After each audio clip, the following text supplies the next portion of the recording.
give my opinion, and carry Annie. Oh, it's Chris Avalon Unfiltered, bitch.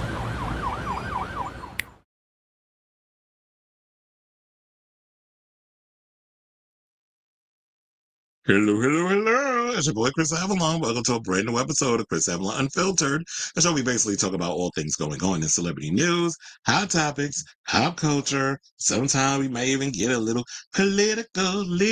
So if that's a show for you, definitely stick around because we have a lot of tea to spill today, including some confirmation news regarding the Saw franchise that came out last night. Plus, Jennifer Love Hewitt's opening up about coming back for the new I Know What You Did Last Summer sequel. We got some Matrix 5 news. We got to get deeper into this whole Tyler Perry situation because, chill, after me going over that stuff, because, we broke the news on the show because it broke in real time while we were doing the live. And I didn't really get to go in as much as I wanted to. I was just going based off of stuff I heard in the past about that old messy queen. But now that I got to take the time to let everything marinate and me looking into all of the things, now we can get up in here and Kiki about to wait, hold on. I just realized I did not hit the comments and stuff to appear on the live. So let me do that real quick. Okay. So we're gonna be talking about Miss Perry. We also going to talk about Wendy Williams and the latest on her situation when now all of a sudden her husband, ex-husband, Kelvin Hunter, is suing her guardian. And Wendy is like, this is some stunts and shows because she don't know nothing about what he's trying to do. It looked like he's trying to get a little coin out of the situation. So we're going to talk about all of that. Plus, we got some news on Burrell that's surrounding her death. It's still a little weird and bizarre, but there's some stuff that came out, so we got to talk about it. Plus, Chad, we got to talk about The View because Whoopi out here talking about that what's happening in America is just as bad as what's happening in Iran. And I don't know what planet this bitch living on, but girl, I'll just say before when we get to that point. So we got that. Plus, Kathy Griffin is revealing how much that once upon a time she was actually supposed to be a View co-host, and when she turned it down, Barbara Walters didn't like that, and the amount of money she was going to get paid to appear as a View co-host. There's also this big controversy that's going around about musicians and AI. I don't know if y'all been paying attention to it, but apparently people are mad because Timbaland has a new label and he has an AI artist and a bunch of other stuff's been going on around it, and people have been mad about him over jumping into the whole AI music space, and they're feeling like that's going to take away from actual human artists who create. So Will.i.am is weighing in on this whole situation, so we're going to talk about that. Plus, a blast from the past. Now, we've mentioned this name a couple of times on the show. I'll be like, whatever happened to Donnie Klang? Because we haven't heard from Donnie Klang for making in the band in like a million years.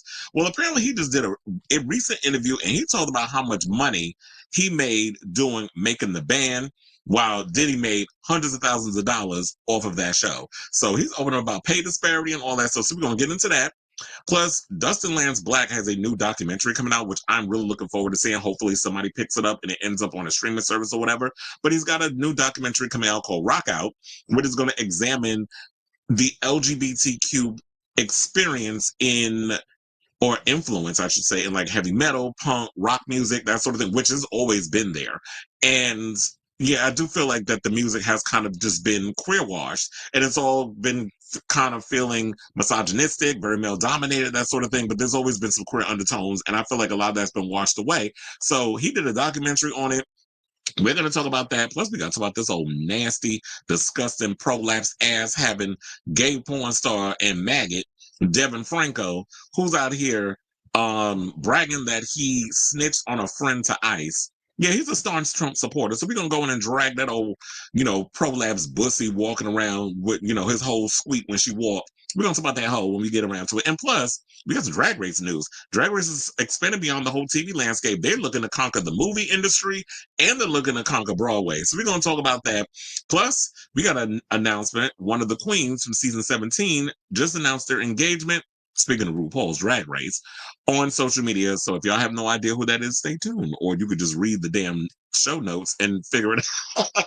But anyway, so that's all we got so far. But of course, the usual. If stuff breaks on this show, let me know in the comments and I'll bring it up and I'll probably add it to the docket like I normally do.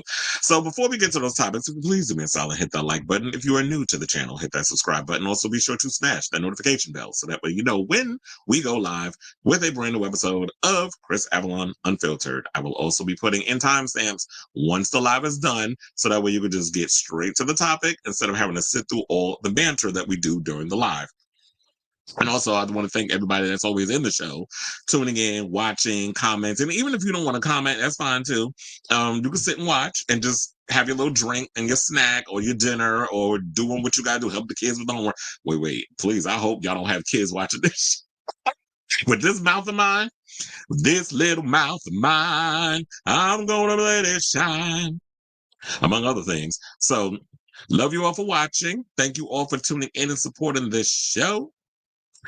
And without further ado, leave my banner. Let's get into topic number one.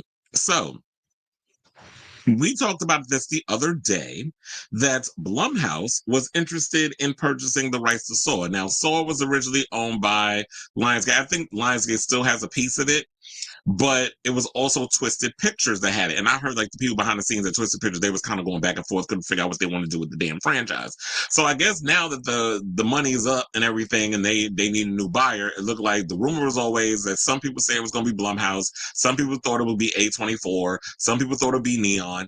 I mean, A24 and Neon, I like some of their stuff, but I'm thinking like, Saw is a little too progressive for those type of houses. Like they give me art house tease when they kind of put their stuff together.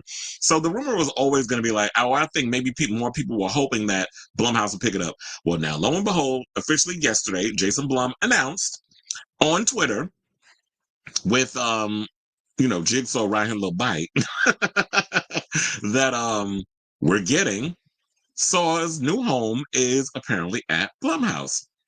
So it was just 2 weeks ago that the bombshell report came across the Blood and Disgusting desk, shout out to them, with Deadline reporting that Blumhouse will be boarding the Saw franchise with a fresh report from Variety this afternoon, which is yesterday, makes it officially official while also providing some additional info.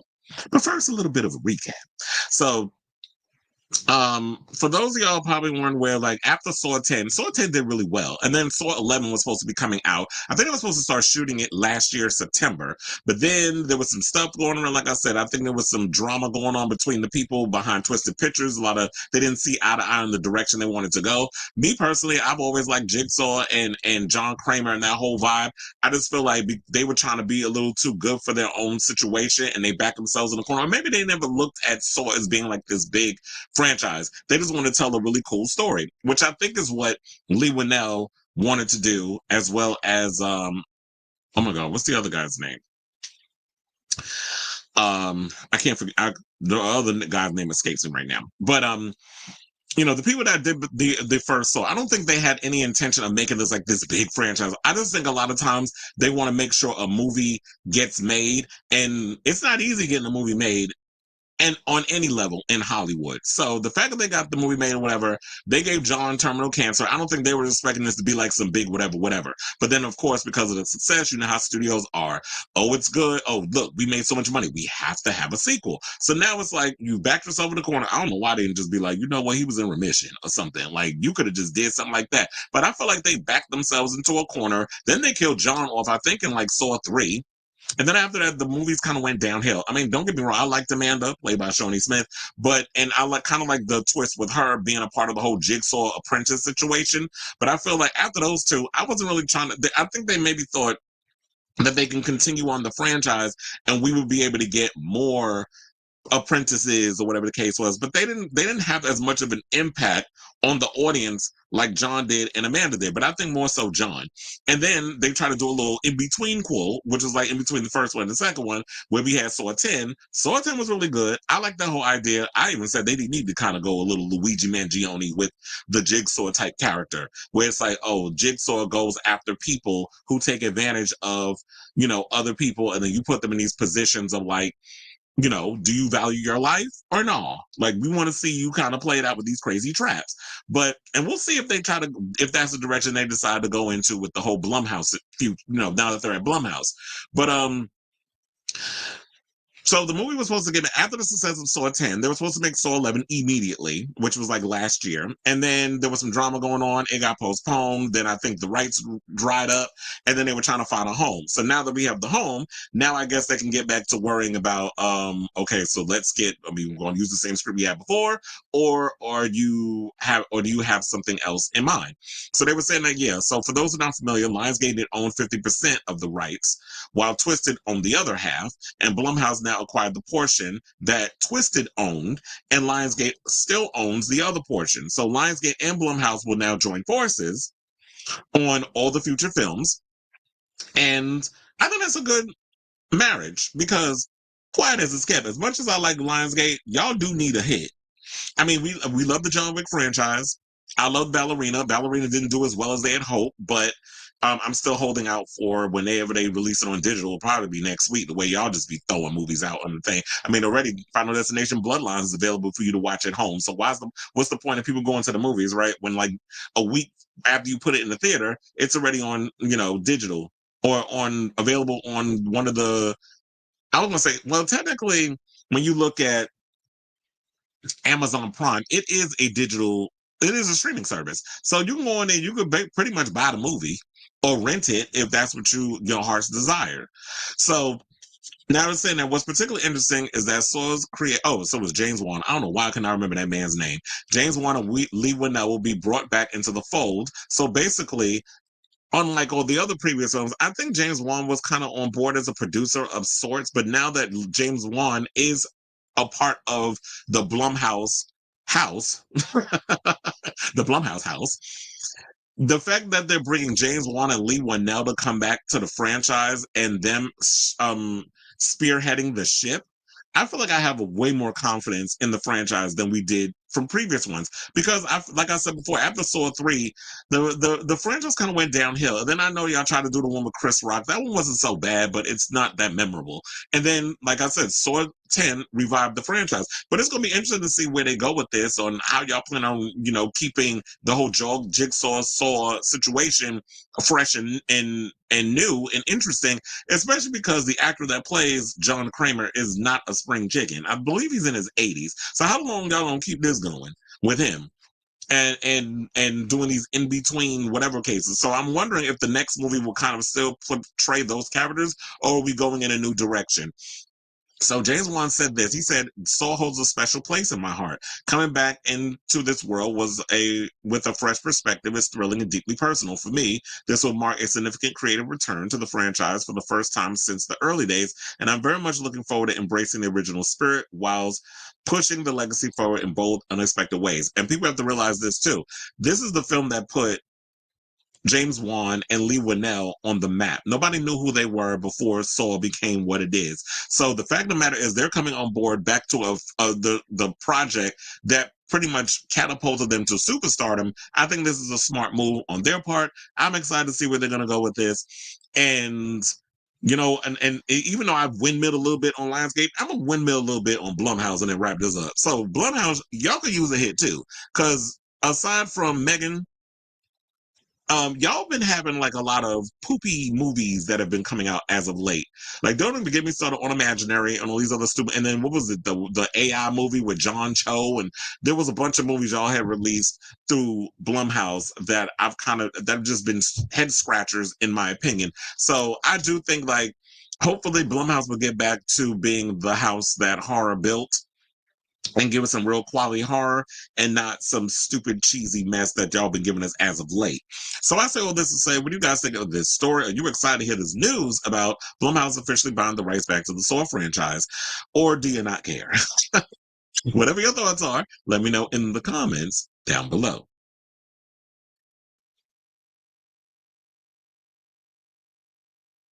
You said hello, can't wait for the metal and punk music topic.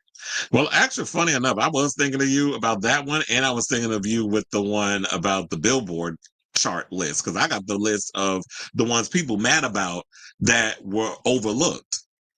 You said, "Uh-oh, I'm never getting up to make dinner now."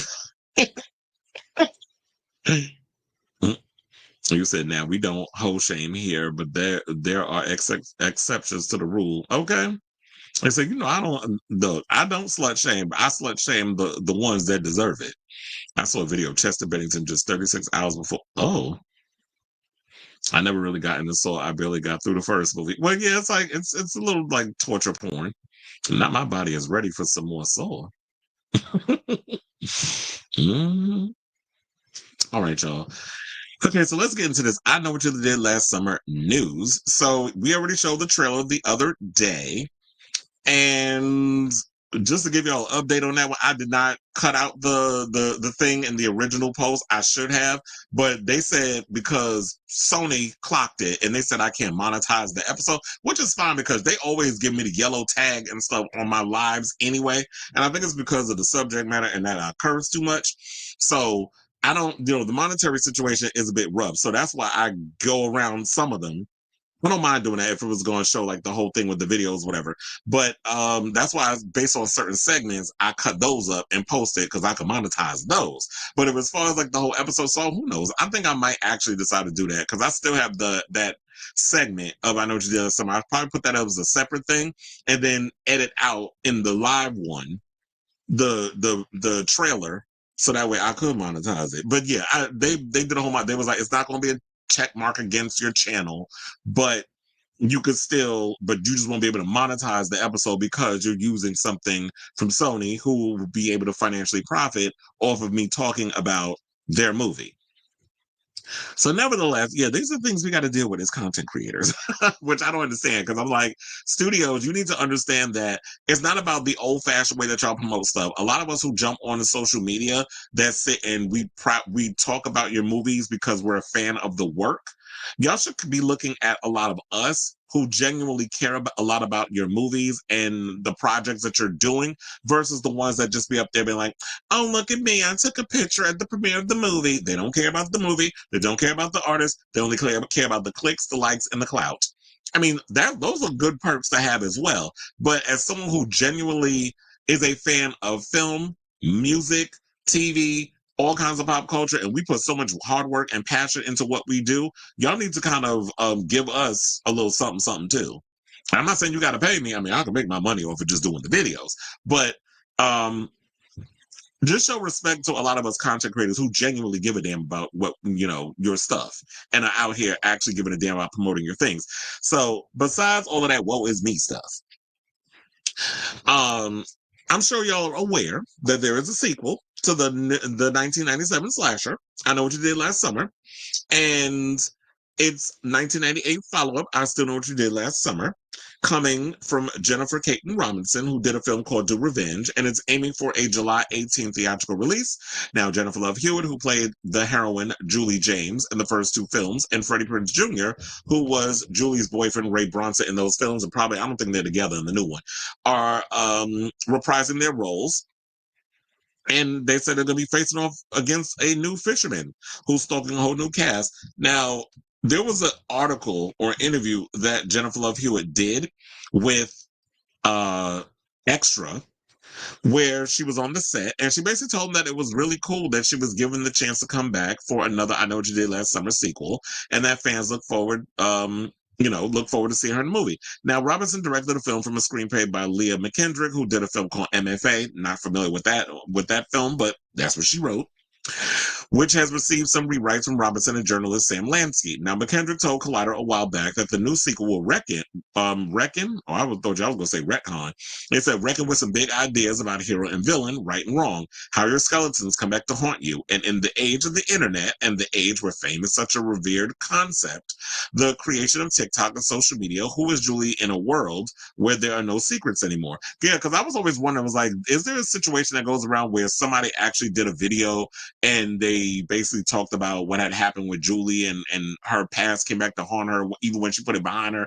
But from what I'm hearing is like, and I think we kind of know this, I feel like this video, this still is a dead giveaway. When we see Julie James on a college campus, it's kind of a given that she's a professor. I don't think she's going back to school to get her bachelor's. That would be cute or whatever, but that's not something we give a good goddamn about in a horror movie. But it would make more sense that someone like a Julie James, who's in her 40s, And it's got a lot of mileage on her, meaning like her past and everything, not necessarily saying about the age. Because Jennifer Love Hewitt look good, even though I'm sure some people are going to say what they say. But I think Jennifer Love Hewitt looks good. I've always been a fan of hers. I watch her when she's on 911, and I think that she had taken some time in between shooting 911 to come and do this movie, or they found a way to work it around her schedule.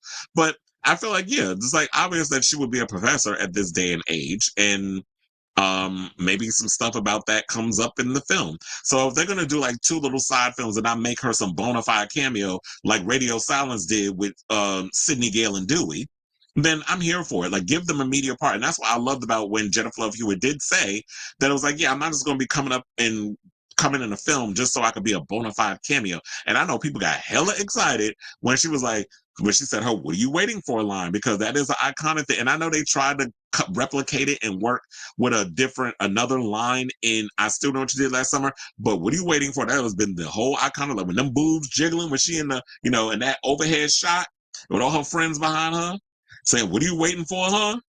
And that was like the iconic line that people still resonate with. So the synopsis is: when five friends inadvertently cause a deadly car accident, they cover up the involvement and take the pact to keep it a secret rather than face the consequences. A year later, their past comes back to haunt them, and they're forced to confront a horrifying truth. Someone knows what they did last summer and is hell-bent on revenge.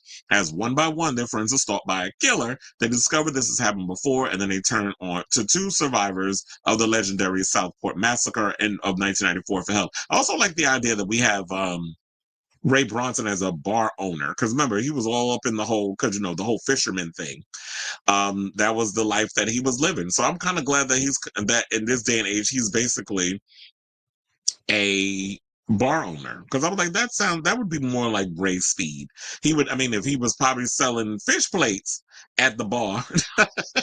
Well, he ain't black, he ain't gonna be selling fish plates, but if he's selling fish plates at the bar, that would be even more funnier, because it'd be like, okay, fisherman, fish plates, all that other stuff. So yeah, now speaking of this whole situation, um they did ask her what her character Julie James is like in the new sequel, and here's what she told Extra TV. They said she's very different.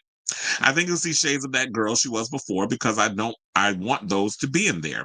But she's lived in. She's in her 40s. She has carried this a long time. She's a professor in the mind and trauma and PSD field. So I think she's figured out a way to put herself in a position in her life that she could deal every day with what happened to her in her teens. She's a little edgier. She's funny in this movie, which I really appreciate. I think you just see that she's lived in this person for a while. Now, as for what it was like to play the character again, after so long, she said, it was crazy. I don't know that I've been this anxious or panicky a night before working in 36 years as I was before stepping back on this set. Now, what would she say to the fans who were excited to see her in the film? She said, a big fat thank you. Thank you. It's really so cool. I do think that you get a certain age and you wonder if you're going to be forgotten about a little bit. And I feel really seen and not forgotten. And I think that's really special. It's going to make me cry, but I think it's really special for people to remind you of that. I've only been able to do what I love because people still care about it. It's not lost on me. I think about that a lot. I have a real gratitude for that. It's cool for my kids. They think I'm so cool right now, and I can't thank you guys enough for that. You've given me cool mom points, and I hope everybody loves her and who she's become. I do.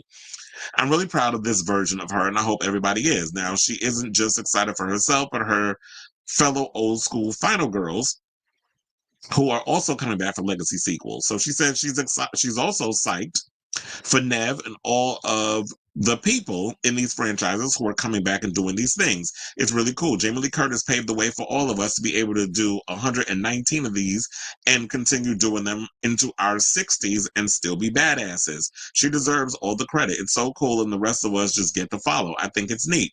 And I agree with her on that. I feel like maybe horror films, and even I'll even go on with the limb and say science fiction, because Linda Hamilton did it in that last Terminator movie. Speaking of which, you know what? I would really love Fede Alvarez or Dan Trachtenberg to tackle a Terminator franchise, because if anybody can probably revive that franchise, it's one of those two. Because Fede Alvarez has revived Evil Dead. He revived what was the recent one? Aliens. And then Dan Trachtenberg's been good at reviving and breathing new life into the Predator franchise. Because somebody do that with Terminator? Because they can't figure out what the hell to do over there. And James Cameron worried about some damn Avatar rather than trying to, help that franchise out. But nevertheless, with this whole situation, that's the one thing I love about horror films, and the one thing that I love about science fiction. Even when I was adding Little Hamilton in it, we love the fact that we give the opportunities that you're not judged as being too old if you're a woman in these franchises, because the fans love it. Horror fans are the most loyal fan base out of all the genres, in my opinion. So we love seeing our final girls still out here surviving and kicking ass and stuff. And I know some people got their trepidations about Neve Campbell coming back or whatever. I mean, how many more scream movies are you going to do with her? But I'm just like, look, people love seeing her on our screens. We wanted her in the last movie. We didn't get it. But I mean, even though, the last movie did what it did, fine at the box office. But we love our final girls and we revere them and we protect them at all costs. So I'm glad to see, I'm looking forward to seeing this movie. I'm glad we got Freddie Prinze Jr., who's coming back. I'm glad we got Jennifer Love Hewitt coming back, and we're going to see how well they do in this franchise. And I'm looking forward to seeing that. And I'm looking forward to seeing Scream and all the other films that they got coming out. So I definitely want to hear from y'all. What do you guys think of this story in regards of Jennifer Love Hewitt opening up about, coming back for I Know What You Did Last Summer? I just hope that they, her and Ray got a little more fat on the bone with this story. Like their characters are fleshed out a little bit more. Because I always found Julie to be annoying at times. We liked Helen more, no shade. But I felt like Julie needed to be fleshed out more. They wasted Ray in a lot of situations. So hopefully y'all give them a lot more to do and do them justice. Because I always felt like I Know What You Did Last Summer had the potential to be one of those great horror films, even though, but we ignore the flaws because we're in a whole nostalgia era and we like those characters. So hopefully Jennifer Caton has done this franchise justice, and I'm looking forward to seeing what they got going on with this film. So yes, I want to hear from y'all. So let me know what you guys think of this story in the comments down below.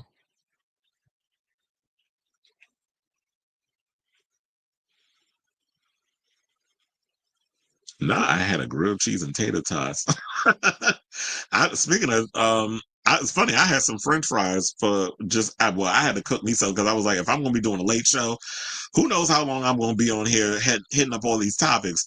But I was like, I need to eat something before I come and do this live. That's why I was like, I don't know. Today was a struggle because I was sitting there I was like, what interesting topics is going on today? Wasn't nothing really happening. So yeah, I just had like fries, and then I fried up I just made some ground beef, and I was like, let me throw that on top. Hola, chismosa. They said they better not love. That's what I'm saying. You better not bring them back just to kill them off. We'll be best. I like Ghost Whisperer too. I never really watched it as much. I know my mother was a big fan of Ghost Whisperer. She used to watch that and Touched by an Angel. And I never really got into, but I watched episodes, but I never like fully watched like seasons of it. I think I was so big in my CW era. I wasn't really watching something like that. But it was like, but I did watch her in the Client List. Now that show I did watch over on Lifetime. Looking forward to it, but damn, can they not just put a gay into one of these remakes? Yes, we are. That's why I'm like, just like we've had to always create shows or not shows, documentaries around the queer influence in horror films. Just like when I get to this story about how queers influence rock and roll music and that sort of thing. Bad enough they don't want to admit that black folks played a big part in rock and roll and all this other stuff. Now it's like y'all want to and try to erase that history. You want to erase the gays too. It's always, I'll tell you, it's always, if you really look at the foundation of everything, like especially in music, it's always been black people and homosexuals that have been at the forefront of, house music. I don't know necessarily country, but but I could say house music and rock and roll. Sabrina Carpenter is considering banning phones from her show. You want to know something? Maybe they need to all start doing that. Like comedians. There are certain comedians, like when I work certain live shows, that they have like this coming in, comes in, and y'all gotta lock up y'all phones. The only time you can unlock them, we have stations that are set up where you can go over there, you can have them unlock it if you have an emergency. But for the most part, you cannot have your phones out. Or there'll be times when during certain comedy shows, Like when I've done, who did I do? I was trying to remember a recent one, but no, whatever. It doesn't matter because I can't think of one off the top of my head. But there've been some comedians who come on and Tom's what is his name? Tom Segura. I think he has a show on HBO that's I think was just renewed for another season. But anyway, so he has so when he did his show, we had to tell people that was coming in they want y'all to not have the phones and taking video, all that other stuff. And then when they would pull the phone, I was like, I have to go over turn it off, please. Don't have the phones on. And they comply. But for the most part, it's just like, yeah, we can have it. But if y'all don't listen, then we got to call in the managers and security, all this other stuff, and they're going to have you, they'll give you the warning, and then they're going to have you removed. But it's like, yeah, they want you to be in the moment. But I really wish they would enforce a lot of these. These kids would lose their shit if y'all start taking away their damn phones and banning their phone. Like, you're going to know I'm here. Take a picture outside the damn arena in your outfit. Or when you're ready to leave, you can go by the merch station, prove that, you don't have to film. Because I never understand that. People sit and record these shows. I want to ask y'all, when y'all go to these concerts and y'all record these shows while you're there, right? Once the day is over, do you actually go back into your phone and start rewatching the videos you recorded? I guarantee 9 times out of 10, most people do not go back and watch the videos that they filmed. Because everybody think they damn Steven Spielberg. But I'm sure, I do not believe that a lot of y'all go and rewatch those videos that you recorded. They sit in your phone, and it's just the whole idea of I was there, so therefore, people not going to believe me, so whatever. And it's like, that's like with me. When I went to go see Madonna, I only pulled out my phone 3 times because there were certain segments I wanted to have. But for the most part, I sat in the moment and watched the concert. And I feel like people just don't know what to do with themselves. So it's like, y'all are awkward and people got to record everything. It's like yesterday when I worked this Stray Kids concert, which I had no idea they were K-pop because I'm like, I never heard of them. But first of all, it was hot as hell outside. And then when they got around to doing a show, then we had fireworks, everything just going on. So I can understand people want to record that because it was a stadium. We had all that shit going off, all the explosions. So that was cute. So I'm like, yeah, for that, just pull out your phone. Like, you want to be able to record it because it looks so nice. And me, I was on Shea Bridge where I was having to check people tickets and make sure they was going because I was working the floor. So I had to make sure that people who didn't have wristbands or other stuff was trying to sneak in and all that other stuff. So that was my job yesterday. And being on the bridge, you see all that fireworks going on there. So yeah, I was by all the explosions.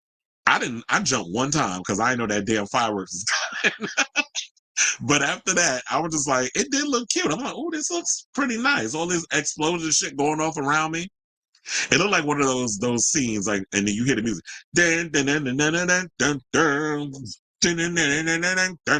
Like it felt very much like that as the explosion and stuff was going on. Maybe the fisherman is. The fisherman's a homosexual. He gonna anally probe you with his hook. He said that's because of people throwing shit on stage the last couple of years. But that's why we don't put, a lot of times if y'all come in with water bottles and stuff, we don't allow y'all to have tops. And people they take the tops, like, yes, because y'all like throwing shit on the stage. And if you are on the floor, you are not allowed to have bottles or cans of beer or whatever. You have to pour it in a cup because they don't want people throwing it. They wanted us to do it at one point. I was like, because I'm not fucking with nobody. But now, don't get me wrong, I know how to pour beer. But because I went to bartending school and all other stuff, so I know how to pour. But and plus, you learn that from people who know how to pour. If you know how to pour a drink or people show you how to do all that stuff, you know how to pour the beer without all that foam reaching up to the top. First of all, also, when I used to work at Shake Shack, we had to pour beers. So I had to learn how to do all that with the foam, not getting all that foam up in there. So, what was I saying? You said you visiting New York City in Times Square. Well, I will be in the city this weekend. Tomorrow, I will be at the Garden. Saturday, I'm supposed to be there with some friends. Sunday, I'm supposed to go to Daniel Nardicio's show he's got a new podcast that he's doing on, what day is, on Sunday. I forgot what the name of his podcast is. It was a clever name too. But yeah, he got a show. But yes, if we should definitely try to hang this weekend. Yeah, because I was thinking like a friend of mine's we're supposed to celebrate his, like, I guess he got a promotion or whatever, but I'm like, if y'all want to come kiki at the bar with us, it's a sports bar. But, if you want to come hang, I was like, we can all meet up and stuff. But that's our first time visiting New York. Hopefully it won't be your last, because, it's a mess in this country.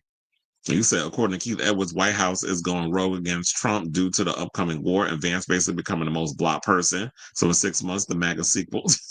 Well, how the well do you think it did the first time with the whole war that we did in Iraq and all that stuff? I will be bringing all that up when we get to that Whoopi story. So I will be getting in my political bag when we get to that story. So hold on to your butts. Clown of Cornfield was the first movie I saw that had gay characters. There's a couple of movies. Damn, what was another one? There was another movie that came out. What was the one with I think it was on Shudder had two movies with, Freaky had a gay character in it.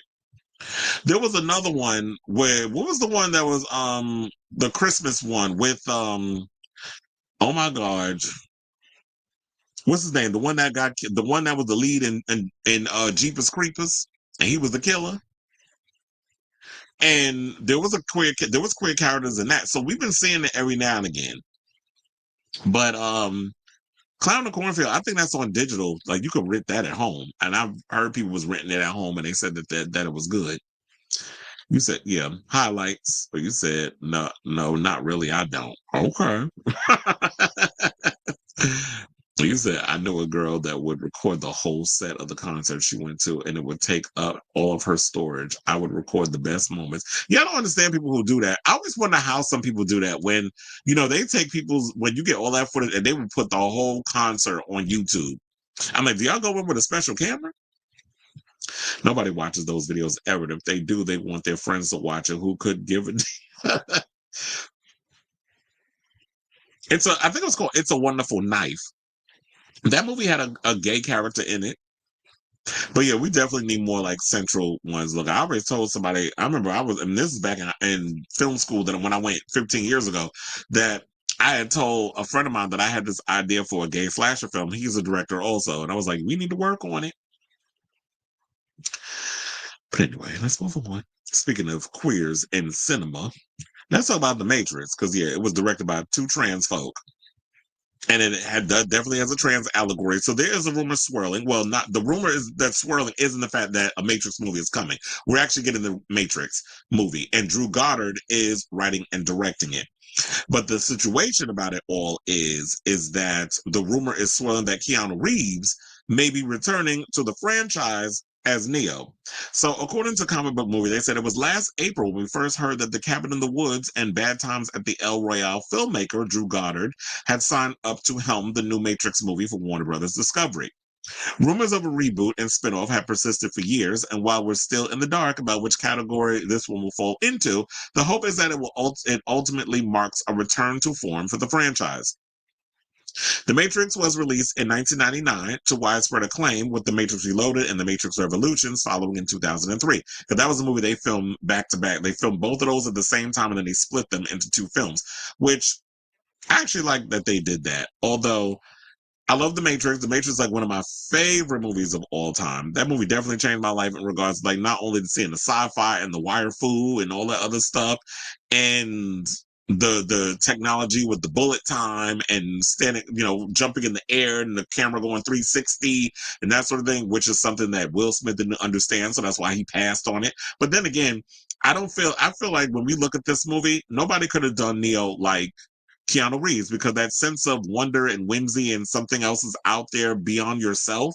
I don't really think that Will Smith could have pulled that off. I think Will Smith likes trying to be the center of attention. Will Smith likes being the funny one. He wanted to drop his little one-liners, and that's not what The Matrix was giving. So the smart thing for him to do was pass on it. It would have been nice to see his wife more in it, because I did like Jada Pinkett as being a part of the movie. I want to see more Niobe. They resorted her to more of the game, but I would have loved to have seen more of Niobe kicking butt in the movie versus y'all just being like, oh no, we're just going to have her do her own thing in the video game, which I don't even remember. I played it, but I barely remember it.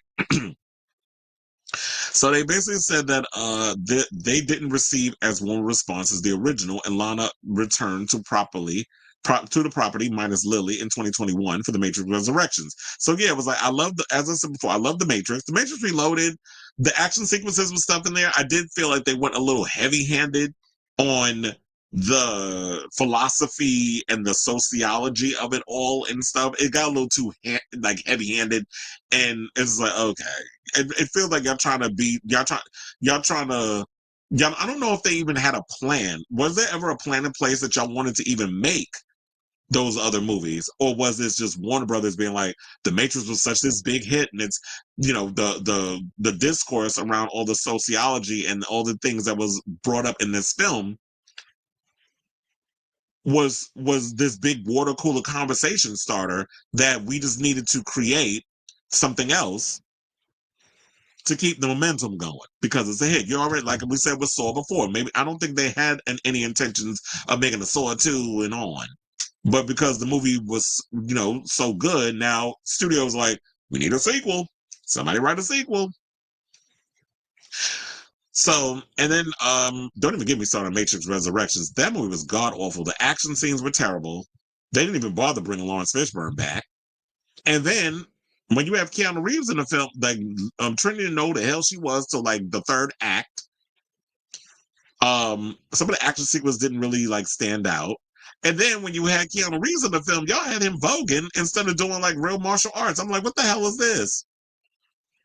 So I just thought the best thing about the franchise was, yeah, hand it over to someone else if they have an idea, because I've always felt like the world of the Matrix should have been expanded upon, and there's so many different allegories in there that y'all could explore that I just felt like the other films didn't really tap into, which would be the metaphor of the machines basically taking over the world and the freedom fighters that are trying to free the minds of the people. Because a lot of y'all, and you know, I always say metaphorically speaking, most people aren't in the Matrix. Y'all just want to walk through life, and there's nothing wrong with like you just trying to get through the day. But at some point, it's kind of like, so y'all just gonna walk through the world like zombies asleep at the wheel, just totally oblivious to what's going on around you. Especially in our current climate of, you know, a political climate, the fact that you're trying to keep your head above water and it becomes so harder because that lifeboat, no matter how far you swim, it's still beyond your reach. And we shouldn't just be out here just accepting the fact that, you know, we're trying to get through the day to day without falling apart or drowning in our own shit. So now, an update on the project comes courtesy of Daniel Rickman, aka Daniel RPK, via the sffgazette.com, and he's reporting that the idea is to have Keanu Reeves back for the new Matrix movie. Now, no further details are provided, but if this is accurate, it seems Neo's story isn't over quite yet. Now, while there were once rumblings of a reboot starring Michael Bakari Jordan, bringing Reeves back might not be the worst idea in the world. Now, fans aren't exactly crying for a reboot, so continuing the story with a familiar lead and a new approach might be what's needed to help make the franchise relevant. So I would love to see Keanu come back, but here's the thing: he's also supposed to be coming back and doing another Matrix. I mean, not Matrix. John Wick. So he's supposed to be in John Wick 5. Who knows when that's coming? But because from what I'm hearing is that Chad Stahelski, I don't know what's going on with him in the Highlander remake, like and with Henry Cavill. I don't know what's going on with that. Like I haven't heard anything. I could have sworn they said they were supposed to be shooting that earlier this year, but nothing happened. But if they do bring him back, I would love for y'all to do Lawrence Fishburne justice and bring him back. Y'all can get him on the Ozempic so he can slim down that gut. But he still looked good, and Carrie Ann Moss, you know, her career is still popping. But we would love to see Trinity come back in some sort of way, or you can, you know, give us new characters, really cool action sequences, that sort of thing. Like really push the boundaries. Maybe you can get the 8711 stunt team to come in and zhuzh up the fighting. I don't know if Wu Ping's people are still doing stuff. Maybe they are, but out in Hong Kong, but I would like y'all to kind of reinvent the wheel, because the Matrix is the standard of really pushing the boundaries of special effects, martial arts, all those things. Well, they took a lot from what was going on in China, that type of style, but then they incorporated all these other things in the film to really make it pop. So Keanu Reeves has been a part of two franchises that basically just pushed the action genre in a completely new direction. The first being The Matrix, the second being John Wick. So I would love to see him come back and do it in some sort of capacity. But y'all got to realize this movie came out almost 30 years ago. So, and Keanu Reeves is in his 60s. So he was like, I think in his late 30s when he started doing this film. So it'd be great if y'all could bring him back, but y'all have to also realize he down a spring chicken and them knees be kneeing. And y'all, if y'all seen that movie Wick is Pain, they show the amount of stuff he put his body through making those movies. So if he's still able to do the fighting and the stunts and all the other stuff in the new Matrix, then I'm here for it. And if they got a great story for the Matrix, I'm here for it, because I do feel like there's still more story to be told if somebody's going to come at it with a fresh set of eyes and a fresh perspective. So I'm here for it, but what say you? Are you guys here for a brand new Matrix movie? First of all, I think since Drew Goddard is attached to it, and I like a lot of his movies. He did The Martian. He did a couple of and the ones that were mentioned before, Fast Times at El Royale. So Drew Goddard has definitely had, he has, excuse me. He's been behind a lot, and I love The Cabin in the Woods. Definitely love that movie. I don't recall if it did well at the box office, but I think there's a truly highly underrated horror film. So, so basically what they were saying about what, in regards of Drew, then we can finish this up. It said Drew came to Warner Brothers with a new idea, and we all believe would be an incredible way to include that would continue the Matrix world by both honoring what Lana and Lily began over 25 years ago and offering a unique perspective based on his own love for the series and characters. The entire team at Warner Brothers Discovery is thrilled for Drew to be making this new Matrix film, adding his vision to the cinematic canon the Wachowskis spent a quarter of a century building here in the studio. So I'm definitely looking forward to this film. And yeah, so the film is a dystopian future where sentient machines control humanity in a simulated reality called the Matrix to harvest their bioelectricity. So then we have Neo, who discovers this reality. His reality is a simulation and joins a rebellion against the machines. He rages against the machines without Zach De La Roca. But anyway, so I want to hear from you all. Are you excited to hear about this new Matrix movie? Are you looking forward to seeing it whenever they get it done? Whoever's going to be a part of the cast, all that good stuff. So whatever your thoughts are, let me know in the comments down below.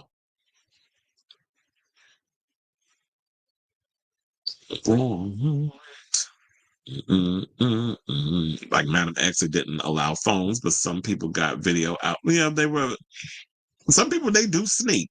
They do get slick, and they find ways to get around it, or they have another phone or something like, they find ways of doing it. 10 queer people who are proud of their top identity. Number 1 is Troy Sivan. And what world's here? Who's number 2? Tyler Perry? You said Madonna said she was offered to play Trinity, but passed because she didn't like the script. So so she's basically like Will Smith. She didn't understand the script. Okay, Madonna, who tries to pride herself on being highly intelligent, excited for it, but I cannot tell you what I can't either. I was like, what the hell was, first of all, they had a lot of homosexuals in that movie. Brian J. Smith found behind. You had Neil Patrick Harris was up in the movie. Jonathan Groff was in the movie. So there was a lot of queer people in that film. We know he can do fight scenes and watching Treadstone. Whatever happened to him? We haven't seen him in a minute. Well, remember, Aaliyah was supposed to be in the second Matrix. Yeah, she was supposed to play Z, who and then eventually went and was eventually played by Nona Gay. I would love for somebody to leak her scenes on social media. Yeah, they had him in that movie Vogue, and it said my fan cast is Brian J. Smith for Midnighter. Well, yeah, I would think like if they're gonna do that, they should get a queer person in it. But then who knows? They might try to pull something and be like, well, Matt Bomer will end up getting it. Or well, who do you think should play Apollo? What's that guy's name? Zane somebody. He was in Fire Island. He also did two episodes actually, of that show with Speaking of Matt Bomer, the way he was playing like a Mormon who was closeted and he hooks up with Matt Bomer's character. There's that sitcom that was on Hulu. And he recently did a shoot in his underwear. I was like, y'all can get him to play the Superman character. Yes, he was replaced by Nona Gay. Not Ozempic. Sometimes I'll be saying something to be thinking about. I was like, yeah, to get him on the Ozempic to get that gut down. I think he was about 35. Yeah, that makes sense. It was like his mid-30s. I wonder if when I know GLS Summer comes out, we'll get, you know what, that'd be the perfect time to drop a teaser for Scream 7. It's like, get the teaser out because that's July. And then the movie's supposed to come out in February. They do drop like multiple stuff before we get to that point. Kesha has a new song out tonight with Slater and Rose Gray called Attention. That's probably why she has them on the tour with her. But it makes sense that she would, oh, yeah. I can definitely see Luke McFarlane. I mean, he's got body. Who's Ryan Fawcett? I need to look him up. Who that? Who that girl? Hold on. Let me see. He's an actor. Is he a homosexual? He got body. I guess he is because the gay. He was in Bros. Well, who actually remembers the people that was in that damn movie? That was the first of that pilot. Was like, Ice got kicked out of the Dodger Stadium as it's not public property but private property. Oh yeah, there was a whole thing I was watching about Ice and Dodger Stadium and all that other stuff. I'm trying to remember who it was that just did a story on that. Oh, I know it was. It was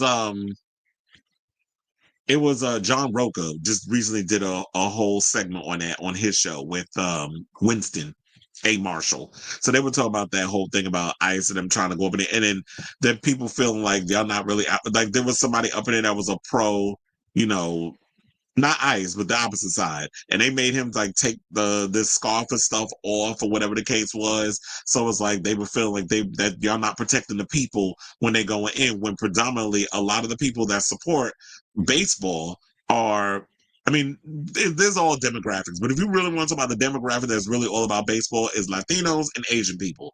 So not discounting that there don't be black people or there don't be white people, whatever the case is, but for the most part, it is that. And that's why I had to go in on somebody the other day because I had posted something where somebody got mad because we had celebrated Pride at Citi Field during one of the Mets games. And somebody made a comment about them showing two men on the Jumbotron. I was like, first of all, us at Citi Field, we celebrate the gays. We celebrate the homosexuals. We celebrate the LGBTs. And when we were doing our Pride event, we had, people was up in there with their flags. We were giving out Pride shirts. So if you came to any of the gates, you got a free Pride shirt.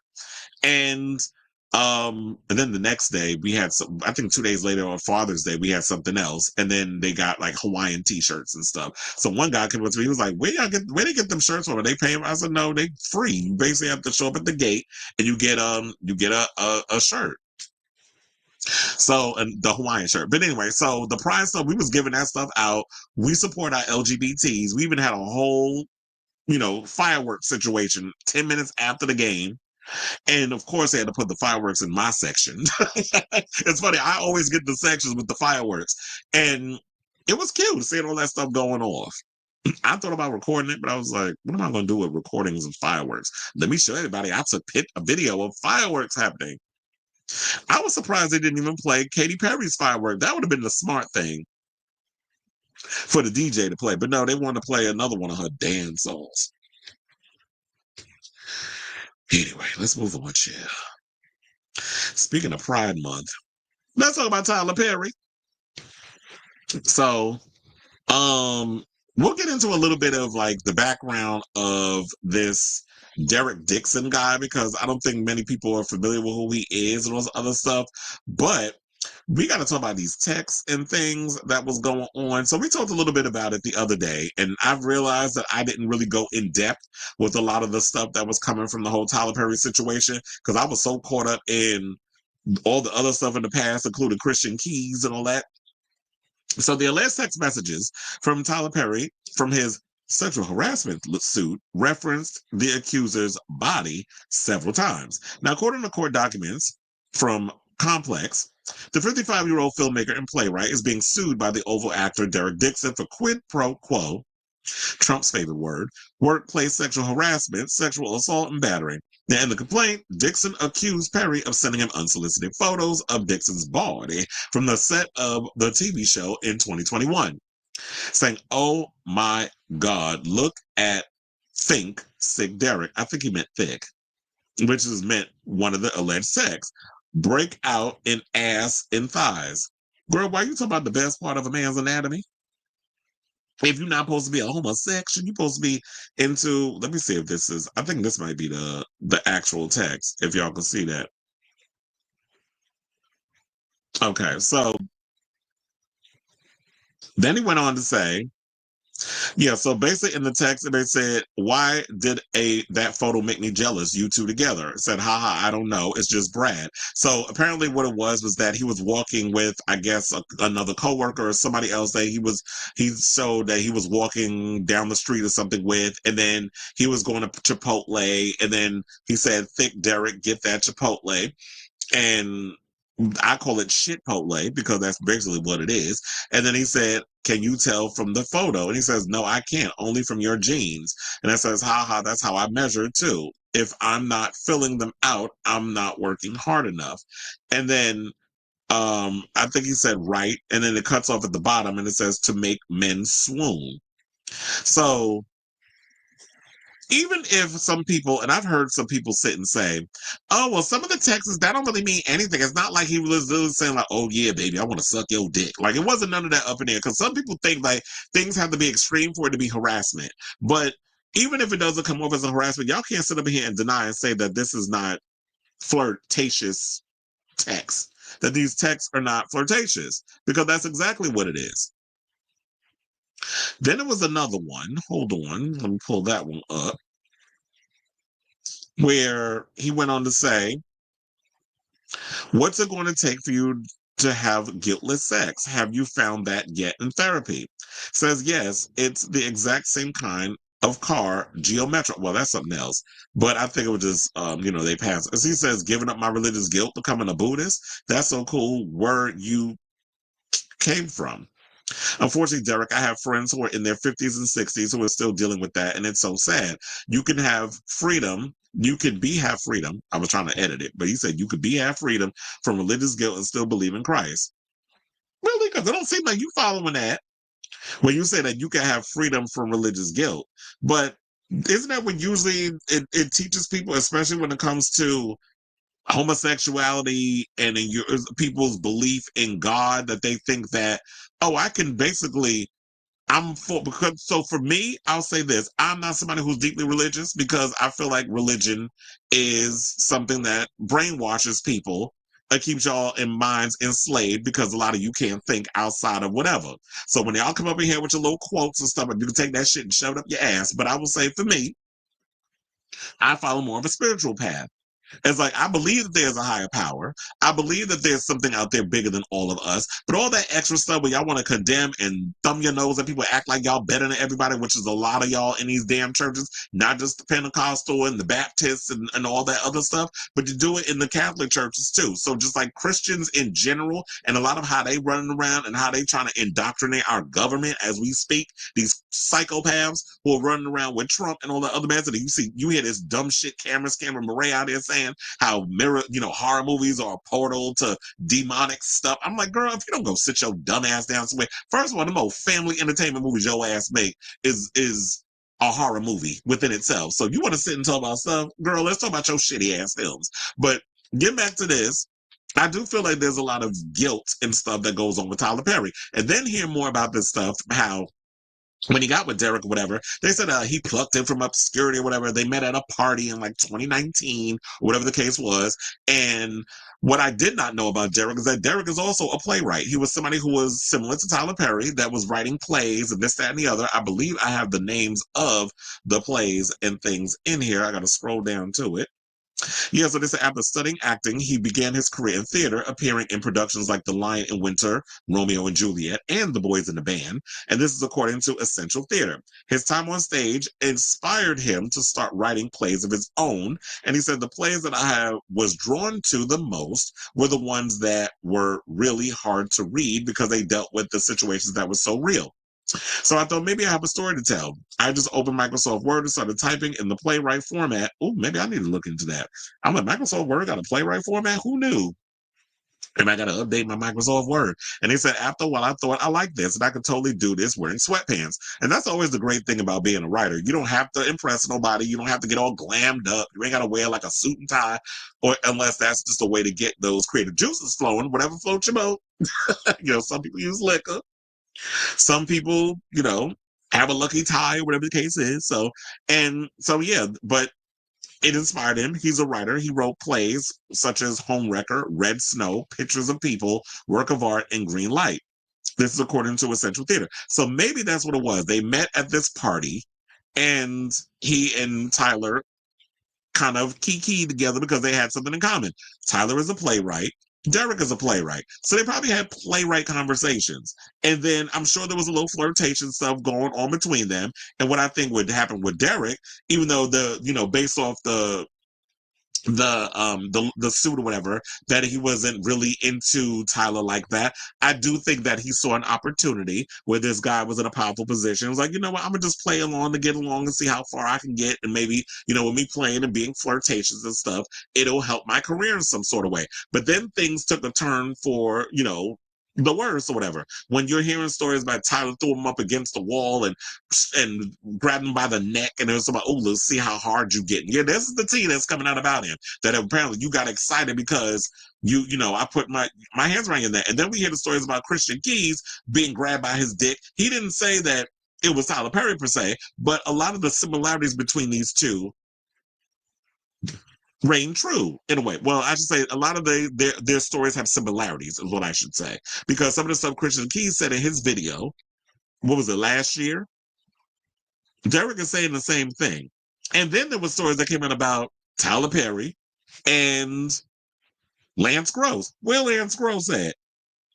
Because apparently there was a story that came out that Tyler allegedly grabbed Lance's peen and Lance socked him in the mouth.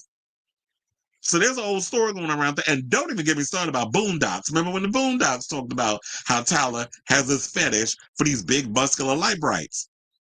Did a whole episode on it. They was exposing Tyler. Tyler got pissed to the point that he had them remove the episode.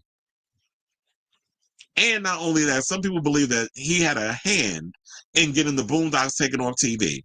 And if y'all don't think that Tyler Perry got a lot of power running around here, particularly in Black Hollywood spaces, then y'all about as slow as y'all was on this whole Diddy case. Because how many times I got to keep telling y'all when it comes to these people in power? And they be like, and then I seen some people go and say, well, if this is what happened to a lot of them, why did they go to the cops? Why did y'all keep this quiet for so long? And it's like, do you not think that people of this type of power have police officers, government officials, politicians, this sort of thing in their pocket, especially when you are a person of certain stature who's giving money to certain organizations? And if you're getting those big donations from these people, it's like, yeah, I have the money, I have the power, I have the control. So you think if I'm shelling out money to certain precincts or to certain organizations or certain charities or whatever, and I do some dirt, that I be like, if y'all expose me on some shit, that I won't pull my money away from y'all and y'all will go out of business? Or, so this is how this country works. It's sort of like corporations running everything, criminal activities, people looking the other way because they want to keep their little businesses afloat and they want to keep living the lavish lifestyles that they've been accustomed to because they got their hands dirty in certain things.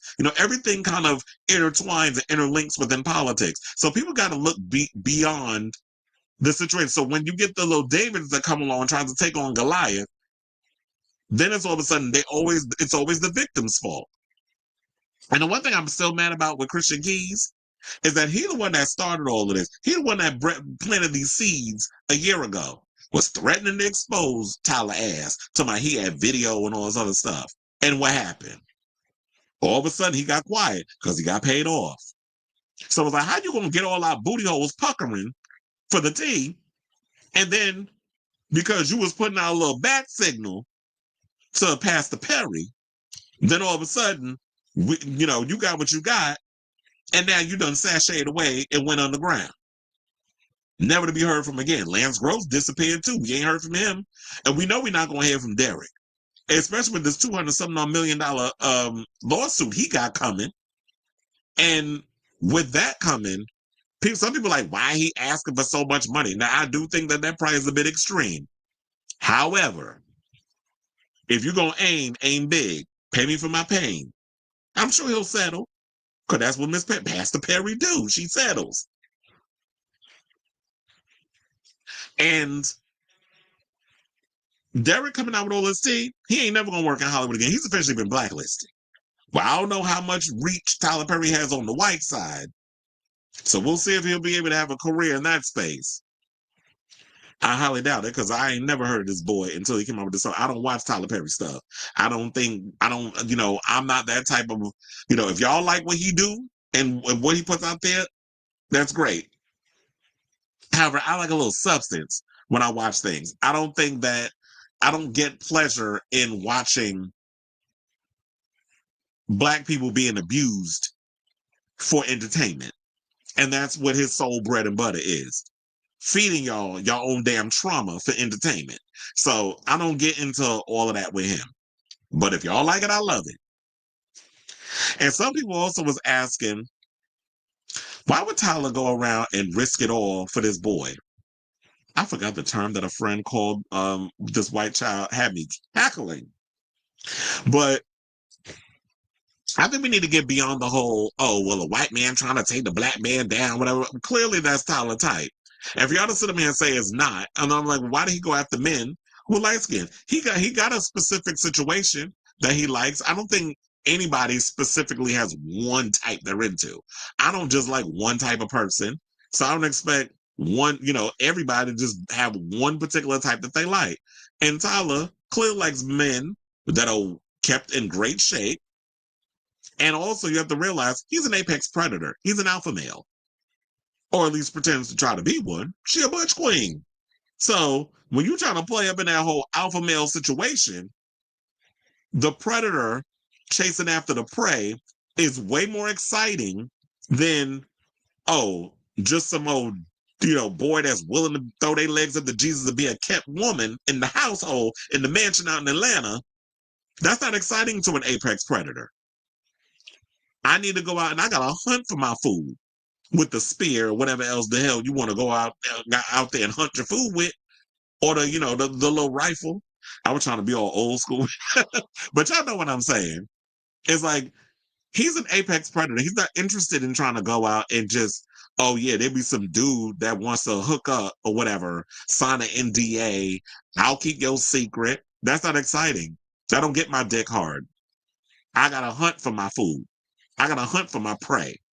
So you go after those people. You're willing to risk the career, but because you got the money, the power, and all this other stuff, to be able to hide it all or make it go away if you pay them off. But Pastor Perry need to realize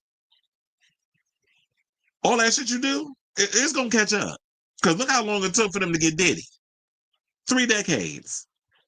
It took you a little shorter because you only been out here for 2 decades. But for the most part, you keep all that stuff up. I keep telling people it's going to come get you eventually. And I think we also need to stop making the excuse of, he's he's a Black man that gave a lot of people a lot of opportunity. Yeah, a lot of actors. And this theory I came up with earlier. So all these actors like the Tarajis and No Neck Ass Sherry Shepherd and all them other ones, he pays us so much money. He's the only person that's ever given me a bump in pay. I work for all these other people. They don't be giving me as much money as Tyler. Well, I guess all that money that he supposed to be paying these people that work behind the scenes, like these writers and all this other stuff, yeah, of course he got enough money to pay your ass to stay loyal to his bullshit. So of course he's not gonna, of course he's gonna be able to have y'all coming out here with your little bullhorns and windmill hard for him. Tyler ain't stupid. If there's one thing I've noticed about this old Thai queen is she's a master manipulator. Smart in that part. And got y'all out here going hard. I can't tell you how many of them old hyenas was up in here clicking at their mouth Just hold on. During that the group interview that he did for that sorry ass movie he just dropped. What was it called? The Last Straw. That one, they all up in there going hard for Tyler. Oh yeah, he paid me so much. His Lord Jesus, he gave me so much money. He paid me lovely. Like they were doing all of that. And I just found it funny that it was just like, and then they said in the past and stuff that he's kind of come across as being a little disrespectful with certain things. Then there was a whole situation where he came at somebody over a wig or their hairs or how they presented on camera, something or other. So he be doing his little, his little shady thing. She a shady old queen. So as I said before, as I've pointed out with Tyler stuff, I do believe also with this boy that he also hold that I do believe that Derek saw an opportunity with these situations because remember he kept saying like he was going back to the house in time. He was in the guest room, he got drunk.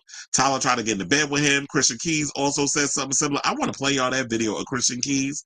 The fact of the matter is Christian take 80 goddamn years to get a sentence out. So I don't want to have y'all sitting up here and like, Jesus, why is this segment 45 minutes? Because Christian Keys can't get all his damn words together. I know sometimes you need to like, you need time to say what you need to say and all that other stuff. But I'm like, bro, can you please get to the point? It drove me crazy back when I first watched it. But we got the gist of everything. So I think that Derek was like, you know what? I'm gonna keep receipts. I'm gonna keep track of the little things that he was saying. Tyler was being careful with some sort of stuff, but you can't deny them stories. The stuff that he said wasn't flirtatious.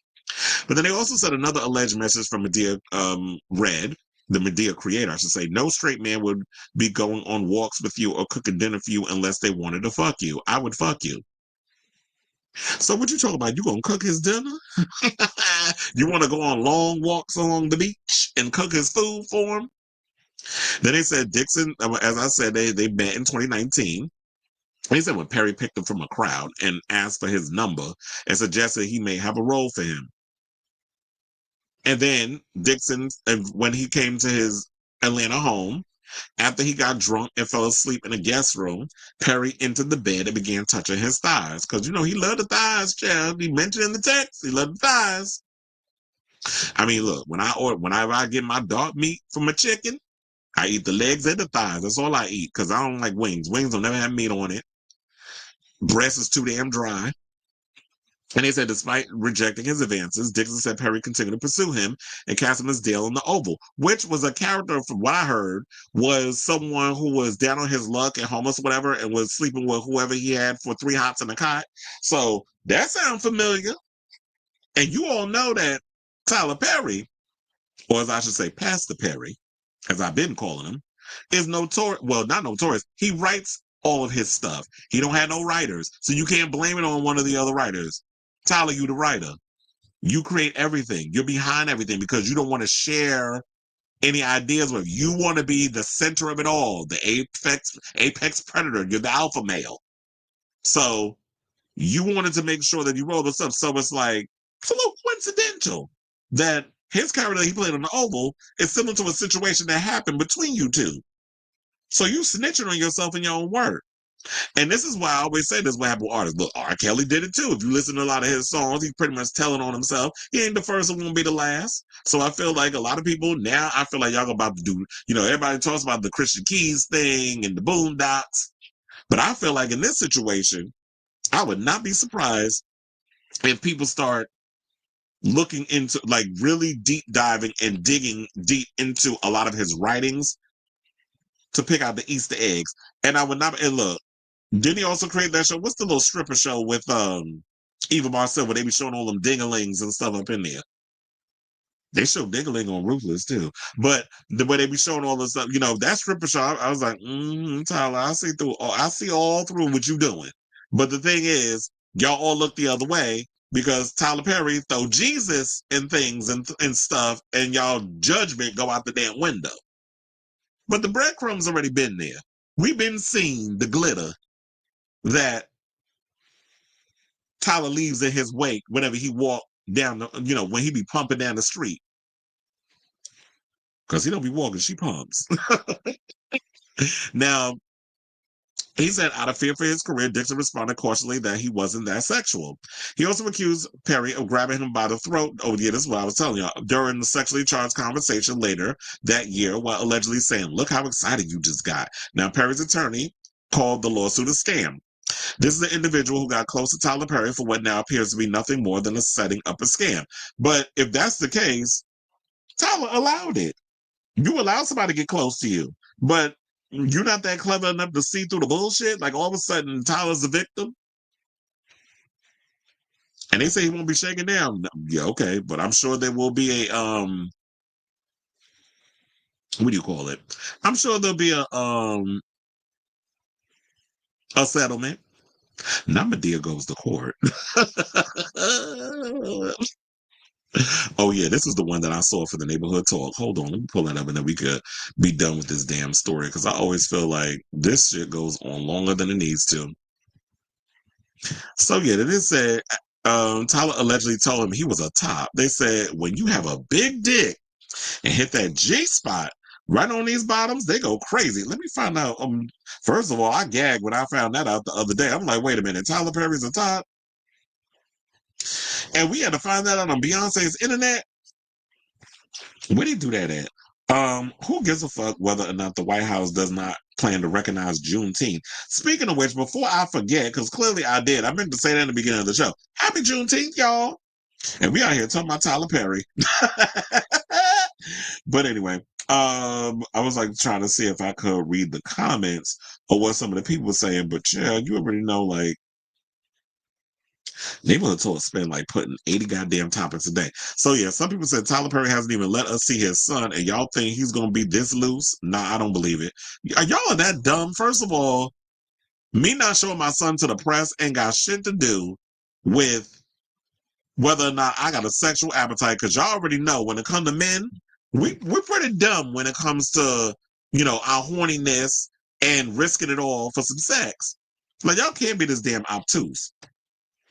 And then they keep saying black wealth is under attack. And here's another thing, I'm sick of y'all doing that. Just because somebody has money, just because somebody does things for a community doesn't necessarily mean that they're beyond reproach. And if you're going to be out here taking advantage of people, but you're going to cloak that with, and how many times we've heard these stories, white people do it too. Where y'all sit up in here, we give money to charity, we give money to all these organizations, we perpetuate this certain image that we come across looking like we're saints, the second coming of Jesus, but underneath that good guy persona lies a little something more sinister. So they out here running sex trafficking ring. I'm just throwing stuff out here. Or something crazy where it's like, oh, you out here abusing people. Like, we've heard many stories about this over the years. Why do people have a problem believing that? Because Tyler Perry has accomplished so much and nobody's taking it away from him. I'm glad that he has his own studio, that he's out here doing the things that he's doing for the community, that he's supplying a lot of black people with a lot of jobs. But that does not excuse the fact if he is somebody out here who is taking advantage and abusing his power to get what he wants out of someone who doesn't have power, be it Derek, Dixon, Christian Keys, allegedly, and Lance Gross, allegedly, and the many others who have been touched, not by an angel, but by Pastor Perry, and are too afraid to come forward because of the situation that's going on. Because where there's smoke, there's fire. And I'm sure there will be plenty more people that's going to come out and spill the tea. And at one point, are y'all going to wake up and realize that we should believe victims until proven otherwise? So I say all of this to say, what do you guys think of this story? Do you guys still believe this story? Or do you think that this is a shakedown, whatever the case is? I want to hear good, bad, and indifferent. Just be respectful on this whole situation because this is a heavy subject matter, especially when we talk about abuse. So let me know what you guys think of this story in the comments down below. It was like, yeah, I had that whole Christian Keys video, but I was like, I'm not going to sit up in here and torture y'all with that long-winded ass video. I'm sure you can probably go on Twitter and look it up. But anyway, we got a lot of people who have left comments.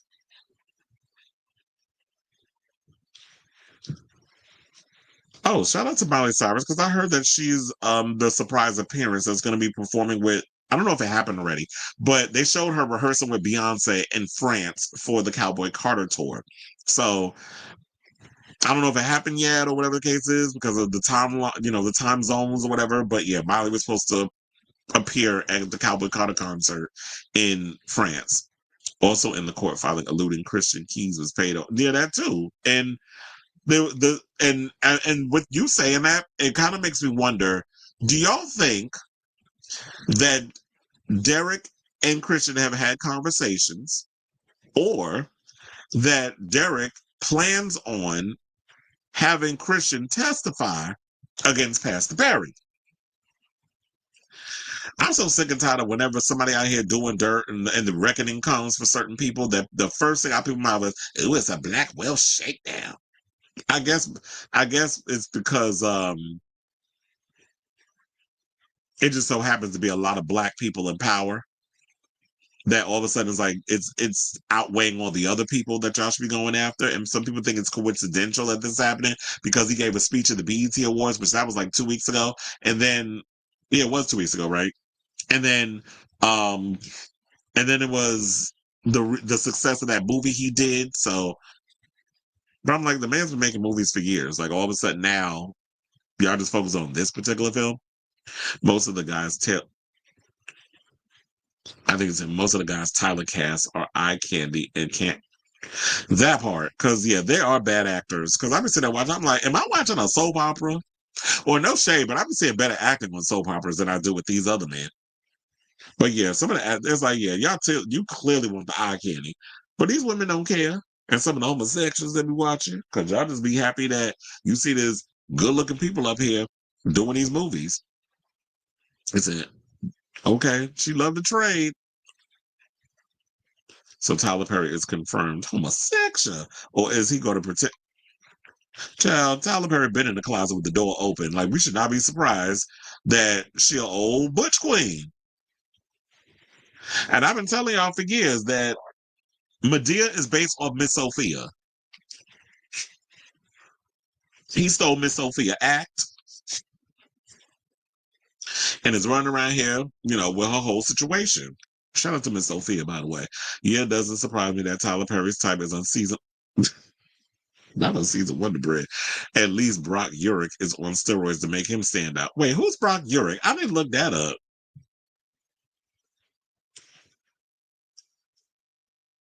Because I was going to sit up out here and say, with all that, oh, how you doing?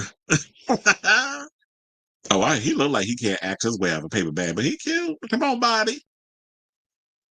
Tyler also paid for the wedding of Albus DeMar. Sure. Well, you said the wedding of Albus DeMartin to me. Wait, you married Albus DeMartin? If all of this is true, I'm glad someone is holding an alleged manipulator accountable, though. And that's why I can't stand is like the whole manipulation situation that goes on with all of this. And nobody wants to call that out. Today is Paula Abdul's 63rd birthday. Happy birthday, Paula. Go, Paula. Go, Paula. Go, go, go, Paula. Remember that from her song, I'm in a funky way. I wonder who's next after Diddy and Perry. Maybe, what's his name? That old queen in Bali that, Taraji went and paid a visit to and had the nerve to post that picture on social media. I was like, girl, so you like being around abusive men, allegedly. But Russell Simmons, I don't know why I can remember that man's name, but it was like, I know they're supposed to be going after him. I don't know what's going on with that case though. Tyler found Albus DeMartin and Bo. Oh yeah, child. Now Bolo, remember him when he was on the episode of The Housewives of Atlanta, and Portia was exposed for getting her back blown out by Bolo. Tyler found Albus DeMartin and Bolo on Vivica's Fox stripper show. Now they're on. Oh yeah. Isn't that same show with the strippers that you're talking about? I did like that Vivica Fox show. I wonder why she didn't keep that going. Or like even with them touring or whatever, she should have still been like the madame of that situation. That would have been what I was doing if I had my own show of my own male review, which would be something I would be interested in doing. Not stripping, but I could be the MC. Said my mom had a Geo when I was a kid. Wait, what's a Geo? Why am I drawing a blank? I'm feeling like I'm feeling very Gia Gunn right now. What's a Tony? You said Cleveland Legends. I think it might be. Look, they've been trying to take Jay-Z down. They ain't getting him. They already tried that, and you already saw what happened with that whole situation. So yeah, they ain't getting Jay-Z. He said, I met Paula Abdul 6 years ago. She said I was dressed very dapper for her. Probably thought I was okay. Mm-hmm. He said it already happened. Yeah, that was the tip of the iceberg. I have a feeling there's a lot more coming. I said, we'll see about that one. Nobody should be put on a pedestal. Nobody's above it. And that's what I'm always trying to point out is that no, stop putting these people on a pedestal. Stop trying to be like, because you like their projects and because they're successful, that they're beyond reproach. It's like, if you out, I don't, it's great if you out here making something of yourself that you came from nothing and became something and you become the successful thing and you've helped so many people achieve their dreams and you made them millionaires or whatever the case is.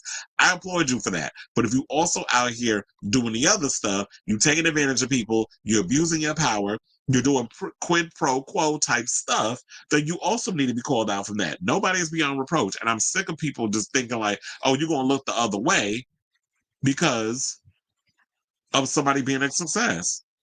Because that's what you want. It's like that aspiration for wealth. And people still have that in their head.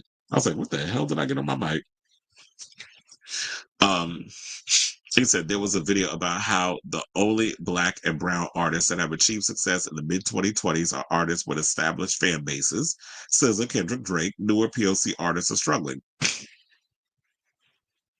And I was going to say, why do you think that is? Because you say like established fan bases, and it was like when you look at SZA, when you look at Kendrick, when you look at Drake, do you think that how do they get there? I'm trying to remember.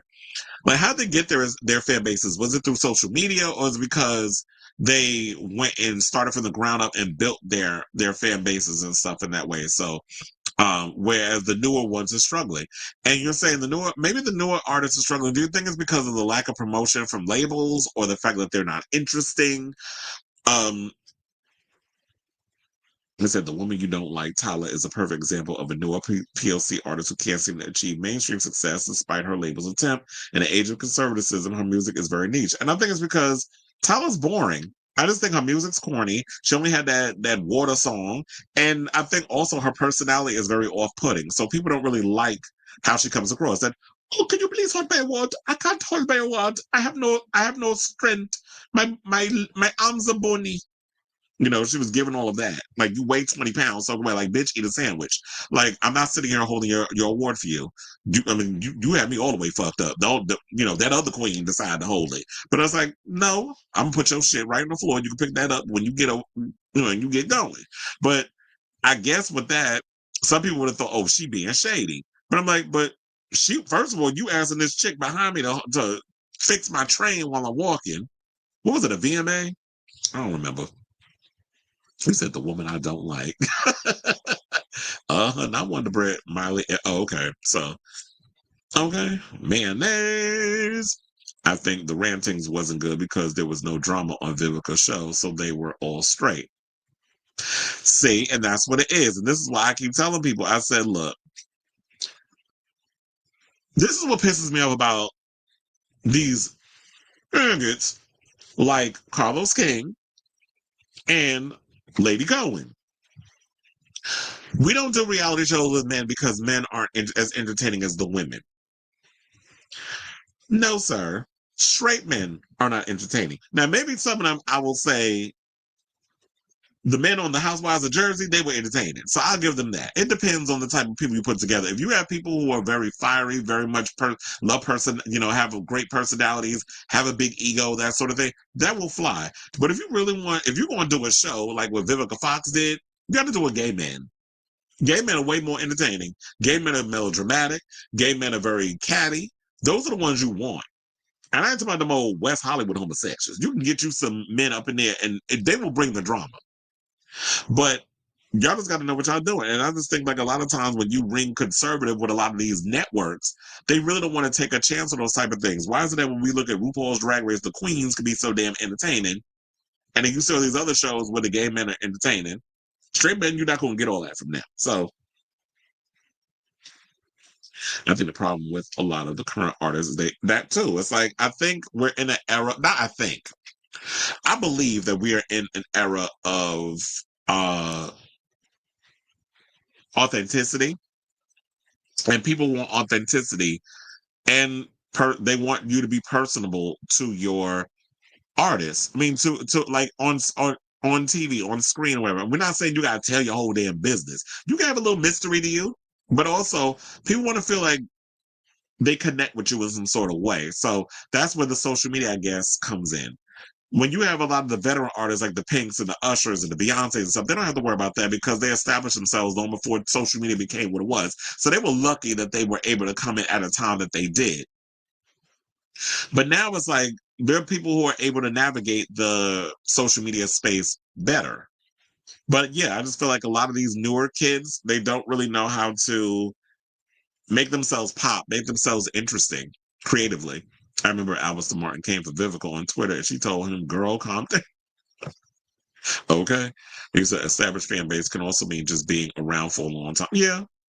Though she's Shabuzi, Nas X were newer and didn't have the same people behind them as someone like a Beyonce and Drake. Yeah, because Drake came out in like '09, I think. So he was able to still, well, first of all, Drake had Degrassi to fall back on. Like people knew him from the Degrassi series. That's how I knew Drake.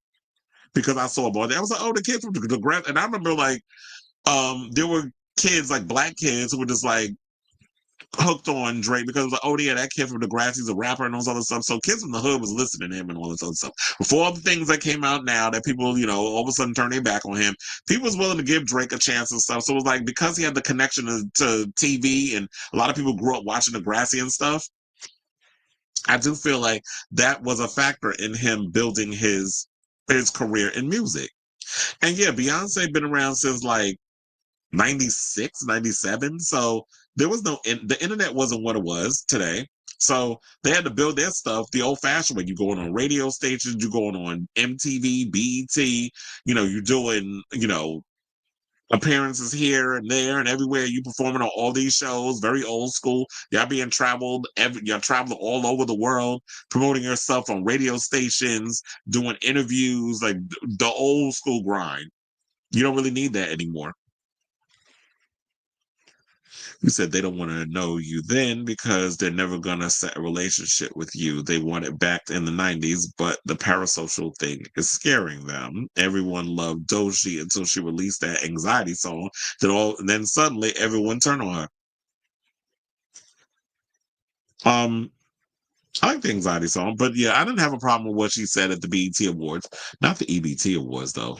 I was like, I like the BET. I mean, I didn't mind what she said. What she said was facts. But I guess, you know, a lot of these people just want to stay in their bubble.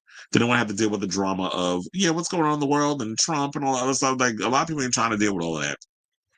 And I get it, because trust and believe, I definitely worry about my mental health too, because I get so engulfed in the politics of everything that's going on in the world. And then you have the drama of trying to focus and do other things, and then every couple of minutes it's some BS with Donald Trump and his regime and the Iran war and all. It's just always something with them, so it becomes exhausting. And I think that's what they want to do. It's just like really just throw so much at y'all that people get overwhelmed. We've been in an era of mediocrity for a while. That's why I love the BET Awards so much, because it was so much entertainment on that stage. Can't say the same about the American Music Awards or these other mediocre white leaning shows. Conservative pop summer as men with guitars dominate the top 40 charts. This time last year, we were celebrating Black Summer. Sorry for making this a longer show. But what was it? Well, Charlie said that Black Summer ain't never gonna end because she's still out here promoting them songs. But well, I guess that's because it's mirroring the times. But men with guitars are so boring. Speaking of which, I got to check out that trailer with Jeremy Allen White as Bruce Springsteen. I've been hearing great things about it, so I have to check that out once I'm done with the episode. But anyway, let's move on from Pastor Perry, and let's talk about Wendy Williams. How you doing? So Wendy Williams, ex-husband Kelvin Hunter, all of a sudden, a lot of these people ain't even big with their numbers. He decided to file a $250 million lawsuit seeking to end her guardianship. And this is what he did yesterday. Now, I find it a cackle because I'm like, sir, if you was really all about trying to end her conservatorship, guardianship, whatever the hell you want to call it, then back when all of this stuff was going on, when she spoke to Don Lemon, when she spoke to The Breakfast Club multiple times, when she spoke to TMZ and Harvey, when she went on the, she ain't going to View. She can't leave that place. When she called up The View, when all of this stuff was going on, where were you? We ain't hear from you. I mean, the rumor was going around that you had allegedly did an interview with Gayle King. I don't know if that's true or not. I don't know when that's coming. But apparently, yeah. So she's supposed to have done, he's supposed to have done an interview with Gayle King. And now, all of a sudden, he's coming out here saying, now all of a sudden, he want to give a damn about her well-being. So now, according to court documents obtained by People, Hunter filed a lawsuit, which he claims is on her behalf. We'll get to what Wendy had to say in a second. But let's entertain this foolishness. Demanding a jury trial on Tuesday, June 17th, which named 48 defendants who he claims to have violated her constitutional rights. Among them are her legal guardian, Sabrina Morrissey, the judge presiding over the guardianship, Lisa Sokoloff, Wells Fargo, her assisted living facility, and several lawyers. Saying, quote, guardianship is civil death. In New York, more than 28,000 adults, which includes Williams, are being abused, neglected, and defrauded under the care of court-appointed guardians. This is according to the complaint. However, LaShawn Thomas, the attorney who filed the lawsuit, acknowledged in a statement to People that Williams is not legally aware of all the evidence that supports our claims that she should not be forced to suffer from this guardianship. Saying, I plan on laying out sufficient evidence that support our claims and ensure that her rights are vindicated and that she is made whole financially. And when she's laid whole financially, here's what I wonder. Is this the part where Calvin also files another lawsuit and says, see, we got you free. So the money that I was supposed to have gotten, that I had gotten cut off, because remember around the time Wendy said that if I can't work in the whole situation, then I don't have to pay him alimony anymore. So once she gets him out of that, or he gets her out of that, then what you thinking? That Wendy gonna get back to work, that alimony money gonna come back, and you gonna get paid? Just a layup in the shade with a glass of lemonade? Shout out to Lil Kim. I get paid just to lay up in the shade. Now, People has reached out to Morrissey, Hunter, Sokoloff, Schiller, and the assisted care living facility for comment, while Wells Fargo declined to comment.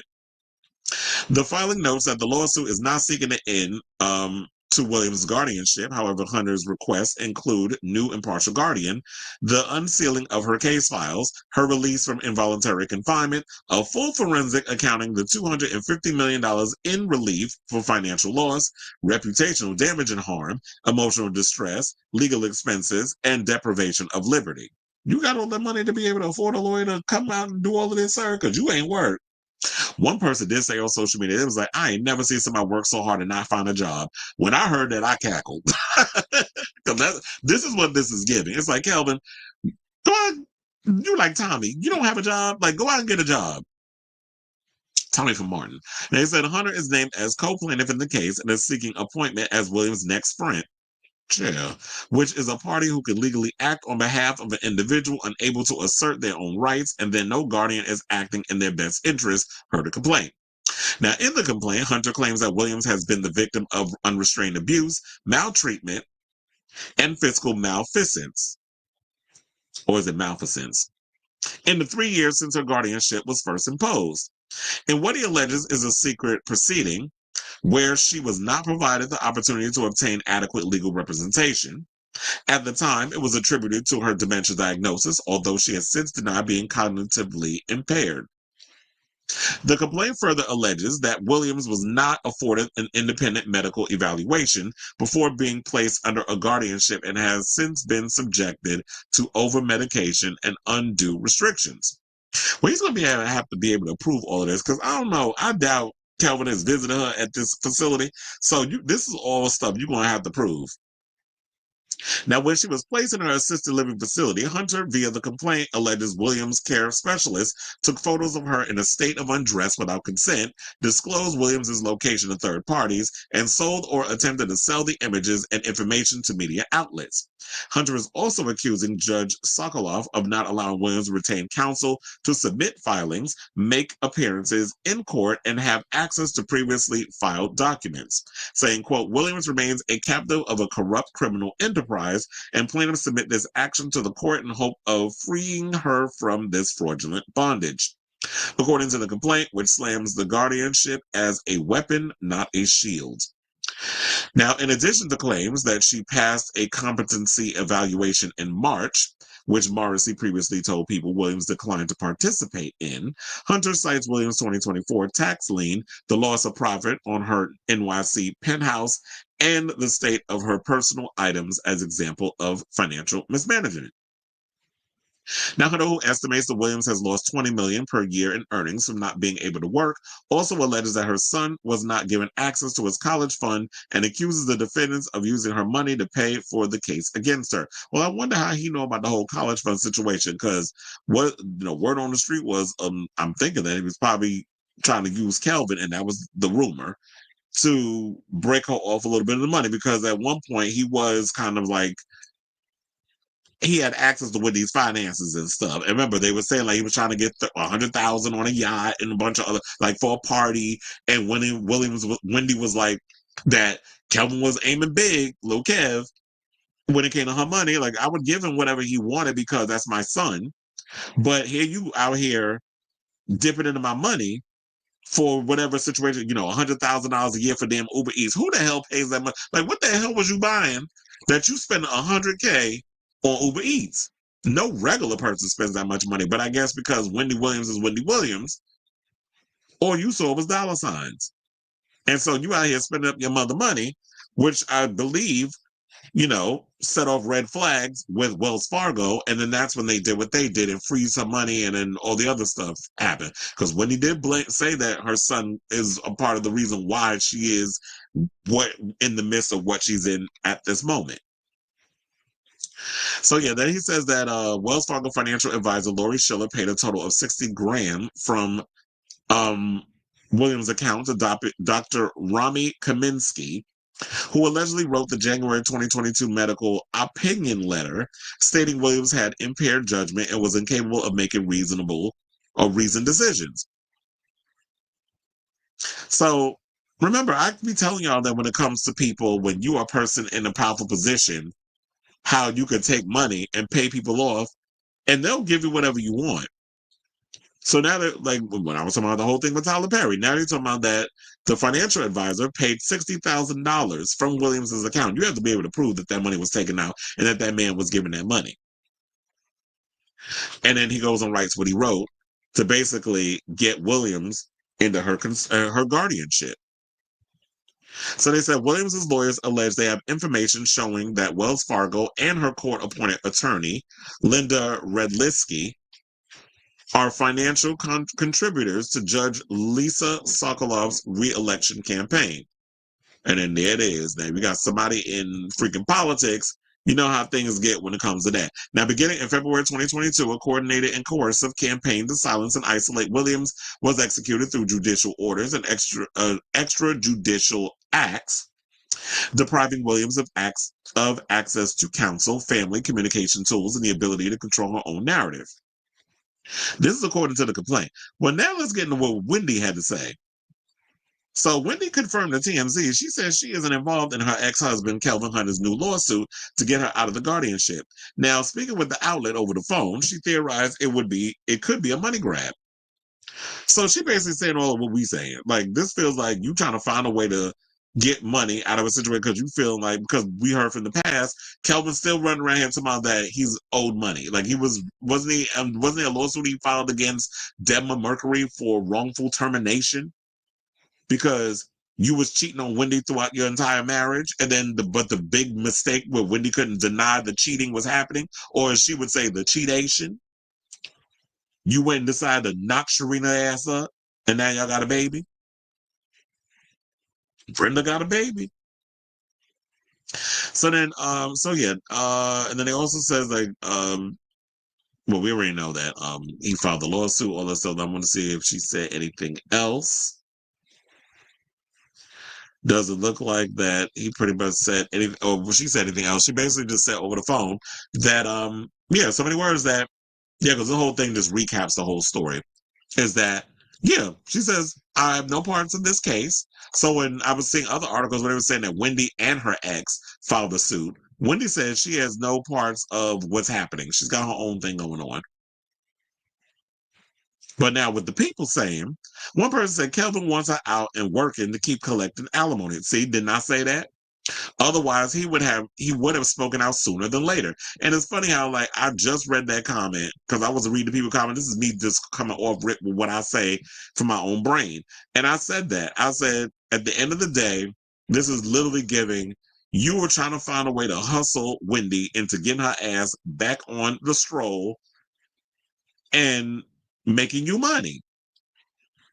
And to me, that's just disgusting that how your only source of income, you want your bread and butter. The only way that you was getting your bread buttered was when you had your ex-wife doing all the stuff that you was doing because you couldn't get your ass up and get a job. Because your job at one point when everything was great and Wendy was looking the other way with a lot of your indiscretions was you were her manager. Because she had to have you do something. And I know with her mouth, you was providing her that protection because you from Brownsville, Brooklyn, like me. So,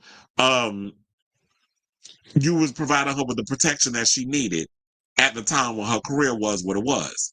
So, kind of like I always say with Nicki Minaj and Katy Perry. But so I totally see why, you were just a situation. I'm sure she loved you, but it was a convenient situation and you knew that and you took advantage of it.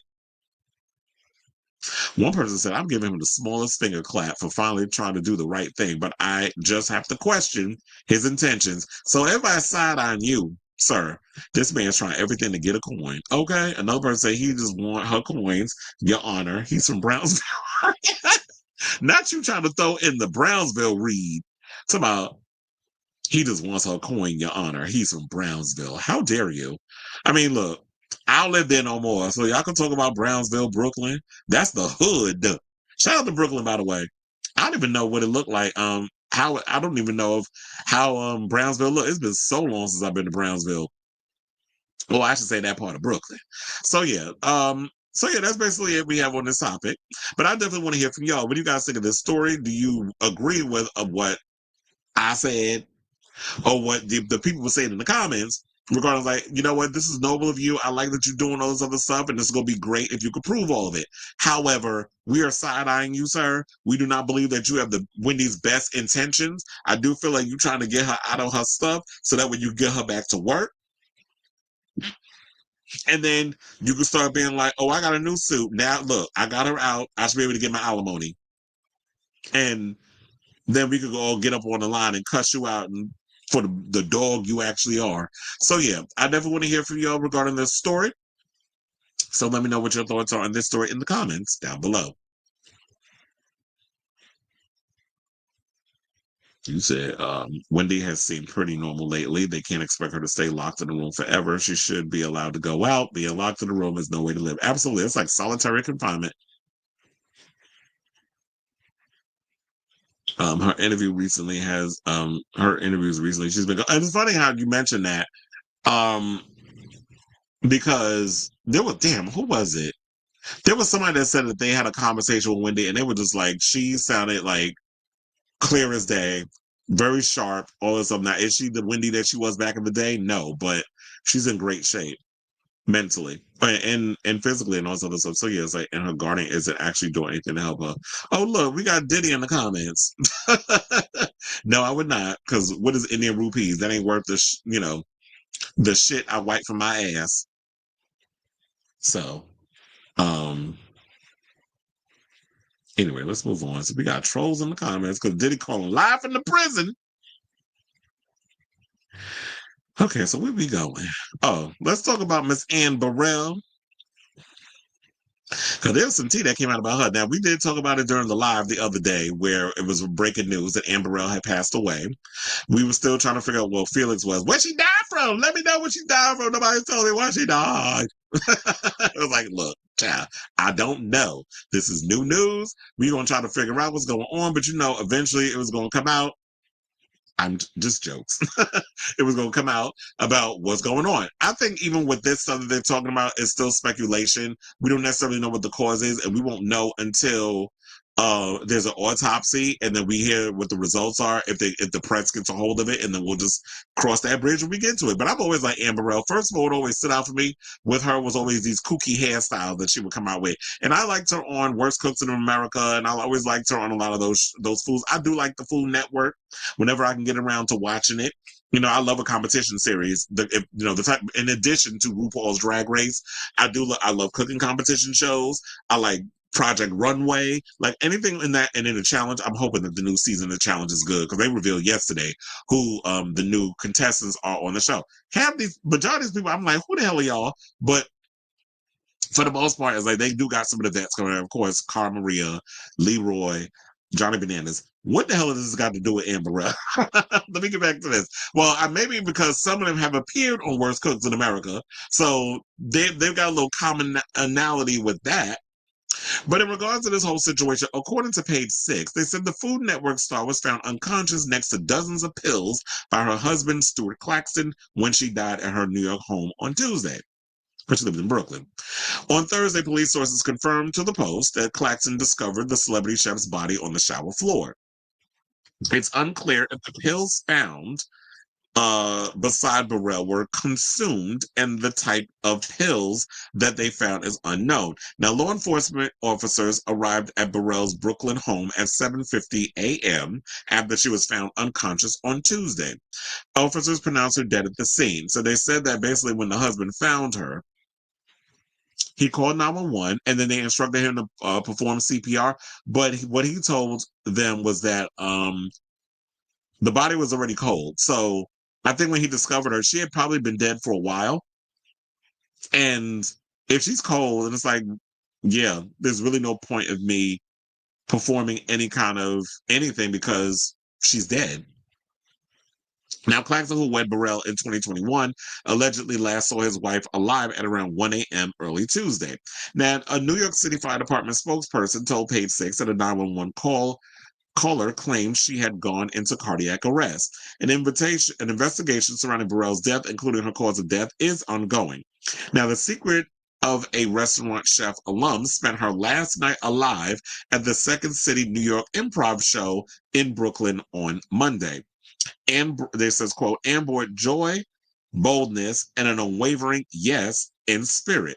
Her enthusiasm was contagious, her presence unforgettable. Our thoughts go out to Anne's family and loved ones, this is according to a spokesperson for the event center told Page 6. So Burrell was also mourned by several of her former co-workers, including fellow Food Network star Melba Wilson, who told TMZ that her late pal was healthy and vibrant before she died. Chef Shirley Chung, meanwhile, claimed Burrell made plans to celebrate her new life 1 week ago, while Burrell's husband has yet to speak. Oh, also, Bobby Flay spoke out. There's a bunch of other people that spoke out as well. Now, while Burrell's husband has yet to speak out, the TV personality's family recalled her smile lighting up every room she entered. So a lot of people have a lot of great things to say about Anne Burrell. Anne Burrell was definitely a larger-than-life personality whenever we saw her on our TV screens.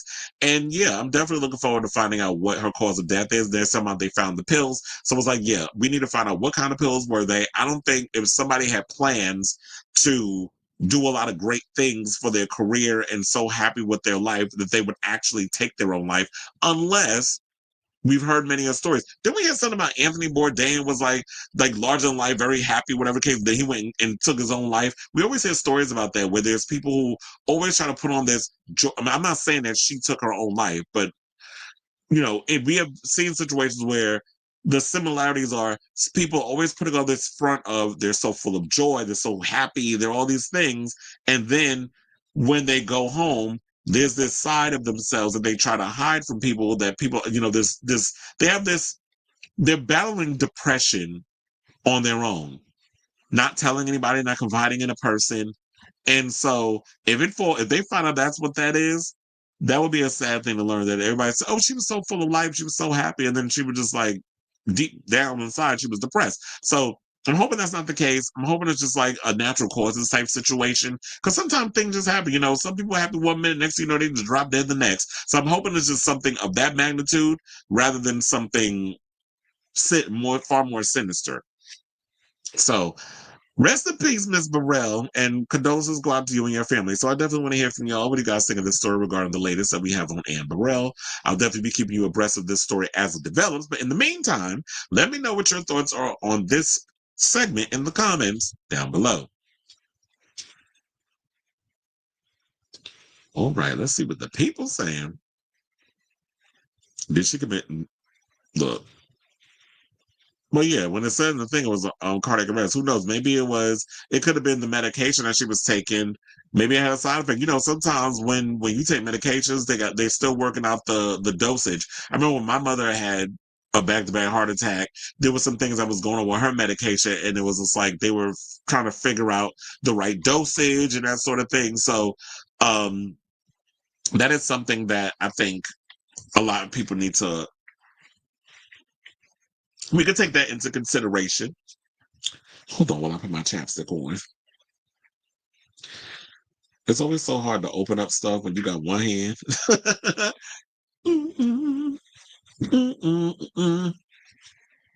Oh, I'll be up in here licking my lips all night like I'm LL damn Cool J.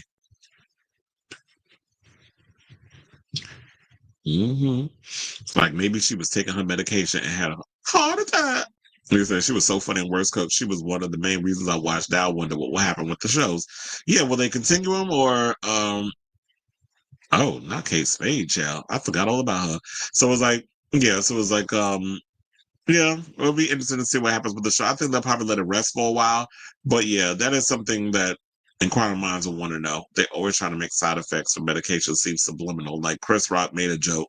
Do you go to sleep and wake up in the morning? You gotta watch it with these damn situations. All right, y'all. So now let's move on to this story. So now there was a big situation that happened on The View where Whoopi Goldberg was out here saying that well, she's facing backlash basically for comparing life in the U.S. to that in Iran. Now, I'm sure y'all probably heard that's going on right now. We're in an existential crisis where Bibi Netanyahu for the past 30 years have been trying to spread this lie and propaganda all over the world in regards of, oh, that Iraq is evil because that was the thing, weapons of mass destruction, all that other mess that happened during the Bush administration. George W. Bush jumped on that shit like a dog on a damn bone. And then come years later, we found out that a lot of troops died for nothing. There was no weapons of mass destruction. It was all a bunch of BS. It was all a lie, in the words of Carly Red. And then we're still paying the price because of that. Now, BB, because this old bitch ass want to run around with his Zionism and all the other mess, because I guess Gaza isn't enough. Now he wants to go after, and then it's about that they've got a big plan. Somebody leaked this. I forgot what it was. I was watching Kyle Kalinske earlier. Shout out to him. And he was talking about that, yeah, there was some plan that came out that they said, oh, yeah, they're not only going after Iran, they're going after Yemen, they're going after, Somalia, Saudi Arabia. Like, they're going, of course, all the places dominated by brown folk, and they got the ones that got oil. Oh, they're trying to go over there and get whatever they get because we got a bunch of damn colonizers that's trying to just take everything from other people. But that's not what The View is going to talk about. The View is going to follow the sensational, and they can't call out the Zionism of what's going on and the vitriol and evilness that's happening with Netanyahu and trying to assert the American people into this whole situation because a lot of us don't want this war. But if you believe the recent polls on CNN and all this other stuff, apparently America wants us to go to war. And it's like, so we're repeating the same thing because y'all are being propagandized from mainstream media. When you have a lot of these mainstream media, the MSNBC, the CNNs, the Fox News, we're not only going to blame Fox News. MSNBC and CNN are just as bad with the propaganda that they're posting on a lot of these social media, on a lot of their networks. Because the young people, my generation, I don't know, maybe some Gen Xers, Gen Z, elder millennials, which is like my generation, younger millennials, that sort of thing. We're all on social media. We're all watching stuff on social media. We're not watching the BS over there on network television. We're not buying into the foolishness. So when you have people of a certain age, they'll be like my parents' age, or maybe like what, 50 and up, or not even 50, maybe like 55 and up. They're still over here getting their news from the local TV channels. When I've gone out and stuff, or if I'm in a place that I have no control over the television, I hear all the BS and the propaganda that comes out. And The View is no different with their propaganda. Look, we just talked about it the other day, and I wish I could play the clip. Javier Bardem was on their show, and I think it was Monday, and Ana Navarro asked him about, his thoughts on the political climate and that sort of thing. He brought up the whole thing about Gaza, it being a genocide. You could not see if you saw how fast they were willing to go to a commercial break because of what he was saying. Maybe I don't think it penetrated through a lot of people's head because, Javier is not American. He is someone who, I think he's Spaniard. He has a thick accent. So you trying to understand what he says, and when he's speaking English, takes a minute for it to kind of penetrate the brain. But child, he was going in. And then Whoopi, they tell him, go to break. So they had to go to break. They did a hard out. And they called it out on social media. So now they up in here saying it's foolishness. Well, she is. And Alyssa Farah Griffin had to clap back on that situation. And I think Alyssa is of Arabic descent, if I'm not mistaken. I forget what her nationality is. But they said Whoopi insisted that life in the United States is just as brutal as living under the Iranian regime in a heated argument with The View co-host Alyssa Farah Griffin, saying, quote, "We have been known in this country to tie gay folks to the car." Really? Because the only person I thought of that they tied that was a homosexual was Matthew Shepard. But that wasn't a car that he was tied to. And we can bring up Brandon Tina, because remember what that situation that happened. So we've had situations where people have been killed because they're gay, but not to the extent of what happens in Iran. You are sentenced to death if you come out as homosexual. So what the fuck is Chris trying to watch them out? Well, I guess what's the point? Because I've been cussing through this whole damn show. So why all of a sudden I'm trying to PG-13 myself? Let's continue. So she said, yeah. We have been known in this country to tie gay folks to the car. This is what she shouted at Griffin on Wednesday's episode of the ABC show. So that was yesterday, by the way. Listen, I'm sorry. They used to just keep hanging black people. It is the same, she added, comparing the U.S. to the Middle East country headed by tyrannical supreme leader Ali Khamenei. So if he's a tyrant, what is Bibi Netanyahu? Who last time I checked, and don't sit here and assume, because I always have to point everything out, because people will take your shit out of context and try to accuse you of being for the other side, like I was earlier, because I called out Joe Biden and a lot of stuff on his genocidal stuff, and I called out the Democrats on them sitting on their damn hands while they're allowing a lot of this toxicity stuff that happened in this country, because they want the other side to do so bad that we'll just go and vote in lockstep for the other side. Those days are gone, people, Democrats. So when you go and call out the other side, all of a sudden you are pro-Trump. Because apparently I was accused of being a Trumper, which I'm like, you really don't know me. Because if you ever heard the stuff I say on this show and the amount of political stuff that I post on social media, you know that was a guy. Maury would determine that was a damn lie. So I hate when people lie my name, because then I got to go in and let have. So, I don't agree with that. Where you're basically saying that, I'll say this. I'm not here to defend what's going on in Iran. Iran's got their own issues. Iran's got their own stuff that they got to deal with when it comes to their supreme leader, or whatever the hell you want to call him. But here's the thing. Why we all acting like Benjamin Netanyahu is a saint? Especially when both sides, with Biden taken from AIPAC, Donald Trump taking from Miriam Adelson, she gave him over $100 million so that way they could occupy the West Bank and flatten whatever is left of Gaza.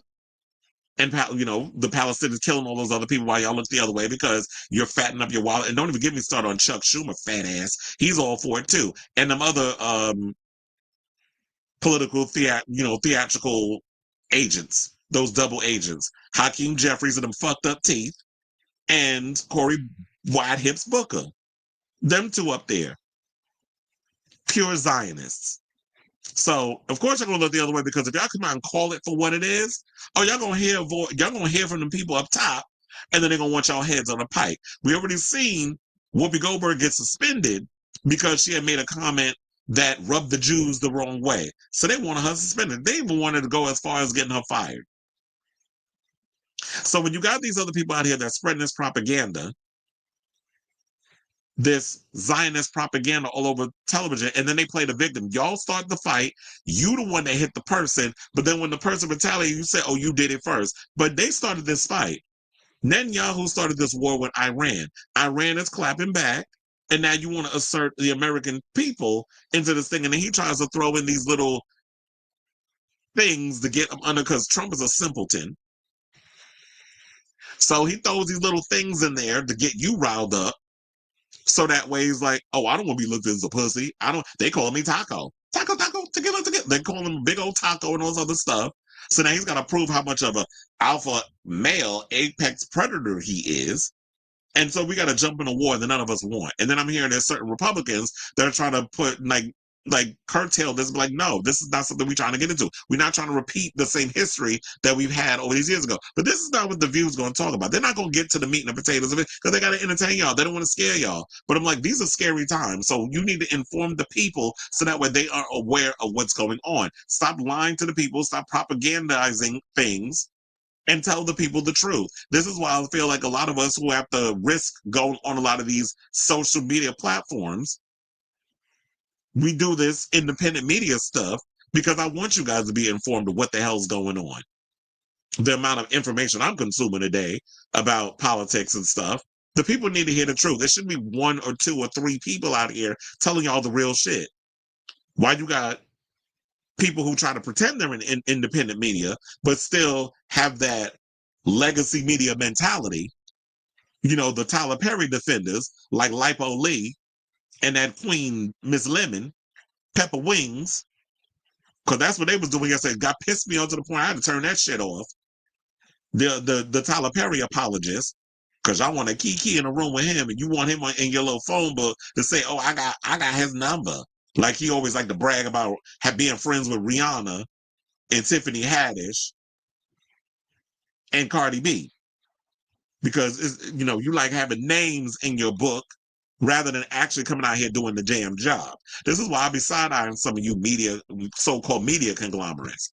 Because y'all all about trying to show up in them places rather than doing the job. But to get back to this, because it's funny, like when it comes to politics, like I lay it all out before we get through each of what was said. So Alyssa Farah Griffin had pushed back and said, it's not even the same. I couldn't step foot wearing this outfit in Tehran right now. This is what she said, referring to the capital of Iran, where women are required by law to wear a hijab. Now, Griffin was 36, further argued that she would not be permitted to show her hair or arms and wouldn't be allowed to wear a skirt as these offenses have been punishable by death by the IRGC's cruel morality police. So yeah, they killing women out there for even exposing their arms and their hair. And she said, that's why I'm saying that it is the same. Murdering someone for their difference is not good. Whoever does it, it is not good.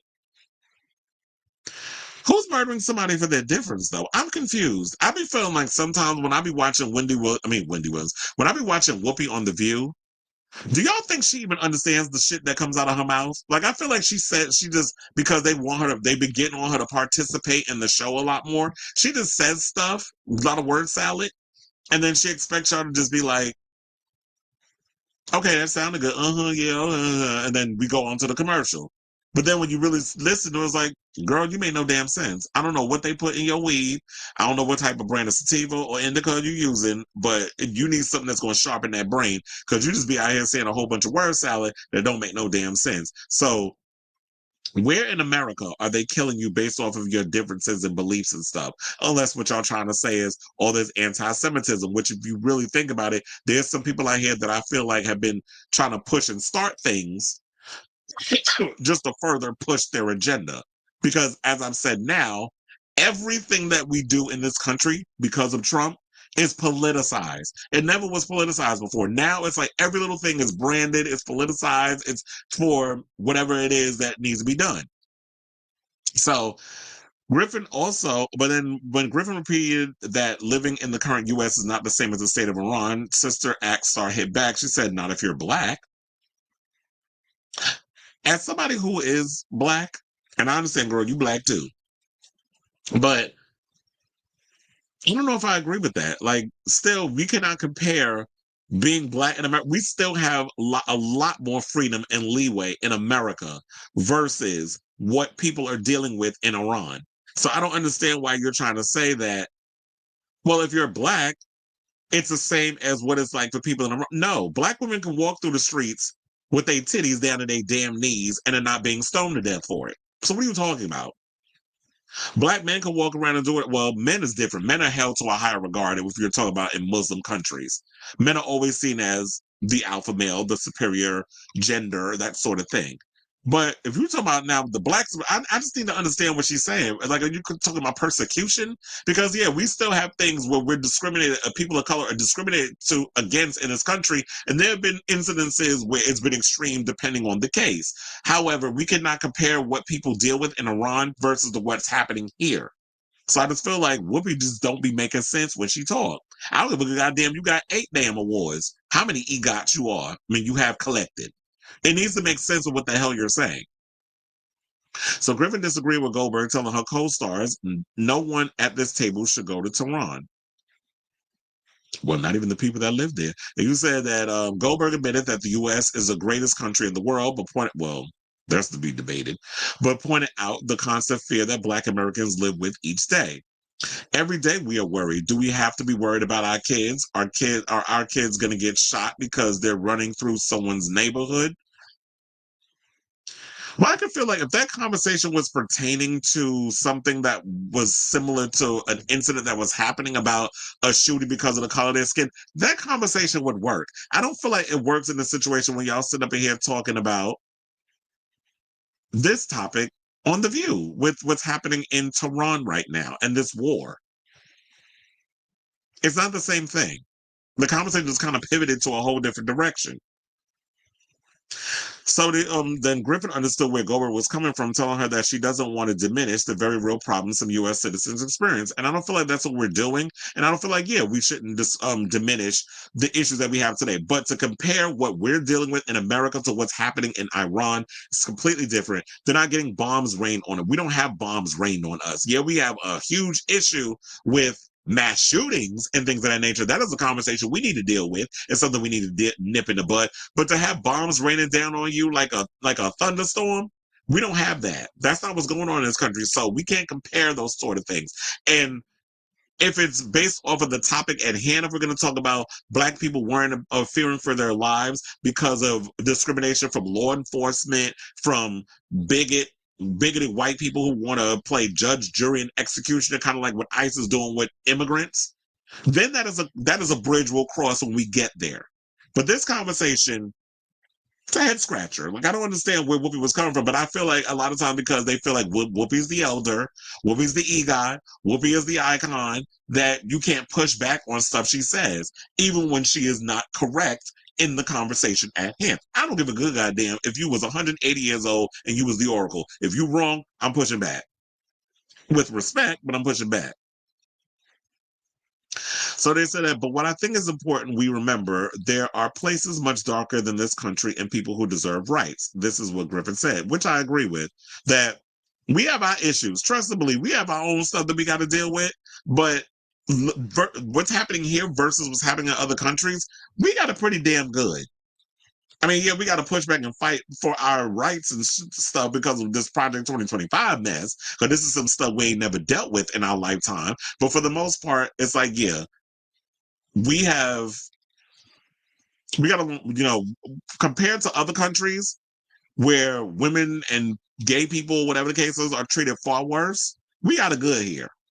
We can have a pride parade. I wouldn't say we ain't got to worry about nothing. We do.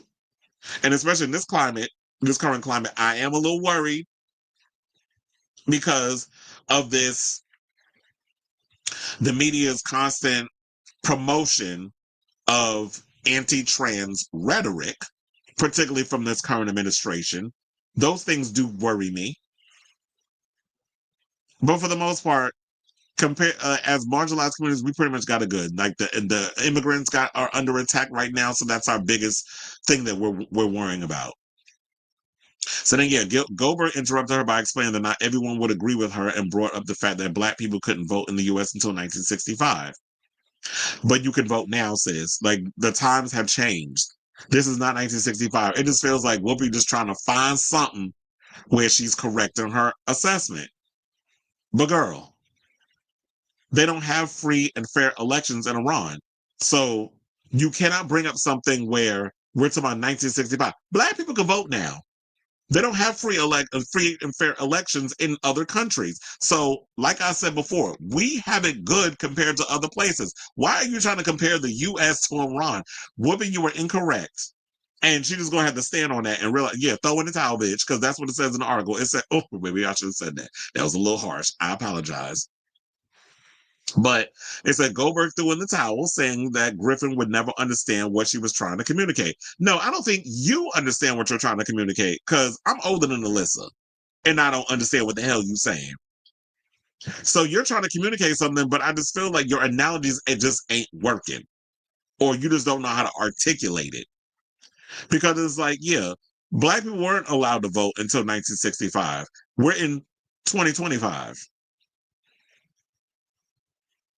So, which is like what, 50 years? No, that's 60 years later, right? Because I would think the 70s would be 50.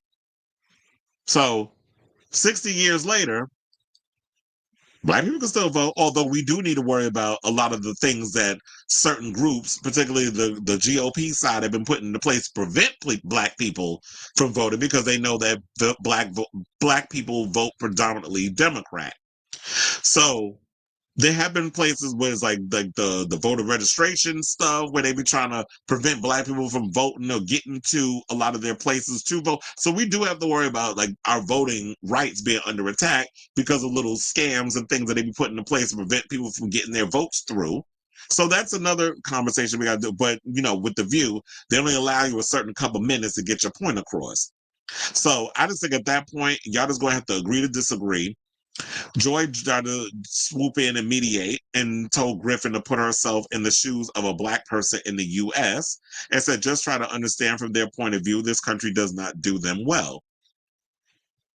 Which we get, but to sit and compare what people in Iran are going through right now versus Black people in America is not the same thing.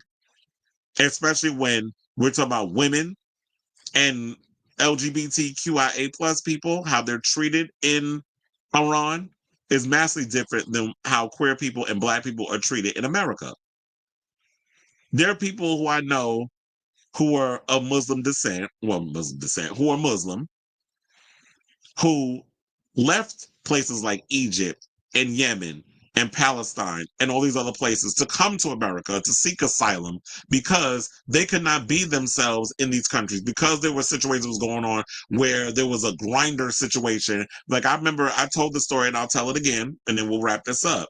There was a guy that when I was living in Brooklyn with my roommate who was a promoter, Ricardo Tavares, there was a guy that stayed at the apartment that we were at. And Ricardo, I believe he was like, he went back to Brazil to kind of be with his family, but he sublet it.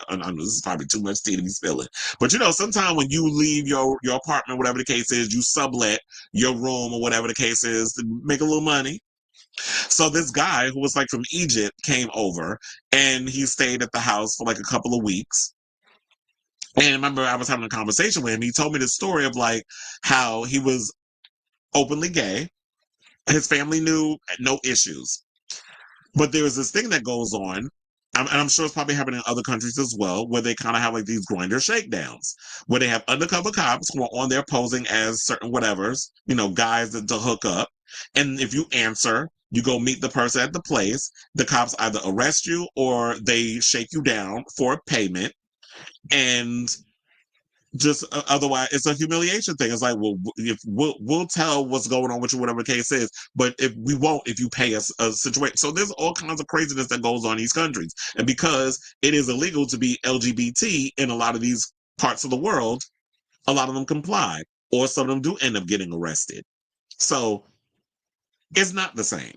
So when I'm looking, it's like, I understand, Whoopi, what you're saying. I'm not trying to take away. I understand the persecution of what Black people had to deal with. I've heard the stories from my Black family members. But for this segment to try to compare, and then you switched up on the subject and made it about Black people, when it was supposed to be something completely different.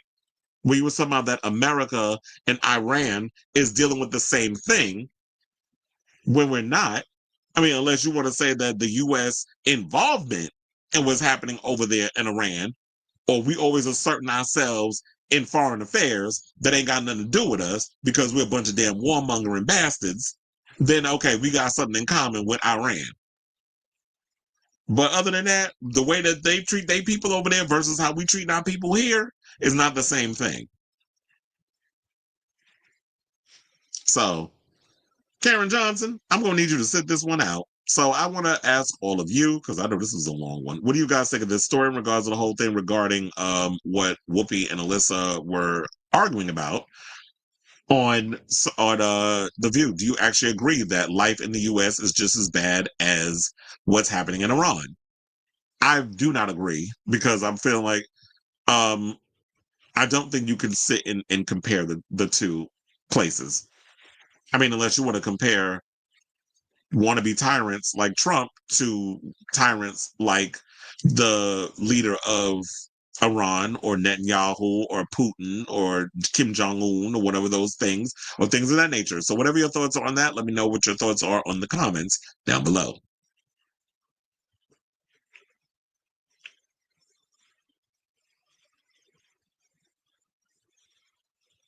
He says, say what? I heard out of all the table, her contract wasn't up for renewal. Basically, ABC said, out of all the people, we get in trouble because of you. You're not enjoying it. You're only here for a check. Well, we'll see how that works out if she decides to come back next year. But it's time for her to go. And so Whoopi does seem checked out, like she doesn't want to be there. I have noticed she seems to get into. She does need to get in that. Look, acting was her forte. Acting and being a comedian, that was her bread and butter. I just feel like, ABC probably pays her a good coin. She needs to figure out what it is that she wants to do. If her passion lies I mean, look, it's a pretty easy gig if you can get it, just to be able to run your mouth on TV for an hour. That's a fun gig to have. But the passion has to be there. And if you don't have the passion for it, then it might be time for you to find something else to do. I think what she was trying to explain, the hypocrisy of the U.S., and it didn't come across as she intended. But Alyssa is chronically misinformed. Yeah, she definitely is. But that's why I was like, you know what? I kind of wish I would have just seen the Hot Topic segment, because then I could have understood the nuances and the tones of and everything of what she had to say, and then maybe I would have understood it better. I got to get around to watching The View. It's been a minute since I've watched the show, so I need to kind of binge all the episodes. I don't be caring about who they interview. I just binge the Hot Topics, and then I could get a better understanding. And when I get around to that, then I'll maybe I'll have a better a change of tune. You said, was it something you knew? Yeah, there was a lot of hypocrisy and hatred in the U.S. Yeah, definitely. Yeah.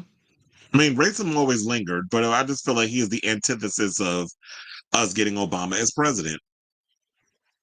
Probably for your next show, I send you something. Let me see. Well, yeah, I ain't gonna be able to do a show tomorrow because I'm working a show.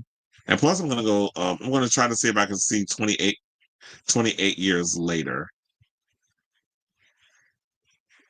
Why do I feel like I've talked about this before? But I guess this is new, because I remember this story coming out. To my Fat Joe sued for $20 million by former hype man in explosive complaint. Alleged rapper engaged. Bitch. They said Fat Joe was engaged in sex acts with minors and coerced him into more than 4,000 sexual acts to maintain his standing. Girl. Ooh, let's read it down. Hold on.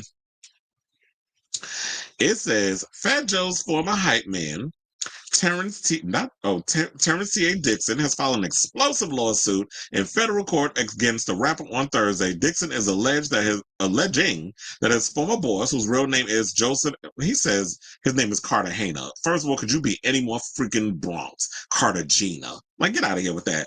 That's what he said. My name is Joseph Cartagena. Joseph Antonio Cartagena. Engaged in coercive labor, exploitation, financial fraud, sexual manipulation, violent intimidation, and see, look, Felix, you want to know who's going to be next? There's your answer. You spoke too soon. So they said, violent intimidation and psychological coercion. Now, Dixon adds that the hip hop star behind such chart toppers as What's Love got rich and famous while he and his associates deliberately suppressed, silenced, and erased Dixon's substantial creative, artistic, and commercial contributions, which were foundational to Fat Joe's professional success and personal brand. He is seeking up to $20 million in damages. That's the number that Derek Dixon should have went on, not no damn $200 million. He went for, that's Britt Eady. Her number was $20 million too. It said the complaint filed in U.S. District Court, Southern District in New York, details so many disturbing claims about Fat Joe's alleged sexual relations with women, including minors, that it contains a trigger warning on the first page of the 157-page document, saying for 16 years, Dixon served as Fat Joe's so-called hype man, a common figure in hip-hop. That's somebody like with Flavor Flav. For example, they're going to explain to you, but it's literally like what Flavor Flav was for Public Enemy or Spliff Star is with Busta Rhymes. It's somebody who basically just gets up there and hypes up the crowd and is like your sidekick. So they said Dixon is repped by not Tyrone Blackburn. See, I was with you until you picked this man, who was also the lead counsel in a high-profile case against the Diddler.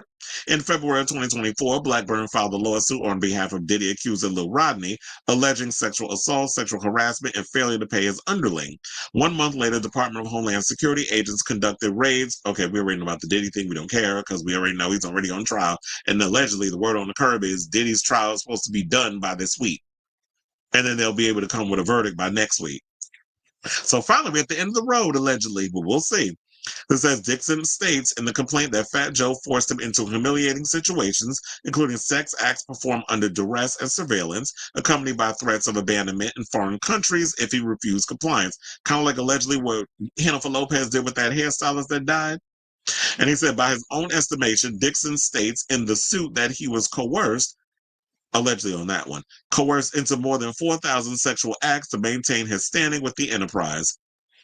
Most shockingly, the suit claims that Dixon personally witnessed Fat Joe engage in sexual relations with children who were 15 and 16 years old. The list lists 3 such Jane Does, including a 16-year-old Dominican girl in New York who, in exchange for cash, clothing, and payment of her cell phone bill, would perform a baloney wash and other sexual acts on the rapper.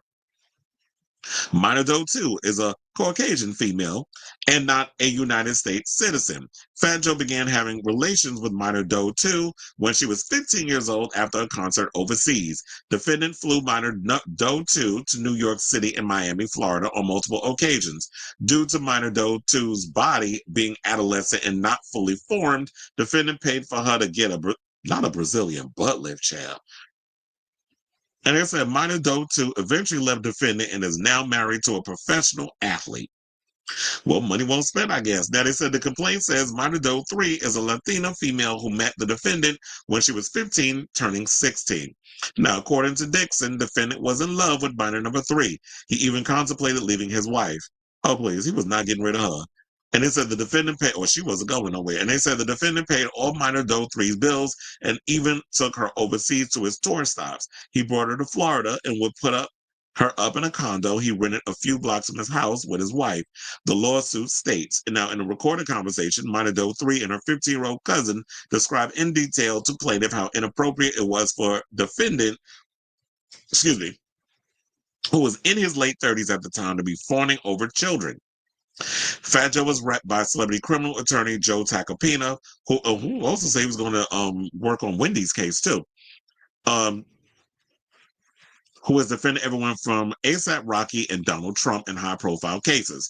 Tacopina responded to the lawsuit, saying in a statement to Variety, the lawsuit filed by Tyrone Blackburn and Terrence Dixon is a blatant act of retaliation, a desperate attempt to deflect attention from the civil suit we filed first, which exposed their coordinated scheme to extort Mr. Cartagena through lies, threats, and manufactured allegations. Saying, quote, law enforcement is aware of the extortionate of demand at the heart of this scheme. The allegations against Mr. Cartagena are complete fabrications, lies intended to damage his reputation, and force a settlement through public pressure. Mr. Cartagena will not be intimidated. We have taken legal action to expose his fraudulent campaign and hold everyone involved accountable. Now, defendants in the suit also include Pistol Pete Torres and Richard Rich player Josh Bitra. I don't know how to say his last name, who the complaint refers to as key associates in Fat Joe's criminal enterprise, asserting civil claims for violations in the Trafficking Victims Protection Act and the Racketeer Influence and Corrupt Organization Act, also known as RICO, as well as related violations under New York and Florida law, including unjust enrichment, quantum merit, fraudulent concealment, fraud, intentional infliction of emotional distress, and money laundering. The suit damn, this is a long ass article. Shout out to you for writing, but you definitely keep me busy. And he said the suit additionally names Jay-Z's Rock Nation, claiming that the company, which reps Fat Joe, knowingly participated in concealing, transferring, and manipulating Dixon's authorship rights and royalty interests and sought to intimidate, harass, and obstruct the hype man's legitimate claims against Fat Joe Torres and Joe Spitra. I don't know how the hell to say that last name. Now, according to the lawsuit, the defendants engaged in deliberate tax fraud schemes in an effort to conceal the extensive wage theft, artificially inflate Dixon's tax liabilities, expose him to unwarranted tax audits and penalties, and systematically obscure the exploited labor. The complaint cites a whistleblower account who came forward last year, as well as a related recorded cell phone calls that helped paint the picture of the alleged misdeeds. The move comes after Fat Joe and Dixon in April sued Dixon in April for slandering him on social media by claiming that the Bronx-born rapper, who enjoys high-level political connections, flew a 60-year-old girl across state lines for sex. That suit also names Dixon's lawyer, Tyrone Blackburn, claiming that the pair tried to shake him down for a settlement. Say, quote, this is the right way to fight Joe, though, the system. Or through the system. You can't fight him no other way, Dixon told Variety in an exclusive interview. Joe thinks he's a god. Joe thinks he's untouchable. Now, Dixon's suit against Fat Joe goes much further than his social media posts and states that he endured a wide spectrum of sexual coercion, psychological control, forced exhibitionism, and surveillance-based humiliation, including being compelled to perform sex acts under observation, being filmed or directed by Joe in the presence of others, tactics designed to control plaintiff's body, erode his autonomy, and ensure silence. It adds these sex-based abuses were not private, incidental, or isolated. They were integral to the enterprise's culture of dominance and humiliation enforced by defendants' associates such as Pistol Pete, JB, and others, and sustained across numerous tour locations, including Miami, North Carolina, Germany, Spain, and Wisconsin. So now in today's complaint, which is Thursday, Dixon claims that the activity took place on Market America's corporate yacht and at its mansion properties where Fat Joe orchestrated repeated orgies involving plaintiff, female dancers, and minors. The lawsuit adds that Fat Joe used his status as a hip-hop star to compel Dixon and others into degrading sexual performances. Often Fat Joe watched, recorded, or directed. Child, was you up in here being a Puerto Rican Diddy? Often while Fat Joe watched, recorded, and directed the encounters. These incidents, they said, occurred under conditions that included the presence of corporate security staff, surveillance cameras, and defendants' management entourage, yet no intervention occurred supporting the interference that these acts were facilitated by and covered up by the broader enterprise and its affiliates. The complaint continues. Dixon did not willingly consent to participate in these acts. Instead, plaintiffs submitted solely out of fear of immediate retaliation, which defendant repeatedly demonstrated, which includes financial punishment, professional sabotage, abandonment in foreign countries, or physical harm. I was like, God damn, is there an end to this article? This has got to be the longest article I read on here. So now they said, though Fat Joe hobnobbed with some of the biggest names in politics, including then Vice President Kamala Harris, there was at least one Brushwood scandal back in 2010. He and members of his entourage were detained and questioned after a University of Wisconsin student reported an alleged SA following a performance at the city's Orpheum Theater. At the time, Fat Joe's attorneys called the woman a pretender groupie who was attempting to shake down the rapper for money. So he's another one, I guess, that's in a powerful position that uses his power to get away with whatever he needs to get away with. So yeah, Chad, there's a whole lot. That was a lot. I'm shocking it over this news. It's like, bruh. I'll definitely keep you guys abreast of this stuff as it develops, but this is something that just came out. So, yes, breaking news. Fat Joe out here being a hot mess. So, yeah, let me know what you guys think of this story. And I'm seeing that there's a lot of comments. It says that clip of Joey being read by RuPaul was floating around. That one always gets around. 6 Degrees of Jennifer or Janet Jackson. Tyler Perry is connected to Janet. You better call Tyrone, but you can't use my phone, okay? It said you're on to something. Sounds like Fat Joe's gonna have a big trial like Diddy. Well, we'll see. It's like they're trying to take down all of hip hop. They always say that about people who try to speak out about powerful people. Absolutely, that they're clout chasers or money hungry because they have no other way of extending beyond their vocabulary. Oh my God, there was this clip that I wanted to show y'all. Did y'all see when I was, I wanted to use that as an example when I was doing my review. Did y'all see that video of the woman who was on television? She was a reporter and she was talking about what was going on, I guess, in Iran. And one of the bombs from Israel went and bombed the news station that she was working at. Watch this clip. صدای متجاوز به خاک وطن، صدای متجاوز به صدای حق و حقیقت است. I don't know what she's saying, but watch. صدایی که شنیدید فضای غبارآلوده استودیو.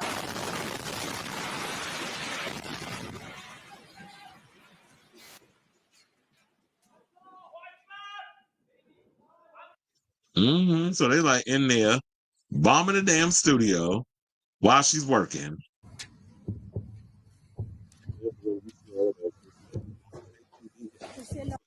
During a live broadcast, the anchor was saying Allah will punish Israel. Right then, a missile slammed into the studio. And they said basically 2 journalists are dead. So now it's like, well, they're out here trying to get the information out. This is what they're doing to these people out there. But they're blowing up. Look, this is crazy how this is going on. سردبیر گروه دفاعی خبرگزاری صدا و سیما. So, I just wanted to show y'all that so that way y'all are aware of what's going on out here in these streets. Okay, well, let's move on. Because I meant to play that during the whole Whoopi segment, but I forgot. But anyway, speaking of The View, let's get into this View story. So Kathy Griffin, recently did a video on her YouTube channel. I did put it on my watch list. I just haven't gotten around to it, but they did a story on it. It was making the rounds. So I was like, you know what? Let me do this story because then I could just read y'all what it was. So yeah, Kathy Griffin basically said that she passed on a multi-million-dollar offer to co-host The View and said that Barbara Walters wasn't happy for her doing that. Now, in a YouTube video she shared on her channel on Tuesday, June 17th, the comedian recalled being offered a cool $1.4 million to host a daytime talk show. Though Griffin, 64, declined the proposal, the late Barbara Walters apparently wasn't a fan of Griffin's decision, saying, I really respect those women for going on that show day in and day out because they know there's blowback. This is what she said, praising the show. And she said, and by the way, to this day, The View is one of the most buzzworthy shows on television or anywhere. People still get up in arms online talking about who said what on The View. So it's always going to be a high stakes show. But that's the whole goal of what Barbara Walters wanted. She was like, this is a show with different women, different points of view. Maybe a little too different. That was the early phrasation of the show back in the 90s. Now, Griffin then spoke about co-hosting the show roughly 27 times before being offered a permanent spot in the mid-2000s. She had been flying from Los Angeles to New York for several appearances and though she was getting paid, extras like wardrobe, hair, and makeup weren't included. She said, eventually I said to my agent, okay, tell them I'm not, if they're going to offer me a permanent chair, please tell them to just offer me the chair or not. This is what she recalled. Now, after a certain point, while the talk show kept auditioning new potential hosts and still flying out Griffin numerous times, she asked whether or not she got the job. She said, quote, so they made me an offer and the offer was $1.4 million. And I'm just going to be honest. I had to turn it down because at the time between doing the reality show, My Life on the D List, and touring, I was making about $10 million a year.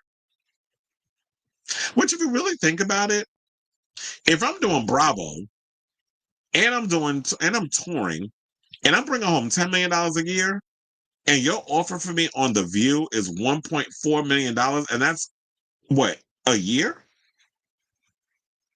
To me, I'm just like, no, you can't possibly be thinking I'm going to take a $1.4 million to do a TV show where I'm going to have to risk taking blowback from people watching me on TV when my worth is so much more than that. So if I was Kathy Griffin, I'd have turned y'all down too. Well, especially when you look at Whoopi Goldberg now, I believe Whoopi Goldberg makes like $10 million a season. You're not going to pay me some damn $1 million, $1.4 million. What the hell is that?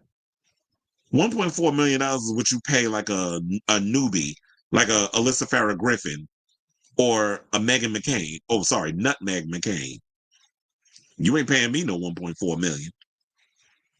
And she get the $1.4 million. That's an extra bump because, you know, if she don't say, my father, my father, my father, my father, my father, my father, my father, my father. So she said, yeah.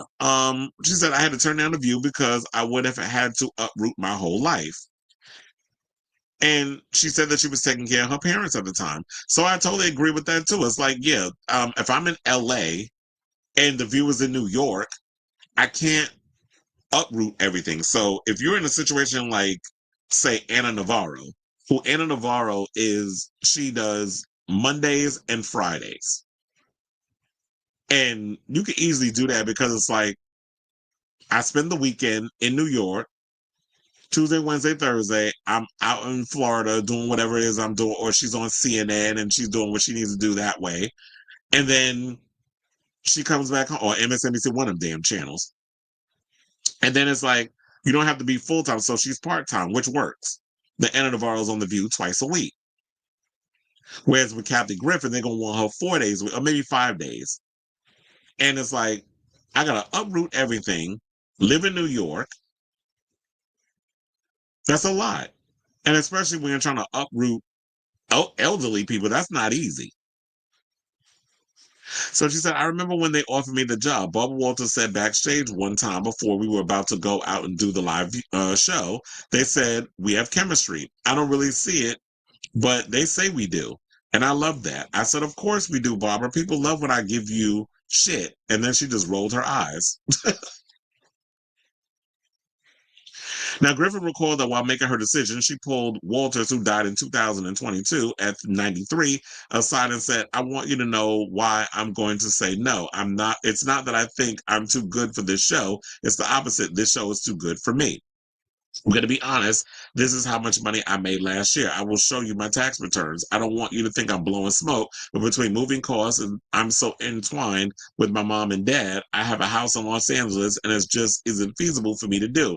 But I want you to hear it directly from me. She did not like that one bit. She didn't care. They didn't up their offer by a penny. I think I might have said something like, can you meet me halfway? But they didn't. But there's the real story. So then when they didn't pick her, they didn't pick Kathy Griffin, that's when they went with Rosie O'Donnell and brought her back. Because remember, she was on the show because of the thing that happened with her and Elizabeth. Then she left for a while, and then they brought her back. And then she was up there with Whoopi. And remember, her and Whoopi were butting heads. And then they had to go and kind of, that's when Rosie left again. Now she's living happily in Ireland. So that's the story. And it would have been cool to see Kathy Griffin on the show because I like Kathy, but I don't think she would have. I mean, it would have been entertaining to see how she would work on that show, but it's probably a good thing she didn't come and be a part of that because it was like, I don't know. I think the show was going through a rough situation at that time because they had the tall committee on there. Then I remember they had,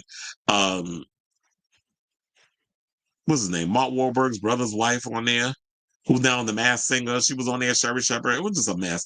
I think they was going through identity crisis at that point. And I was like, I like Kathy Griffin. I find her entertaining. She used to make me cackle because I used to watch Life on the D List. I used to watch a lot of her stand-up specials.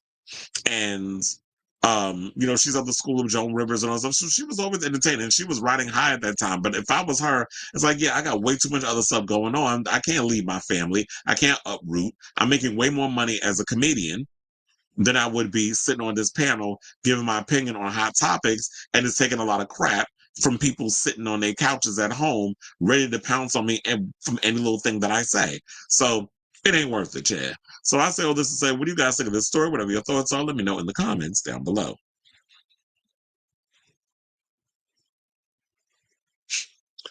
Barbara don't like no damn body. I think she got pissed off about Kathy mocking her in her stand-up. Well, that was always funny when she would do that. I think Naisha lives in LA. She does. Naisha does live in LA and travels to Chicago. But it's like, yeah, could you imagine the frequent fly miles she has? Because that's crazy. It's like, no, I'm not going back and forth. I mean, at least it's keeping you in business doing Roscoe's. But it's like, yeah, I would live in Chicago. Or I would be by coastal. Like, I would have a place out in Chicago working and all other stuff while I'm doing the show. And then when the seasons wrap up, then I go back to my life in LA. But if she's found a way to make it work, then keep going, keep doing what you're doing.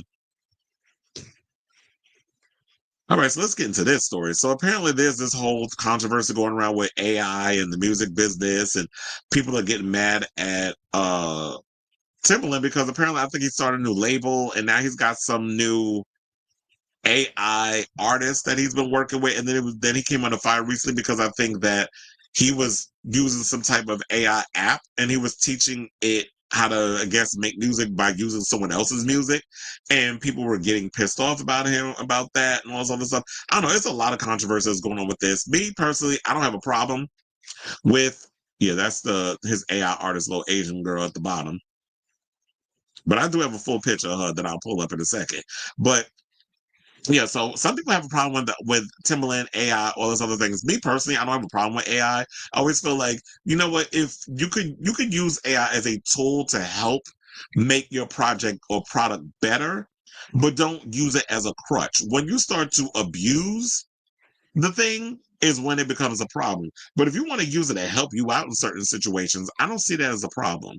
So Will.i.am, who is a global entertainer and also a staunch tech advocate, sees the value of using AI in the music industry, but also recognizes why Timbaland's new label is under fire.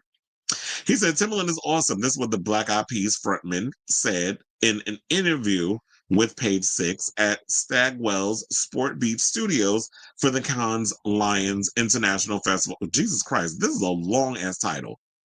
Stagwell Sports Beat Studio for the Cannes Lions International Festival of Creativity. Why is it so damn long? But okay, whatever. Then they say he's a great musician, a great contributor, and he's enthusiastic about AI just like I am. I feel that maybe he didn't think of all the things.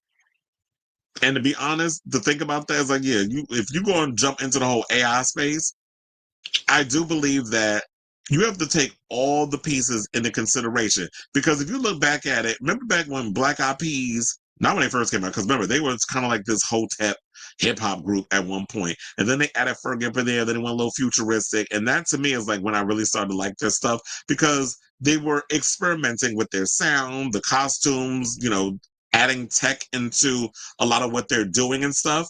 And I actually like that aspect that Black Eyed Peas kind of had this whole futurism thing to them.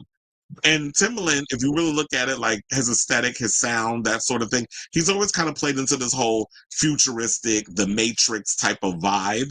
Because you always say that they were heavily influenced. I mean, even though his music was always futuristic long before we even got a Matrix movie, because him working with Aaliyah definitely changed the landscape of music, especially when she was bringing her Sade-esque type vocals to his hard futuristic beats. And we kind of like that contrast. And so we've always looked at Timbaland. Well, I'll say. I would always look at him or people like the Neptunes as sort of like this futurist type of vibe sonically. And I always expect them to kind of like push the boundaries in that way. And we always saw that happen with Black Eyed Peas. But the problem, I think, is like, yeah, when you use AI, you got to kind of, dot all your I's and cross all your T's before that's something you jump into. And it will raise a lot of concerns. So, I want to make sure that okay. So it said, Will.i.am shared that in his opinion, Timbaland's greatest stumble with his new AI venture was not that he launched an AI artist, which you can clearly see up here in the photo. Her name is Tata, by the way. Then they said that which some critics believe would threaten the careers of rising human artists, but rather he was not transparent enough about his business efforts. Saying, quote, I think what happened with Timbaland was he was telling people to send music in the year before. Oh, yeah, I remember that. When he was on social media, to my sending your music, all this other stuff. I remember when he was doing those YouTube live streams. He was on there telling people to send in their music, all this other stuff.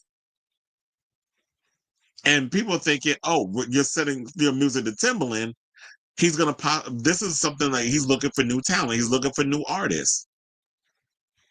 And come to find out, people find out that no, this is because you had some idea for an AI artist, and you're probably going to take these people's songs and you're going to provide it to this creative, this thing that was created in a lab or through a computer.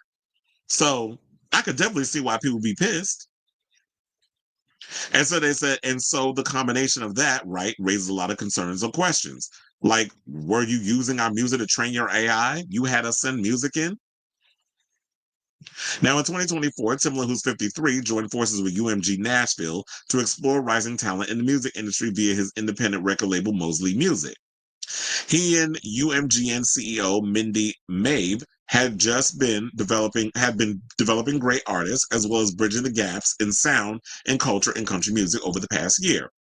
The Way.i.am rapper, however, then announced in June that he was launching his new AI label, Stage Zero, and his first AI artist, Tata. Now, comments via social media range from, we don't want less human connection. We need more human connection.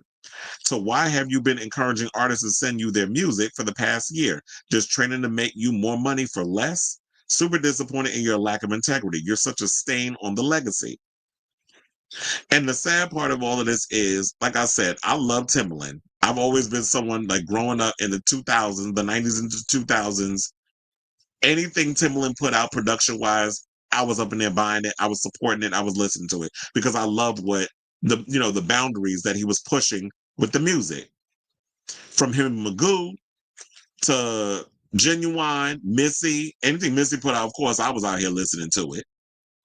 And, some of the other artists that he had worked with, I was here for it.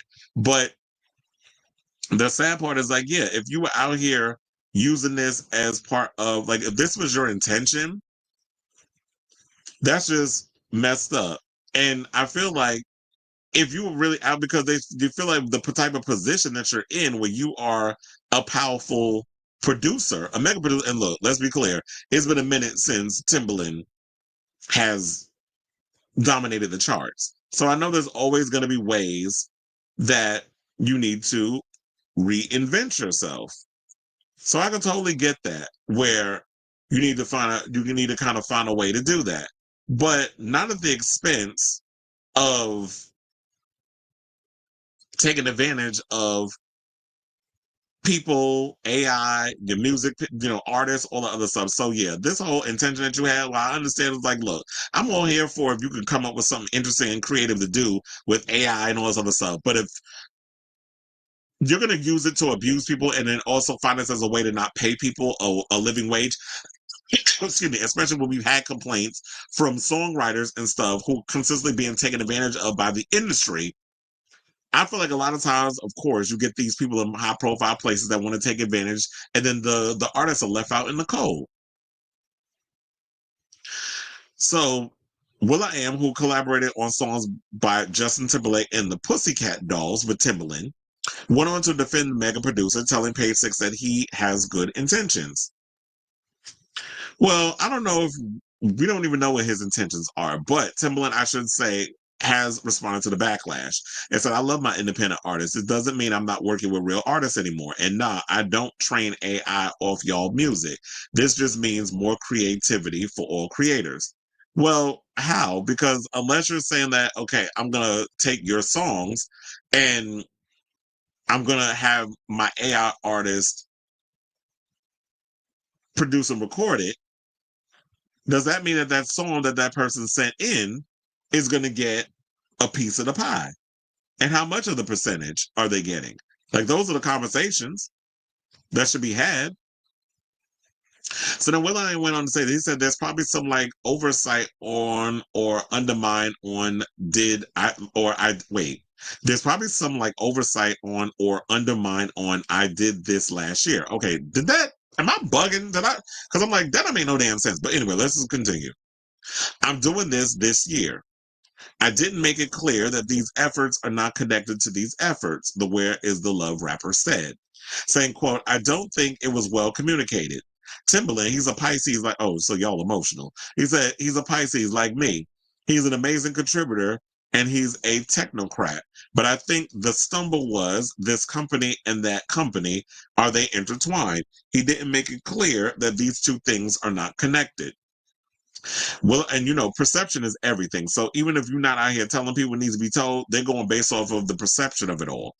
Now, Will.i.am also expanded on the value that AI could bring to musicians' records, noted that he and the rest of the Black Eyed Peas had that foresight back in 2009 when they noted that their "I'ma Be Rockin' That Body" video, hey, the future of music is going to be you type this in and the machine is going to sing it. So we announced that we have an AI member of our group when we are supposed to do our Vegas residency. However, the Grammy winner pointed out the importance of regulations and governance to combat AI companies that lead with greed. And I think that's the part that people focusing on, is that they're worried about the greedy aspect taking over. But if you're saying that you're going to have an AI member of your group when you did your Vegas residency, because remember, they were supposed to have a Vegas residency, but I think that they canceled it. So if you're going to have an AI member, then I wonder if that's going to be the Fergie person. Because, Fergie, I guess, she done with the Black Eyed Peas. They've tried other female members in some of the group. Remember, once upon a time, Nicole Scherzinger was actually supposed to be part of the group. And Saba, speaking of Vegas residencies, I heard that Nicole Scherzinger is doing a Vegas residency, which should be relatively interesting. How are they going to make that work? So I guess what she'll do is perform music from her solo albums that none of y'all bought. And that's no shade. I'm just saying, because as much as I like Nicole Scherzinger and some of her pop songs, the songs didn't really do what needed to be done. So in that case, I am wondering, because like I was saying with like Nicole Scherzinger, she's got a Vegas residency that's coming. So I'm wondering if it's going to be a lot of the songs from her solo music. I wonder if she'll be allowed, because we already know the stuff with her, Robert Anton. Will she be allowed to sing those songs from PCD? Maybe she will, because she's, those are part of her. And then she'll probably do some Broadway songs. So she can mix it up. She can do like those Broadway songs because the people love her from Broadway. She can probably use it as an opportunity to record new music. But anyway, to get back to this whole situation. So it's like, I'm here for the whole AI thing in a way of use it, don't abuse it. And I feel like that should be with anything that you use. So in regards of the whole Will.i.am, because he is very much into tech, he has something called FYIAI, a Web 3.0 creativity and productivity tool, which he demonstrated to Page 6 how it could be used to answer questions ranging from worldwide political issues to interpersonal relationship problems. So we have all kinds of things where people could just use technology now to basically find out whatever it is you want to find out, because apparently that's the future. So yeah. So that's the latest on that. I definitely want to, I'm of two minds about it. I don't have a problem with AI, but I guess they said it, and like I would say, use it, don't abuse it. I just think that when you abuse anything, which, no shade, a lot of people tend to, fall on the abuse side. that's where their problem ensues. So if Timbaland is using it in a way to enhance the situation, I'm here for it. But if you out here taking advantage of the little people, the people who don't have a whole lot of power and say so about things, if you tend to do it and to abuse it, then yeah, we need to call you out. So I can definitely understand people's genuine concerns. So I definitely want to hear from you. What are your concerns on this whole topic and this whole situation of what Timbaland is doing? Especially if you're a starving artist out here trying to, eat. Where Timbaland ain't got to worry about struggling financially, especially when he's already, conquered his dream. A lot of people out here are trying to live their dream, and they looking at Timbaland to give them that opportunity. So I definitely want to hear from y'all. Whatever your thoughts are, let me know in the comments down below.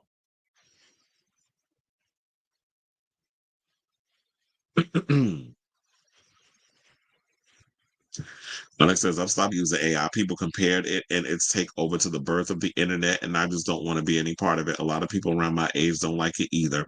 So maybe that'll be the way to, get the pushback that a lot of people don't like the whole AI thing because they thinking it's going to become like some Rise of the Machines type of situation. It's going to be like that, it's going to be something out of the Matrix or something crazy like Terminator, or like, the machines are going to take over and take us out, or iRobot, like something crazy like that.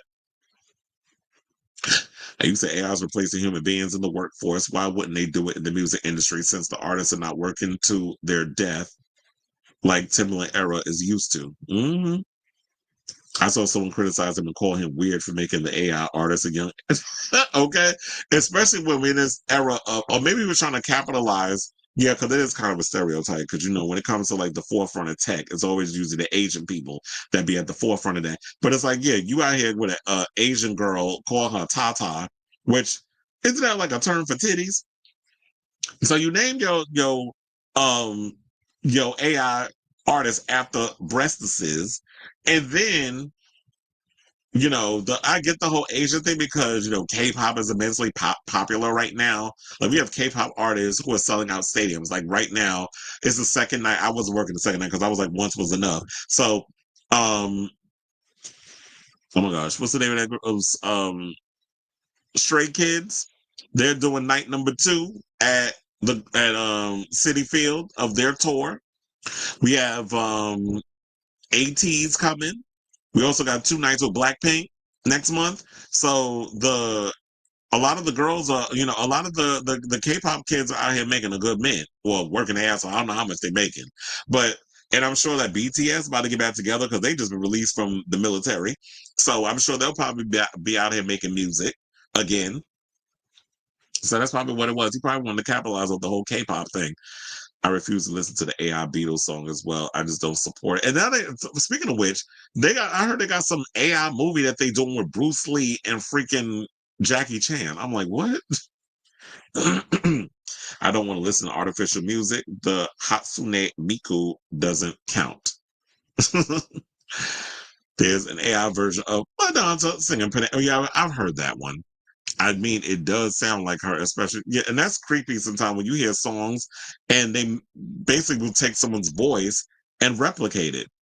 And then we keep hearing about these look, at first it started out with the hologram versions of artists and stuff, and now you got to worry about AI because technology is getting crazier. So it won't be only a matter of time before you start seeing a lot of your favorite artists who probably died out on tour, and people will pay to see it.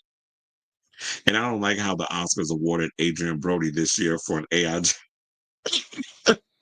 Not the windmill on Adrian Brody, and how the Grammys nominated the Beatles song. It's not a hardworking talent, but yet they could sit up in here and come up with all types of rules to prevent Beyonce from getting Grammys in country spaces, or any person of Beyonce's hue getting awards like she did for Cowboy Carter. If you're non-white, so y'all can do that, but y'all can nominate AI, AI songs. As for Timbaland, he needs something to do besides going live on TikTok, reminiscing on his projects. Let me find out that's what he over there doing. Timbaland came out on stage for 4 minutes when Madonna did the Sticky and Sweet tour in Miami. Mr. Benson Boone actually just posted an AI photo of his album cover with Moonbeam ice cream behind. Ciao, bye. Unless he's gonna be butt naked on that cover, I don't want it. You said I watched a video yesterday about a couple who lives 400 yards away from a Meta data center in Atlanta. Their water supply was poor, and there was a lot of pollution from the construction on the site. Yeah, and you got to worry about it because it was like what? There was a video that I had saw of, I think it was in Memphis, Tennessee, that Elon Musk had built some type of facility out there because I think it's like some sort of a AI, like some tech facility or whatever they was building out there. And I heard that it's affected the people's, like people are getting cancer and they're getting all kinds of radiation sicknesses from the amount of machines that they have out there the amount of electricity that they're using in this area. So yeah, it's like, and he was able to get all that because, the current situation we're in. And when he was being checked for all of those, that's where the Doge thing came in for the waste, fraud, and abuse. There was getting rid of a lot of the red tape that were put in place because they want him to do things the right way. And I'm sure you already heard another one of his things blew up. That was the latest story. That man is a walking failure. But because he's a millionaire, everybody thinks he's smart. But let's move on to some more music news. And let's talk about a name we haven't heard from in a long time. Donnie Klang, because y'all know I be talking about him on this show. I be like, with all the Diddy stuff and making the band and all other stuff, I'm like, where the hell is Donnie Klang? Like, we haven't heard from him in a month of Sundays. But lo and behold, I think he's got a family and everything. He's got a wife, and I believe he has like 2 kids. But I couldn't really find no pictures of him. So I had to go over to his Instagram and pull up this photo. So shout out to him. But anyway, let's get into the topic.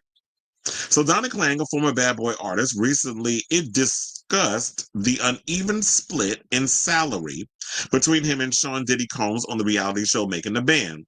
For the Unversed, the ABC MTV show was primarily overseen by Combs and followed the rapper's quest to form a music group each season.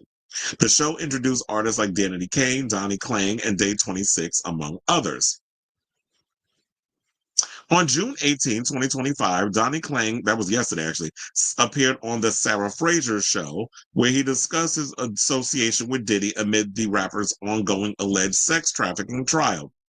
Klang was signed with Bad Boy Records between 2007 and 2010 after he won Making the Band during its 4th iteration. During the interview, he explained how much the participants were paid compared to Diddy, claiming he and other participants made about $400 to $500 per episode, while Combs was paid a couple $100,000 per episode. Saying, quote, "We got bumped up from like 100 an episode to 200 an episode for our 2nd season. We filmed 4 seasons, and at one point it was the #1 rated show on MTV. I don't think we ever broke over 400 to 500 an episode." And then we found out that Diddy was making like a couple $100,000 per episode. So that was one thing that rubbed us all definitely in the wrong way. Well, yeah, I'd be pissed too. Like, motherfucker, you ain't the dancer. You ain't up in here. I mean, you be doing your little dancing around the room with your little shiny suit. Funny enough, now I'm sitting there talking about ATs in this show. I tell you, this damn thing be listening to me. I was just talking about ATs, and then the advertisement for their City Field show just popped up on the screen while I'm reading this article. But anyway, so, but yeah, it's like, when y'all go on these reality shows, you ain't gonna make no money on reality TV. Trust and believe. A lot of the artists don't make no money on these reality shows. But the thing is, like, with the success, you can actually ask for, a re-up in your contract. You can start making more money. Because he did bring up Jersey Shore, which, they pulled a cast from Friends. And as they grew in their popularity, they were actually asked to bump, they all went in solidarity, collectively stood in solidarity, and was able to accumulate more money for their constituent, for themselves. So yeah, so he said he compared Making the Band and Jersey Shore, MTV's other popular reality show at the time. He claimed that the stars of Jersey Shore received a steadily increasing paycheck as their popularity grew, which wasn't the case with Making the Band, alleging that his pay scale was bumped up by only 100 every season. Elsewhere so how were they able to survive? Because I'm sure, I guess with all the wardrobe and all that other stuff that was coming out of the studio, with them not knowing that they were docking all of that, So while y'all thinking that a lot of these celebrities are running around rich and wealthy and, having all this other stuff, they run around broke because they're being taken advantage of. Now, elsewhere in the interview, Klang alleged that he was shelved following the release of his sole studio album, Just a Rolling Stone, in 2008. This meant that while he was still signed to the label, he was not allocated a marketing budget for further projects. Donnie also claimed that Diddy received $250,000 for featuring on his song Take You There from the album. Klang further continued that he was in the dark about the amount until he received a spreadsheet breaking down the cost of his project, which stated he had to recoup the label $2 million before he got paid. So look at him out here being used. And this is from the Art of Dialogue. I was like, is there a clip? Hold on now. There actually is. There's a whole video. I was like, this is the first time I opened this. So you want to know something? Let's play the video, child. Hold on. Oh yeah, I'm glad that made it easy. Let me pull that up. Let me hit the thing. And then we'll come back and we'll talk. Please hold. What was that conversation like when you decided you were going to exit with him? Was he aggressive then, or was it like not that emotional? Yeah, it wasn't like a peak moment. It kind of happened slowly over the course of time.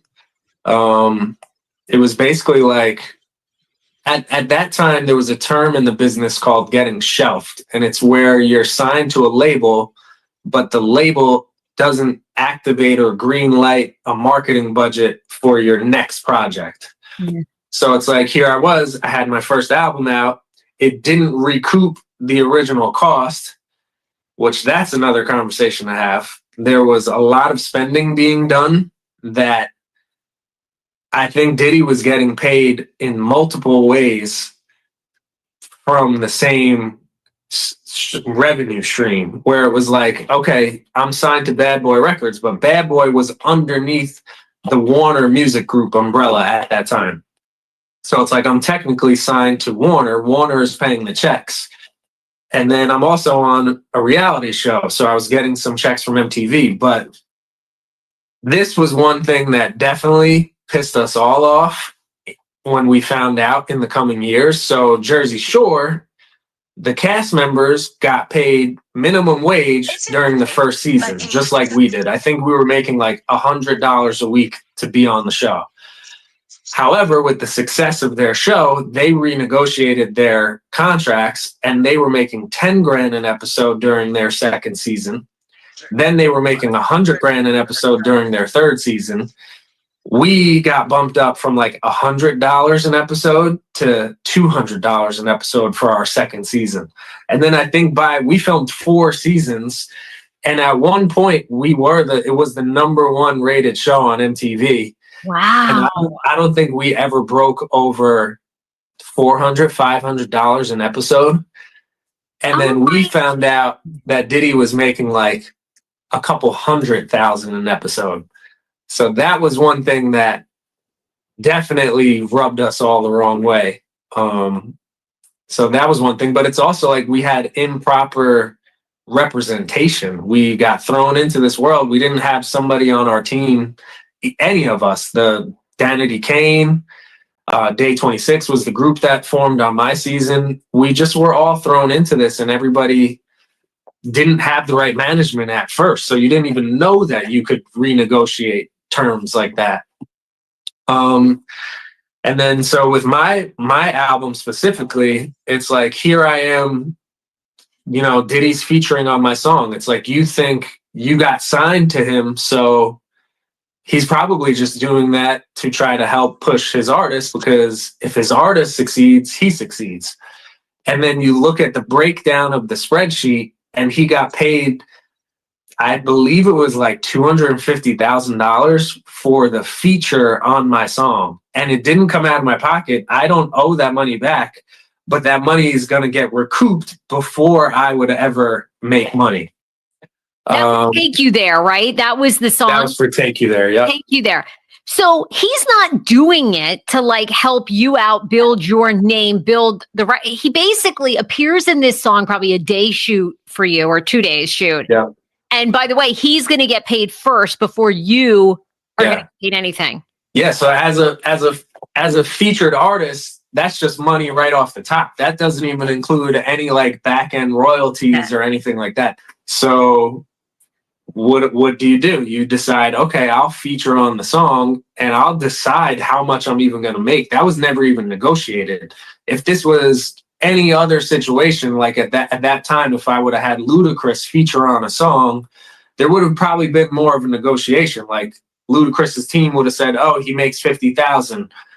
We would have said, oh, we want to give him 30,000. And then you decide how much you're going to pay the feature. How much do you think you're going to get out of it? And you decide and talk through marketing budgets and spend budgets. And so that was never even like negotiated. It was just, he got that fee and I didn't even know about it until I get this spreadsheet that says I need to recoup $2 million to Warner Music Group before I ever make a penny. Okay, so it's about to end at that part. So yeah, it's basically, I just want to give y'all an insight on all that stuff, because I was like, damn, I didn't even know there was a video in that interview or in the story that he just did. So I was like, let me give that to y'all so that way y'all can hear from his own mouth. And I was like, this is crazy, because we already know at the end of the day, Diddy only gives a good goddamn about Diddy. Diddy don't never care about himself. I mean, not himself. He does care about himself. He loves himself. He doesn't care about any of his artists. We've already heard like how much advantage he has taken of a lot of the bad boy talent. And I feel like he was just loving the fact of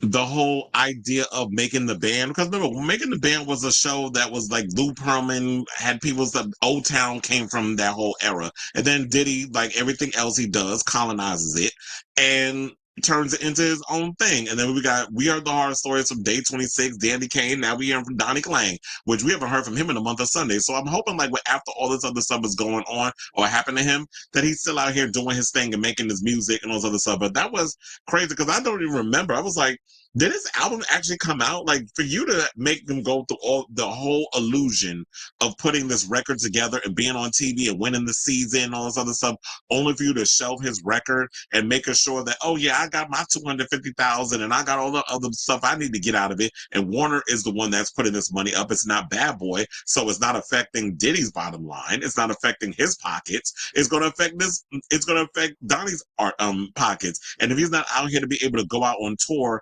and perform and live out his dream and actually recoup that $2 million before he can actually get paid, so y'all purposely keep an artist in debt so that way they're screwed. So it's an ongoing cycle, and sometimes it makes you wonder, like, is this business even worth it at the end of the day? So I say all this to say, what do you guys think of this story? I definitely want to hear from you in regards to your thoughts on Donnie Klang, what he had to say regarding, the hell he went through up under Diddy and trying to make his music career happen. So whatever your thoughts are, let me know in the comments down below.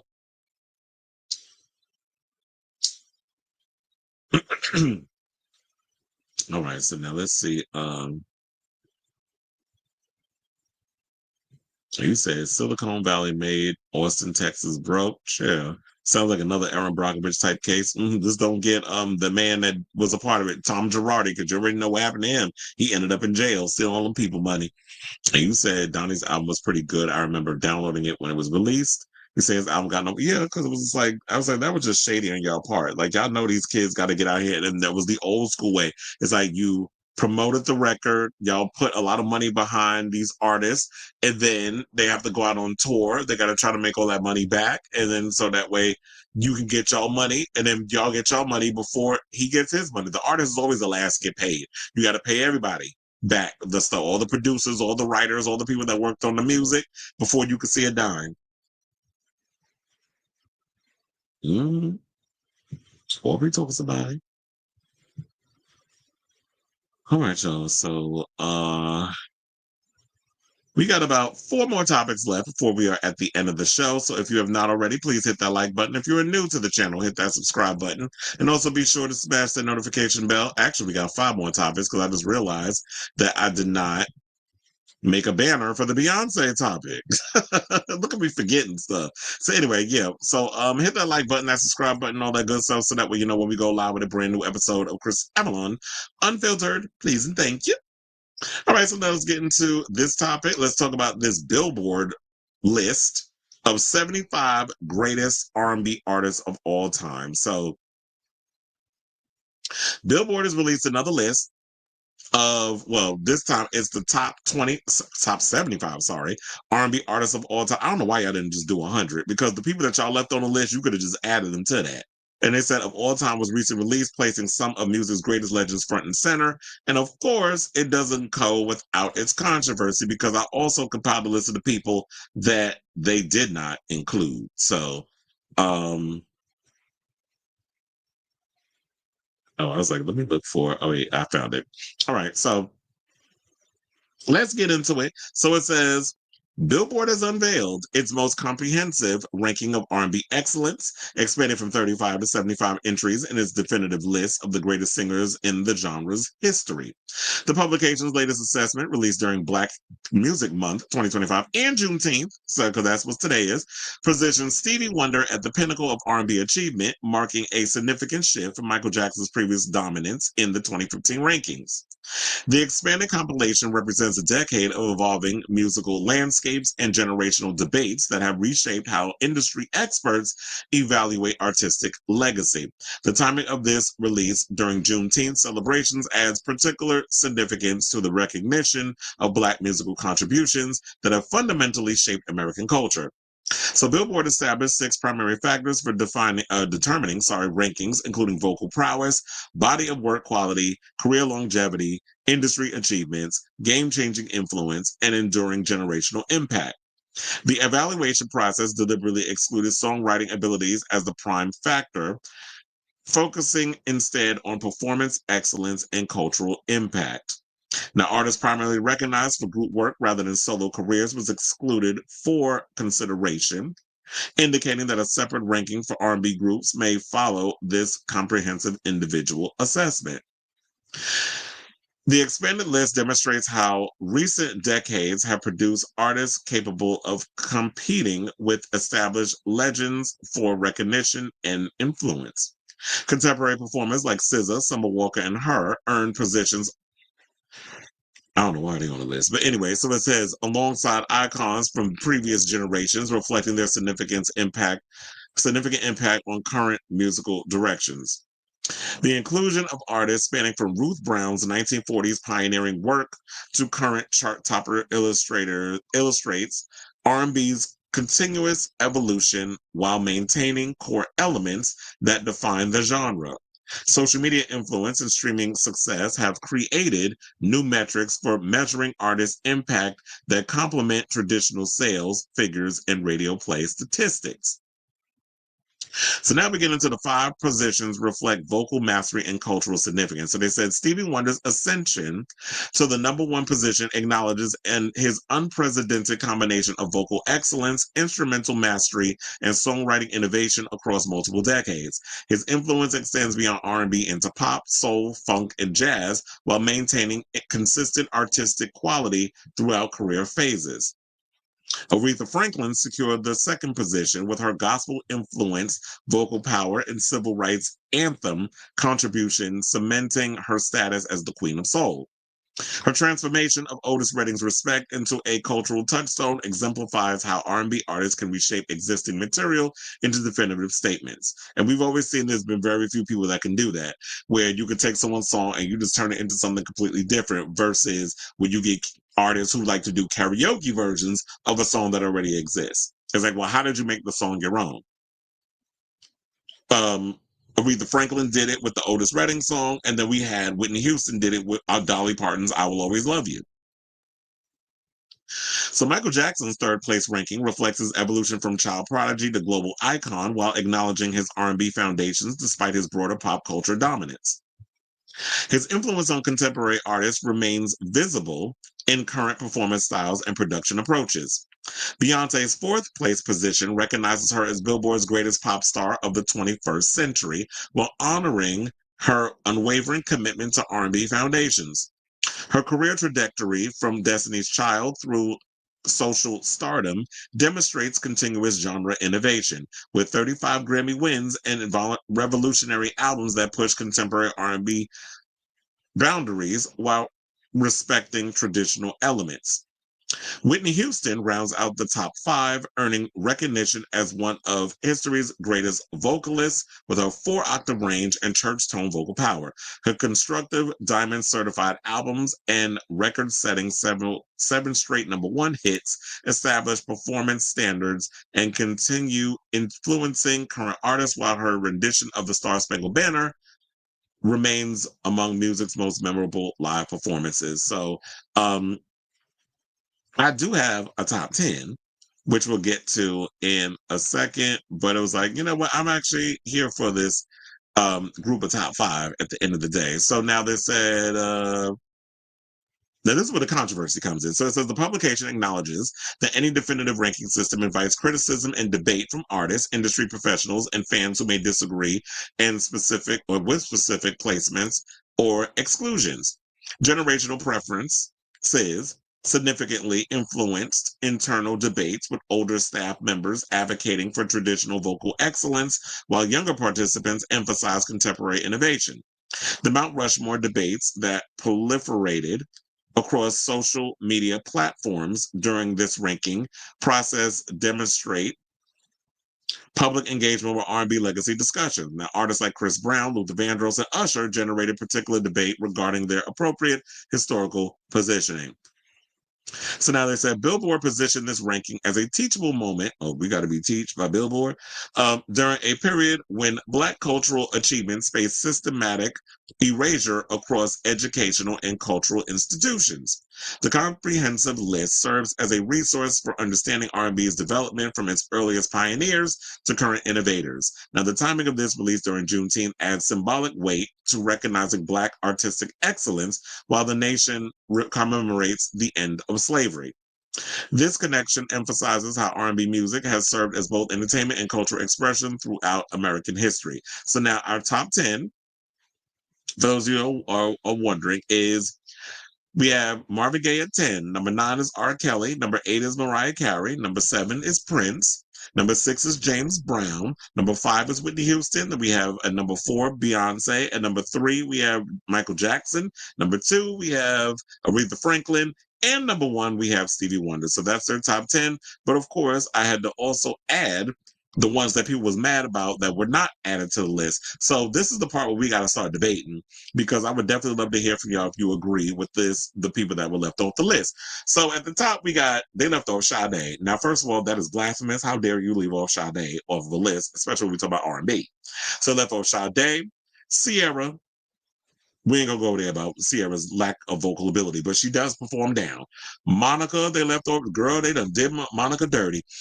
Monica's left off the list. They left off Solange. They left off Michael McDonald. Michael McDonald sings the house down, but I guess because he's white, I don't know what their whole situation will leave him off.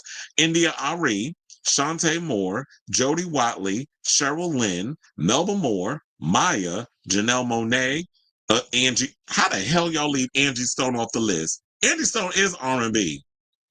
Angie Stone was left off the. Oh, you could leave Brian McKnight off. First of all, you could drop his ass off the cliff. I don't like him. Never liked Brian McKnight. But anyway, so Brian McKnight, Kelly Price, Tamia, Deborah Cox, Kelly Rowland, Faith Evans, Eric Benet, Mario, Jhené Aiko, and Trey Songz. So those are the ones that they left off the list. And I knew this list would be controversial, which is definitely why it is good to talk about. So I definitely want to hear from y'all. What do you guys think of this story in regards of all the boxes that they said this is how they came up with their list of 75 greatest R&B artists of all time? Do you agree with the...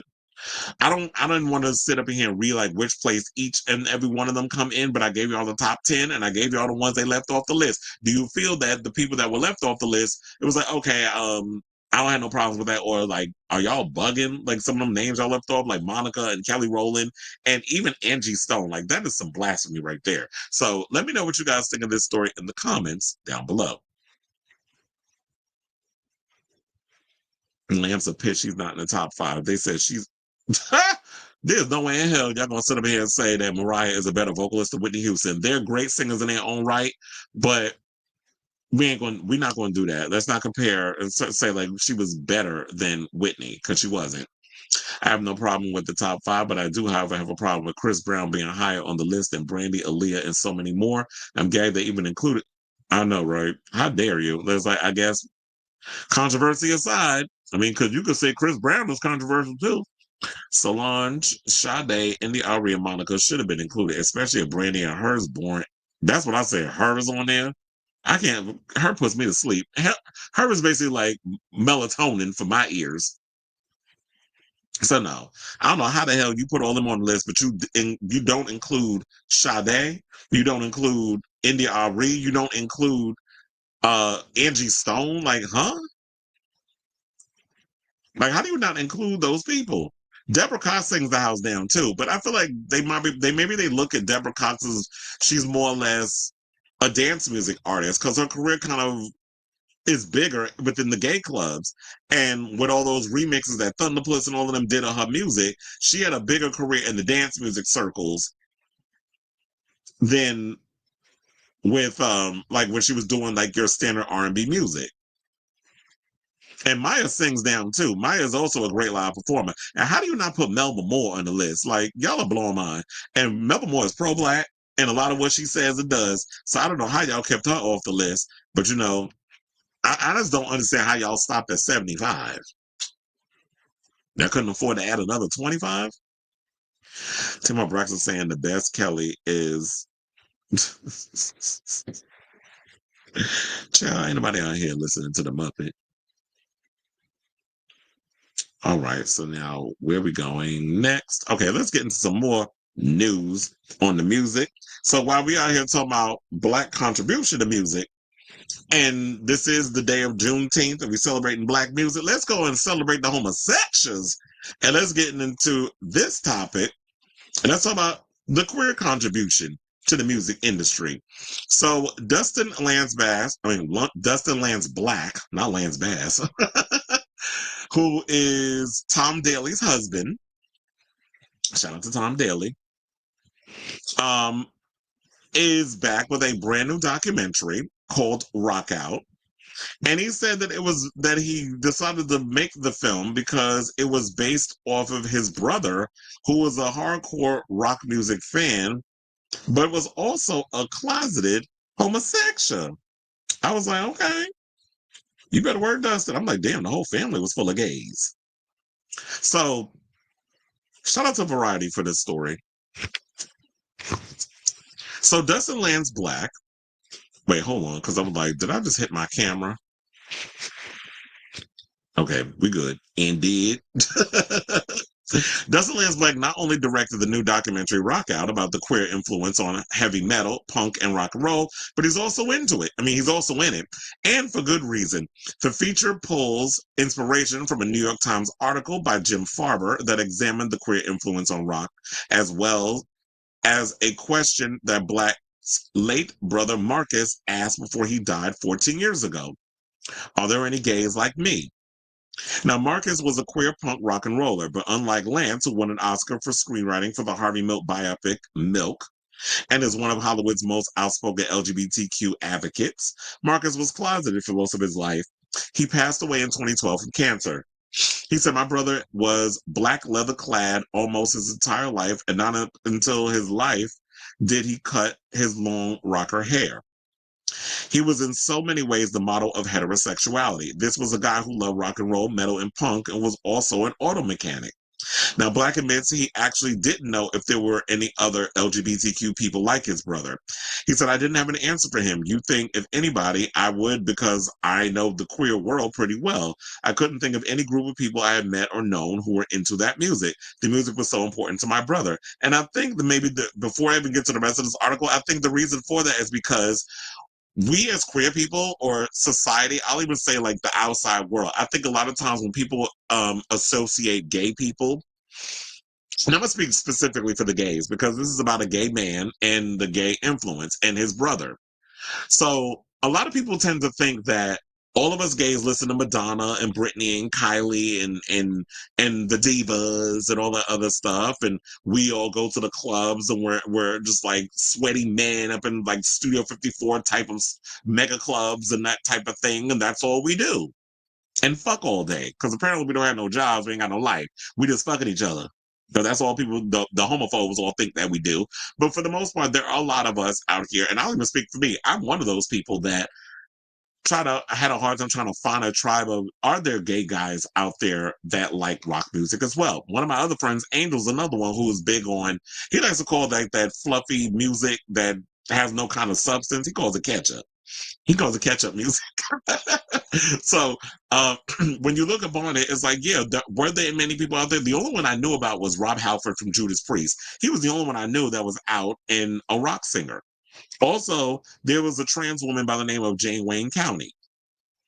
I heard of her because back in the day, I used to listen to a show called Love Phones with Dr. Judy and Chris Jagger. And on Z100, she used to come on there all the time. And I think she would sit with them and they would interview her and then they would pick up phone calls. Love Phones, basically, for those of you who are not familiar, it was a show that used to air on Z100 from 10 to midnight. And people would call in and they would basically, Dr. Judy was on there and Chris Jagger was also like the co-host because he was a radio personality. And people would call in and talk about their sexual stuff.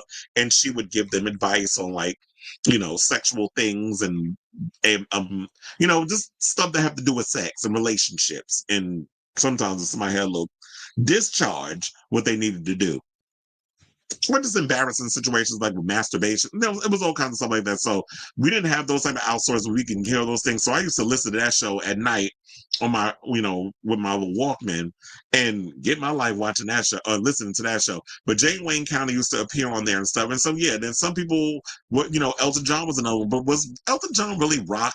Elton John, I know he wear his little crazy outfits and he played the piano, similar to what Lady Gaga's doing. Well, the closest that we would get to like rock star types would be like the Madonnas and that sort of thing. But we never had like a real staunch rock and roll lead singer. Like if you were a fan of Korn or Nine Inch Nails or Green Day, like we know Billy Joe Armstrong is sexually fluid. But we've never known him to be like out here making out with dudes and being in a same-sex relationship. Because I think he's been with his wife all his life. But he identifies, I believe, as bisexual. So we've heard little things and stuff, but there's never been someone out here as a staunch lead of I'm an openly gay rock star outside of Rob Halford from Judas Priest. They also mentioned in the story that Brian Epstein, who was the manager of the Beatles, and there was a rumor that was floating out. They said that he allegedly may have had a romantic entanglement with John Lennon. And like I mentioned, Rob Halford from Judas Priest. And then they talked about the homoeroticism of Elvis Presley swiveling hips and the trail blazed by Elton John. Now, and they also mentioned Jane County, as I just mentioned, where they tracked her down in Georgia. And she recalled being at the Stonewall riots in 1969, saying, I got there and people were raising hell. I said, what happened? And they said cops came in and they started pushing people around and they were doing sex searches on the drag queens and the trannies in there. And you had to show this policeman your genitals. And you hear all this stuff happening now where they talk about like that y'all probably going to have to, you know, with Project 2025 and all that mess that people they want y'all to come out here and start identifying you got to pull down your pants and show them your pussy and show them your dick, make sure you are the gender that you are assigned. And it's like, I'm not doing that. And that's what she was saying up in here. She said, she adds with a laugh, I guess they couldn't get any of the men to do that.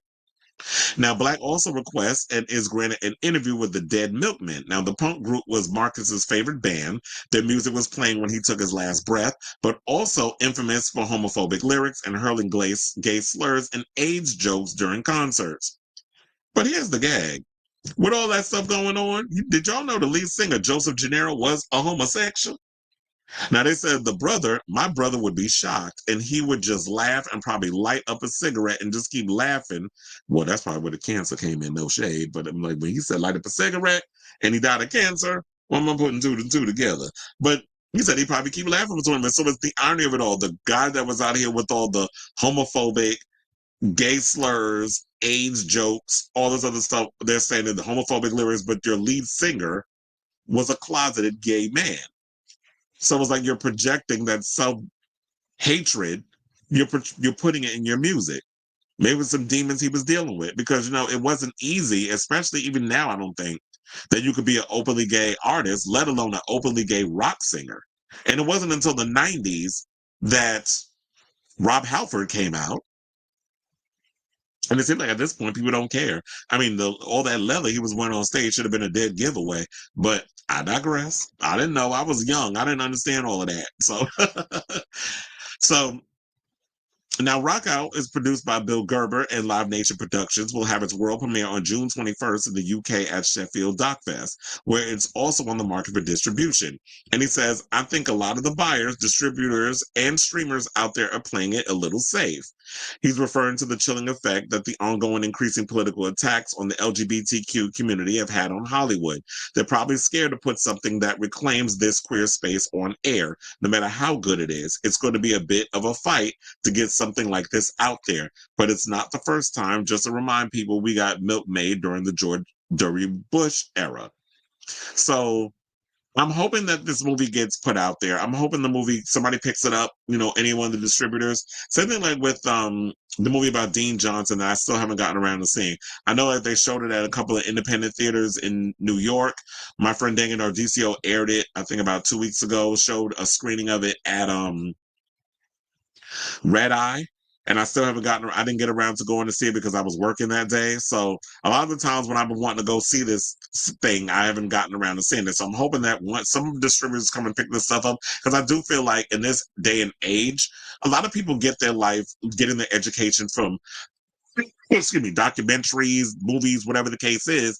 And we need to preserve the fact that, yes, a lot of times in music, queer people and Black people have always been at the forefront of pushing the boundaries of art. And the fact of the matter that so much of it has gotten, a lot of the queerness and a lot of the Blackness and a lot of the music and the roots of it have been washed away by white people and heterosexuals.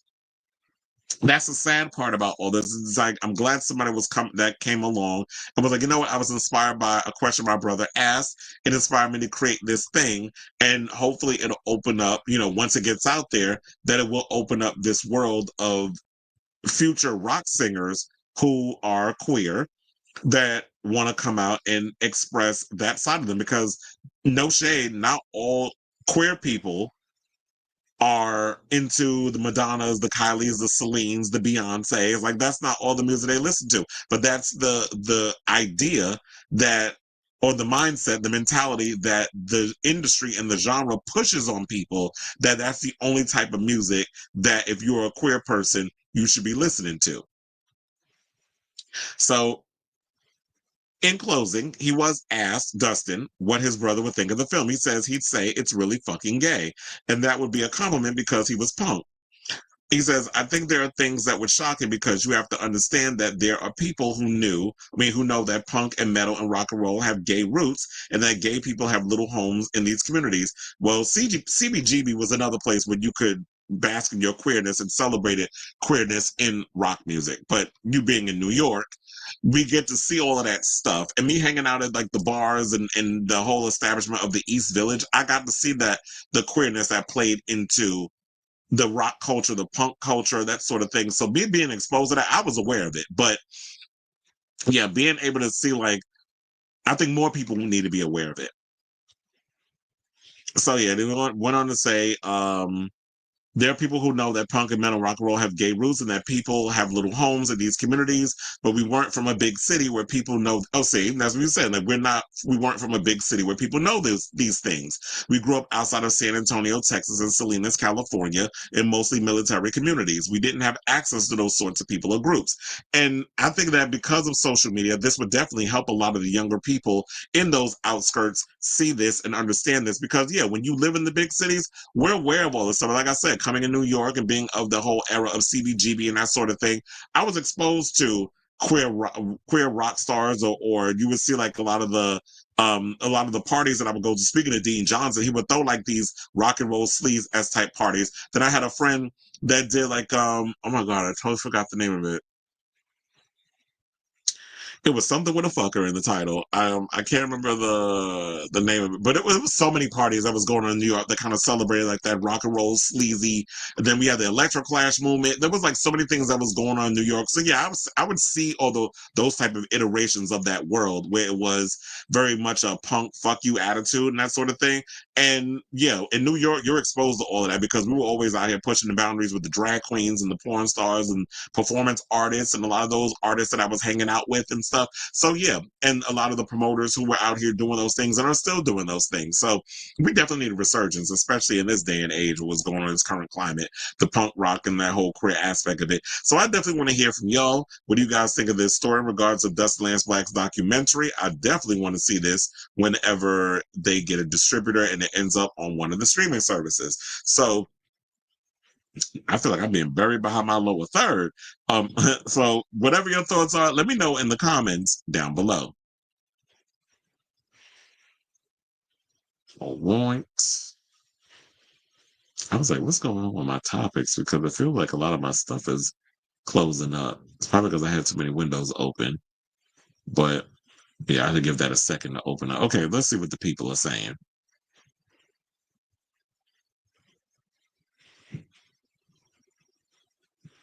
I feel like Shantae Moore and it's funny I said what the party was called Motherfucker. I don't know why I couldn't think of it. I was like, it was in my head, but I was like, and was it it was called Motherfucker? That was the name of the party. And you said, oh wait, I feel like Shantae Moore and Anita Baker, yeah, they should have made the list. It was like, did you hear about a film that was made by paparazzi in '08 of Dustin having raw love making with a hookup?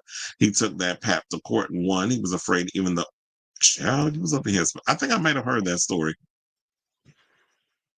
I'll say they are, but they are in the closet. You'll never find them because they don't want to be associated with the other ones. They're used to being called pick-me gays. But I'm sure there's a lot of rock stars that are in the closet. I've been thinking about cutting my long rocker hair. I was listening to my favorite black metal band earlier today, Burzum. The lead vocalist is a nut job, but I love it. Not a nut job. Well, look, don't cut your long, luxurious hair. Oh yeah, you're right. So yeah, there was Freddie Mercury from Queen. He's another one. What I will say is nothing about my parents gave off that I was a homosexual until they actually got to know me more. Well, yeah, I was like when people, once you start conversing with certain people, it's like not everybody is an obvious homosexual. But until people get to know you, then it's like, oh, another one of my favorite black metal bands had a drummer that K-worded a homosexual band. The fans have assumed he didn't do it as a hate crime. The metal community welcomed him after early prison. Who said, I'll definitely check out the documentary. A lot of metalhead elitists are so picky and protective over what they do and don't support in media. Most of them don't care, but the ones with taste will. That's another thing too, is like you have these people out here who are gatekeepers and try to act like they want to be the ones to, determine who gets in the door and who they'll accept and won't accept and all that mess.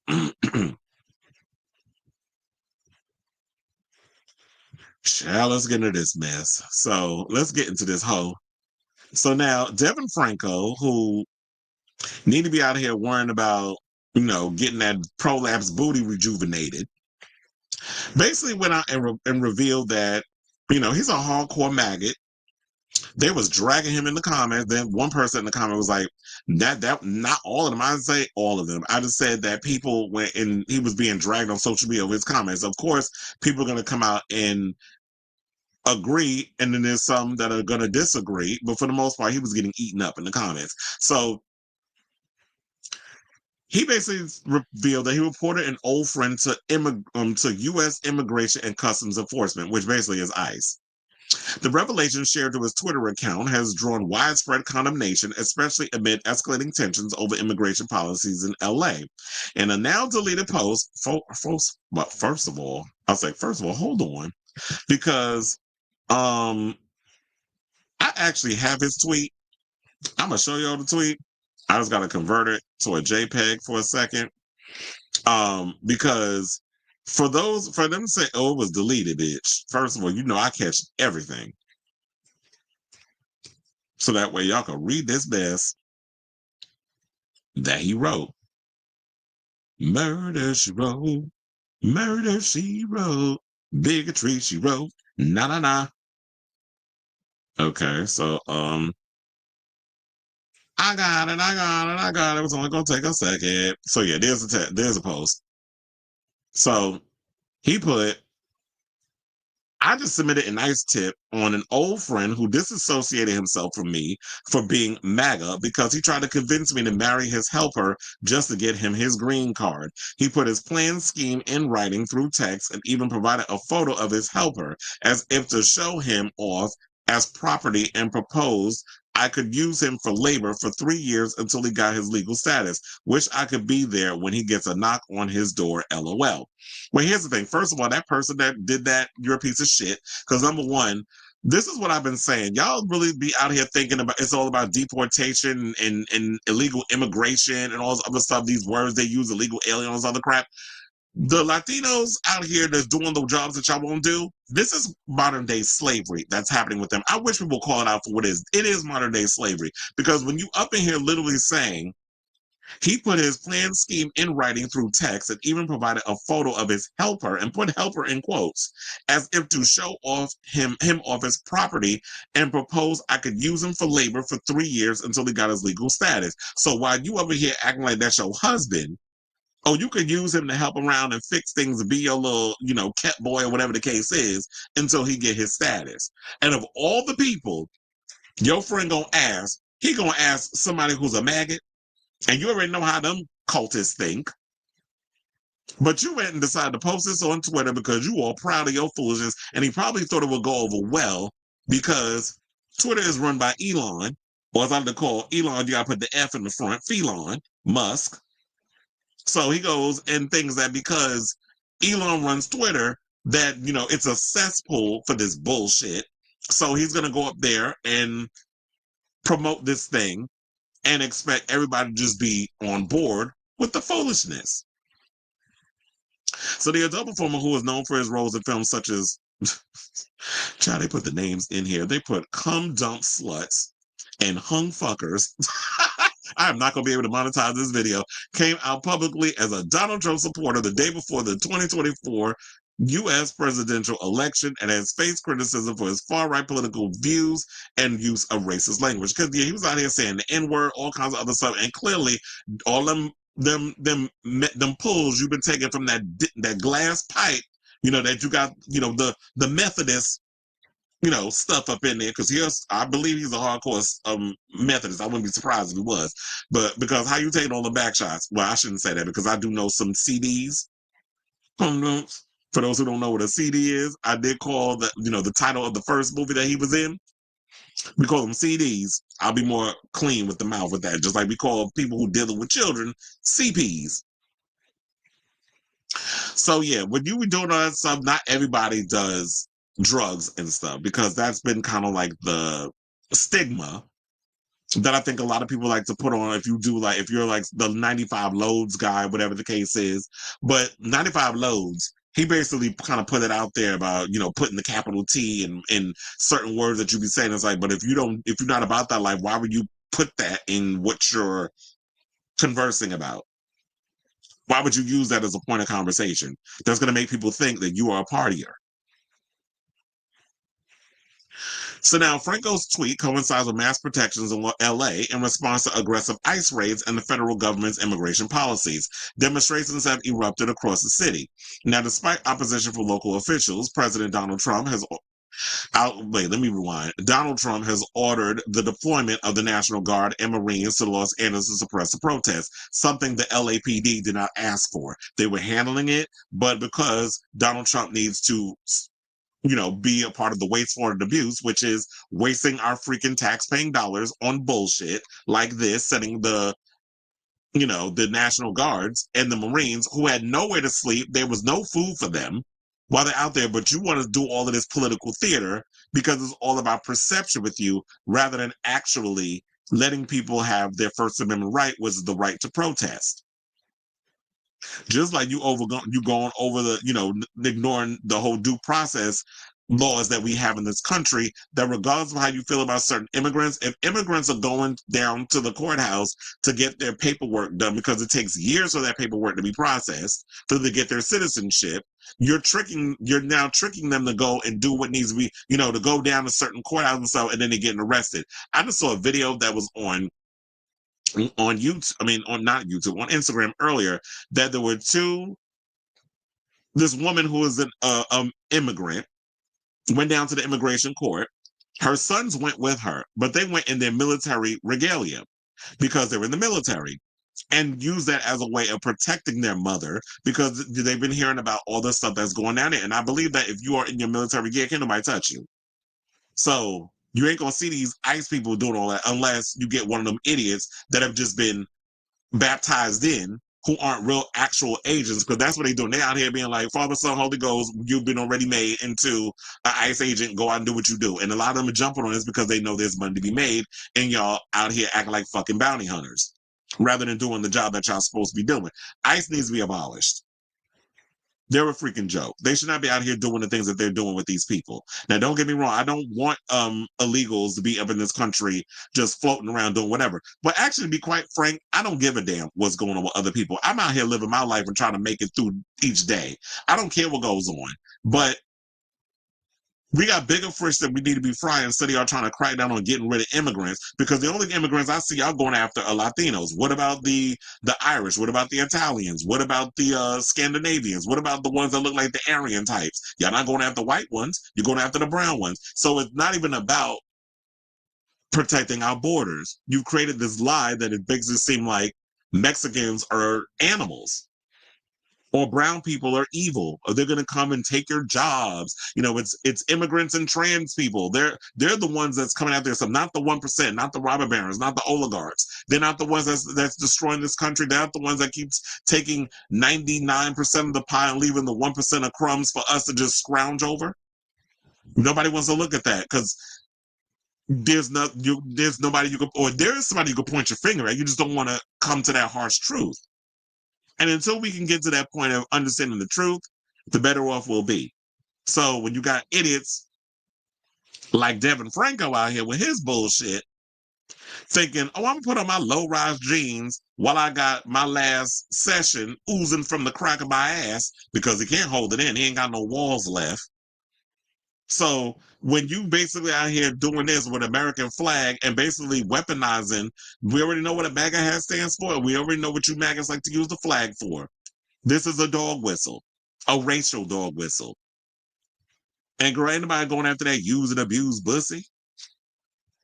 You need to go find Dr. Miami to rejuvenate it. It probably ain't no way you can repair them walls, but with a miracle. So now the homosexual community went in and let half on this old tight ass, dried ass, cracked out prune of a bastard, and basically said the following. One said, Devin Franco is a scumbag and deserves a punch in the throat. That's for Music of Night. I'm putting your name out there because I'm with you. Another person said, trying to align yourself with the right, like they'll be able to contain their disgust over you getting fisted on Twitter. This is what No Way said that. Shout out to you. She do porn. But he was a trans man. No Way Babe said that. Another person says, so vile and disgusting. I better see all my mutuals unfollow and refuse to collaborate with this scum of a person. This is from Twunkified. Now, Twitter user 3fairytype did a lengthy thread about Franco's now deleted tweet, which I already showed y'all, saying that he is one of many homosexual adult entertainers who have taken a pivot into right-wing fascist politics, including Alex Grant, tight ass, Alrod Win-Win, ain't nobody think about that girl, and more. And I'm sure if there's more, y'all could drop in the comments. Now, yesterday, gay adult entertainer Devin Franco went and used his platform to celebrate him tipping off ICE. He has consistently used his platform to espouse bigotry since October of 2024, including using the N-word on May. Damn, they have the whole actual date, May 16, 2025. Another person said, it frustrates me that some mutuals still follow him. Another person said Archie, that's from Archie Merck. And then it says user Miguel Miggs pointed out that Oh, wait, hold on now. They went and pulled up his. Is this real? They pulled up a mugshot, child. I'm like, he got a mugshot? Hold on. Let's pull that up. Hold on. Yes, God. He got a mugshot. It said, must be off his meds. Calm down, Jesse. Oh, that's his real name. Jesse Morris. Middle name Tanner. He's 5'10", 145, brown, blonde. Nobody, well, y'all know what the complexion is. He a damn cracker.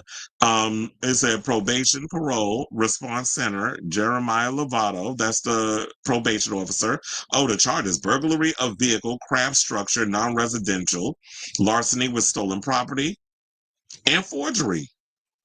You go, Mama, I'm in love with a criminal. Okay, then another person went on to say, you're disgusting. Another person went on to say, you're such a fucking loser, OMG.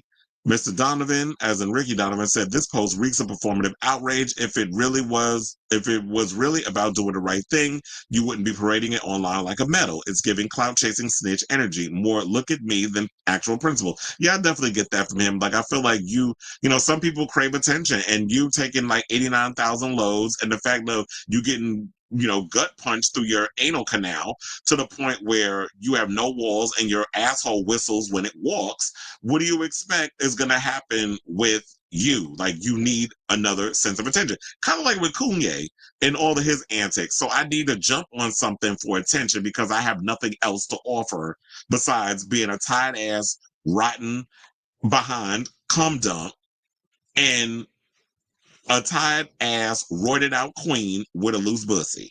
Like, what else do you have to offer outside of that?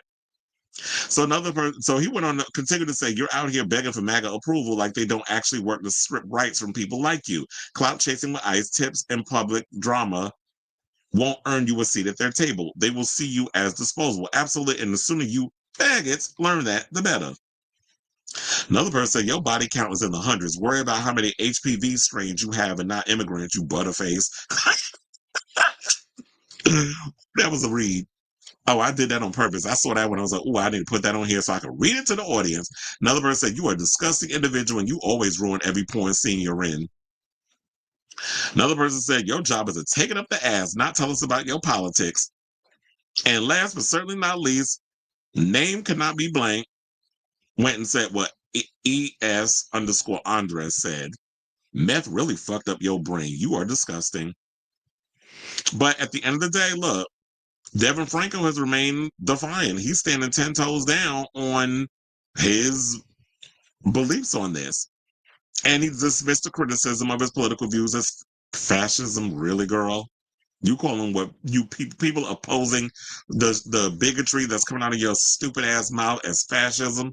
You need to look up that word before you actually use that in a sentence. So yeah, I do agree. Becoming a Methodist has definitely rotted the two brain cells you have left. And he basically accused detractors of attempting to harm his livelihood due to his political differences. And like I said, throughout the whole thing, I think I read you enough, but girl, you need to find you a plastic surgeon that can help you repair that prolapsed anus that literally looks like Arby's meat than concerning yourself with deporting immigrants. So that's all I got to say on that, but I definitely want to hear from y'all. What do you guys think of this story regarding Devin, dirty, dusty, rotten to the butterface ass Franco trying to come for the girls and trying to come after people with ICE threats and all that other mess? Whatever your thoughts are, let me know in the comments. Oh, I just realized something this whole time. Oh, because I was showing the picture and things. So yeah, basically, let me know what your thoughts are in the comments down below. I took the band out the whole time because I was showing all that stuff. But I was like, yeah, let me put that in again so that way I'll know where to, do my edit when I actually clip out that segment. It's like I'm literally producing and editing at the same time when I'm doing the show. All right, so now I see a lot of people in the comments.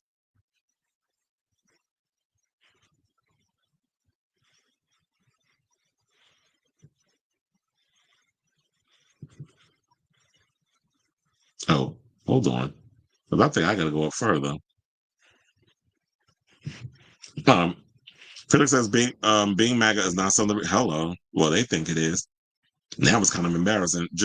outing yourself as a snitch is diabolical. And I know, right? It's like you really up here proudly letting people know that you a snitching ass bitch, and you thinking that's a badge of honor. Like, are you slow?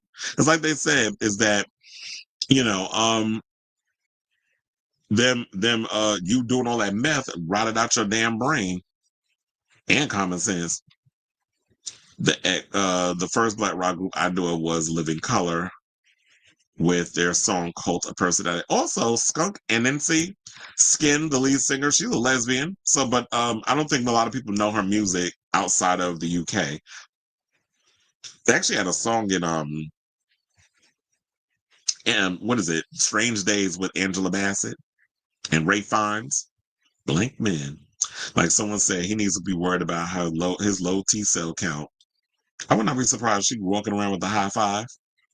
But the question remains, is she undetectable? I genuinely wonder what triggered the switch for him to become a maggot. He used to love letting fame and all the Black creators wreck him, and now he says the hard R in his tweets.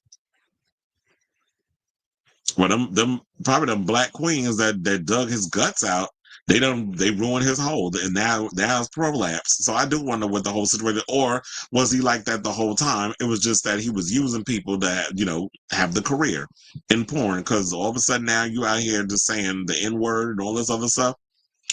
He said cancel culture and looking back on someone's past and being forced to work with female to male actors. Well, that's why Noah Way had to drag his behind. I heard that's why Diego Sands left the industry. But people out here still checking for Diego Sands. Those are not on the list were short-lived, but they were consistent. People think just because you have one or two. Well, that's true. If you only have like maybe a hit or two, that still doesn't mean that, oh yeah, you should be on the list. Because it's like, we like Solange, but Solange music don't be really hitting like that. Maya was Maya had some good songs, but if we talking about the girls that was dominating during the MTV era, Maya's music wasn't like out there like that. He said consistency matters in life across decades. But then what is the excuse for not having Monica up in there? Because Brandy was out here making, but then again, if we really want to think about the girls that was really out here doing their thing at that time back in the day, it was Brandy, it was Aaliyah, and it was Beyonce and them. Could we include Monica in that? Consistency matters. Consistency, I think you were saying, matters. Apparently I can't talk today. In life across decades, across your career, most artists can't and don't do that.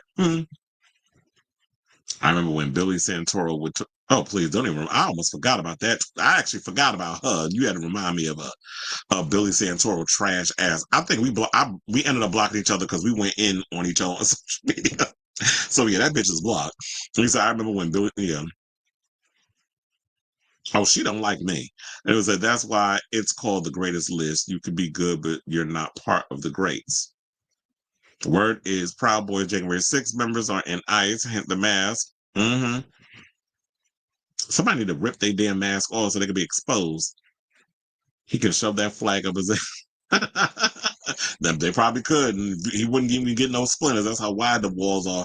And so I wonder if that documentary would discuss Elvira's affair. I don't know if they're going to be talking about, well, if they'll be talking about affairs and all that other stuff, but it'd be interesting if they decide to tackle that. Because I think he used to being in a cult, because I heard it. Oh, that would make sense that, because you trade one cult for another. So it was like you traded being a Mormon for being a damn maggot.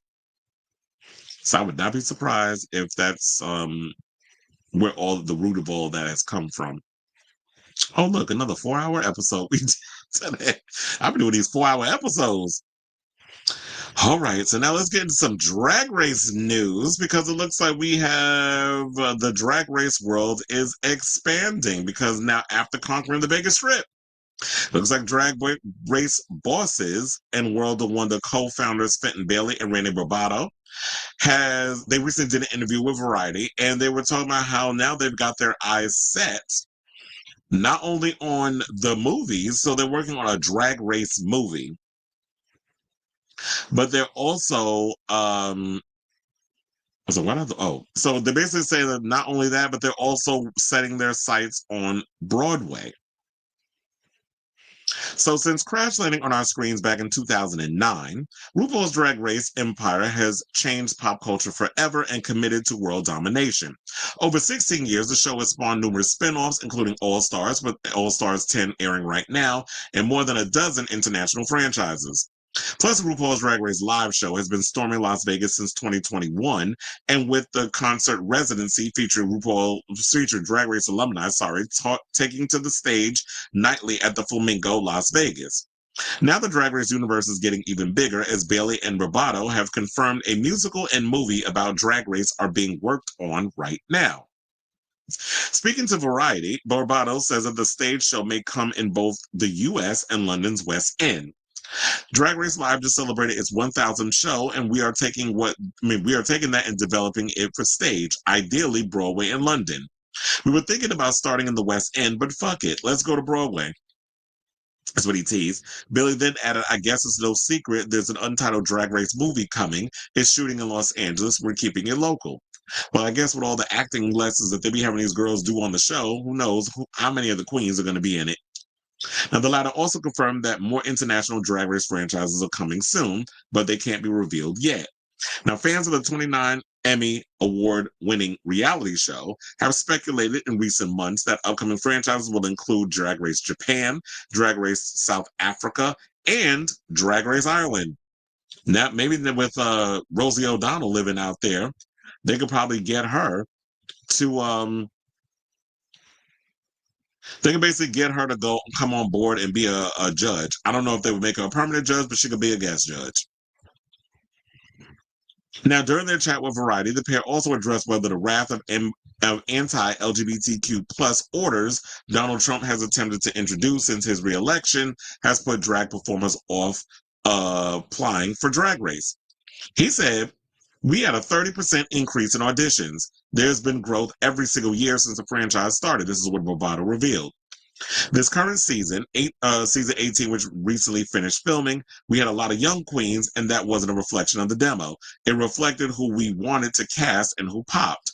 But I can tell you, the growth is expanding on both ends, with younger and older queens, more or both are auditioning for Drag Race. Which I will say this, I'm so glad to hear that young and older queens are coming out, because I feel like older queens, do not let the fact that Drag Race with the new TikTok girls and all that other stuff, don't let them discourage y'all from getting out there and auditioning, because one of the things I will have to say is watching All Stars 10, it was a breath of fresh air to see a lot of the older queens on there, especially when we see Cynthia Lee Fontaine and you're seeing Acid Betty on the show, you're seeing what was it, Venus? Oh my God, yeah, Phoenix. And we were seeing her on the show. We're seeing Nicole Page Brooks. We're seeing a lot of the older queens coming on the show. And it's like, it's a breath of fresh air to see those older queens on there versus it all being like these old TikTok girls who basically, he was saying that they weren't afraid to be themselves. They were unfiltered. They were just being, all that stuff. And definitely with season 18, we did see a lot of IDGAF-ness coming from a lot of the girls. A lot of them were not producing themselves, which I actually liked for the most part of season 18, even though it was a bit divisive amongst people. So they said, so yeah, I'm actually excited to see how this all turns out. Drag Race has definitely come a long way. I do think it would be a great idea for them, because I've been saying for the longest, I'm like, we need more drag performers taking over Broadway, performing on Broadway. I just heard like with Oh Mary, Jinx Monsoon's taking over that part of Mary. The one that I forget the queen's name, the one that just won the Tony for that part. So now, yeah, Jinx Monsoon's about to take over that role. That role's been extended, I believe, until the end of the year. I just heard that Cabaret is closing, and the MC for that franchise is about to be played. Billy Porter is stepping in to play the MC for Cabaret once Orville Peck steps down. So that's supposed to be closing, I believe, in the fall. And we're seeing a couple of the queens, gays sprinkling here and there in leading shows or whatever. The closest person that we had to a drag performer or drag getting close enough to Broadway was Alaska with Drag the Musical, which I absolutely love. They just closed, I believe, in April. So I love that show. It was a great show. And if you happen to get a chance to see it, that's great. If you didn't get a chance to see it, unfortunately, that's sad. I kind of hope that Alaska takes Drag the Musical and makes like a Hedwig and the Angry Inch type of film. I hope she can find a way to bring that thing, because I love the show. I thought it was a great show. And a lot of the songs are really good too. I've seen a lot of drag queens up there actually singing live and giving choreography and performing. Like Jansport was in it, Luxmore London, a bunch of the girls from Drag Race. So it was a pretty good, and Juju B, she was in it. Y'all see my picture that I had with Alaska when I went down to the thing. So yeah, that was the closest, but that was off Broadway, by the way. So the fact of if RuPaul's Drag Race could make it to Broadway, which I think would be great, because that would be the opportunity, because I can't get myself out. I can't get out to Vegas. But if they would come to New York, I'll definitely go and check it out. And yeah, that's all I got to say on that. So I say all that to say, what do you guys think of this story? Are you looking forward to seeing, we bad enough we are being oversaturated with Drag Race, but for them to try to take over other aspects, I am curious to see what this movie idea is, and if it actually will be good and entertaining. I'll definitely be willing to check that out, but I also want to know what's it doing with the Broadway play, where I guess it's going to be a take on what they're doing with RuPaul's Drag Race Live. But then I think y'all need to throw some acting beats and stuff in there too. Like, it's got to feel like a Broadway thing. So, and then you can get a lot of Drag Race girls out here doing a theatrical thing. So let me know what you guys think of this story in the comments down below.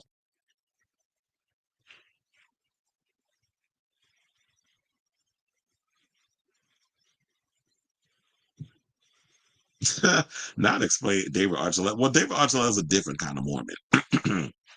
He's a Mormon with sense. He said, you do 4 hours because I did notice you're more working during the summer, because during the basketball season, you have more free time. I wonder if it'll be a documentary about the show. Would people even care enough to want to see a documentary based on the show, or does it have to be like a script movie? You said, oh, okay, I guess not if they're filming it. Yeah, they're talking about it's I think it's just like a regular movie or whatever. But I'm like, Drag Race movie, do you think you're gonna get people to get up off their behinds and go to the theater to go see a 2-hour movie based off of Drag Race, or is it gonna be something that is going to go straight to Paramount Plus? Like the movie with the Noah's Ark movie comes out this weekend, right? I just realized that. In season 15, they cast a bunch of young queens who had one viral TikTok and drag. All of them were early outs. I hope this movie makes it to the big screen and not Wow Presents. It's funny how I asked that question. You were saying you hope it doesn't. Wow Presents a Paramount Plus. I would love for it to be a big reunion. Well, if it's good enough, I'll go and check it out in a theater if it's a good movie. Off topic, but Hasanabe is facing backlash for having a photo shoot at an ICE protest. Yeah, that would kind of, I would think that would be inappropriate. That we love you, Hassan Piker, but if you're using, if you're at an ICE protest and you're up in here trying to get your model on, it's not the time and the place to be doing that. It's like, that we're in dire straits right now, and I understand that you're immensely popular and you got a successful Twitch channel, you got 1 million followers, those other stuff. People like you, the gays live for you too. You are a walking thirst bucket, especially according to your friend Austin. But with this whole situation, it's like, yeah, you should be out here doing photo shoots at an ICE protest. If based off in this comment. Forgive me, but if you forgive me if you've discussed it. But thoughts on Mariah's new video? I'm kind of digging her mannequin. I didn't really discuss her video. I didn't see it at the time when I did talk about the song, whatever. I know there was some people in the comments, Onyx the X, who did not like the video. And to be honest, I thought the video was terrible. I just thought, like, what is this horrible CGI? What the green screen? Even the part where she was trying to do like the little motorcycle dip. I'm like, you can see, it just looks so fake. I'm like, why does this look fake? It looked like y'all spent $2 on the shoot. Like, everything was on a green screen. But I am laughing at the fact you said you living for her mannequin era, because she was definitely giving stiff as a board in that whole video. Like, standing there, the dancers doing all the choreography. She just like, this type. Like she's doing her little thing and standing there like just girl. Well, somebody just like smack her on the ass, like get her move something, shimmy, do something. Like her just standing is like she'd be so. I think she plays into that. I think she knows what people think about her and she don't care. So she just, I'm gonna just stand here, give y'all nothing, and y'all gonna eat it up, and y'all are eating it up.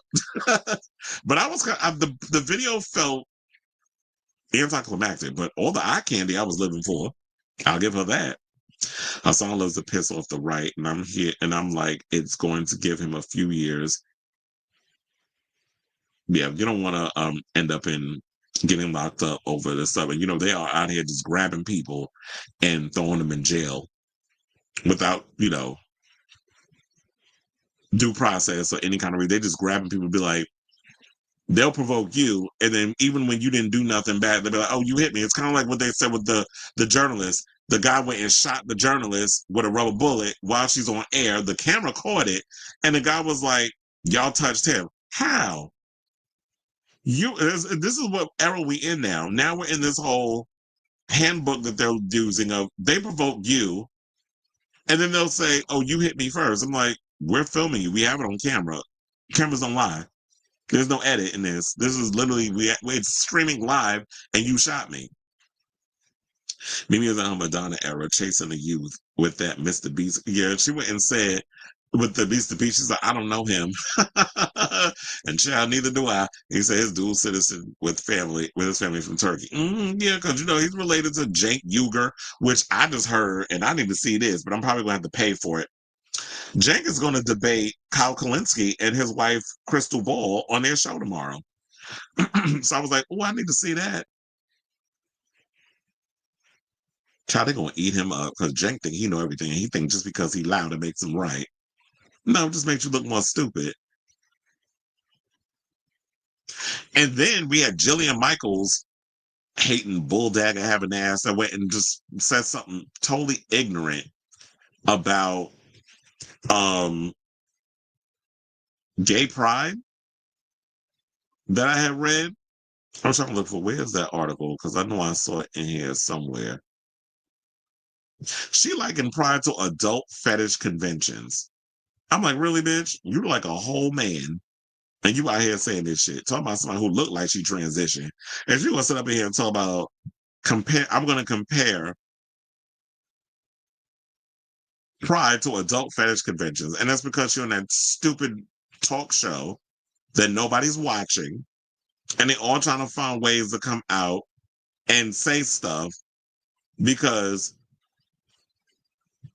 the grift is grifting. But I'm tired of this fucking argument. And this is what she said, and we'll get to the final topic. She was like, pride has become a lightning rod and was synonymous with shock value, sexual exhibitionism, and corporate hypocrisy. She said, first of all, we don't want the corporations there, but y'all sit up in here with y'all hand out begging for corporate sponsorship because pride has started out as a protest. So she said, we've all seen the footage, leather daddies and assless chaps simulating sex acts in public. That's a lie. If she's talking about Folsom, you have to pay to get in Folsom, and it is off on the beaten path where nobody can see what's going on. So what are you talking about, bitch?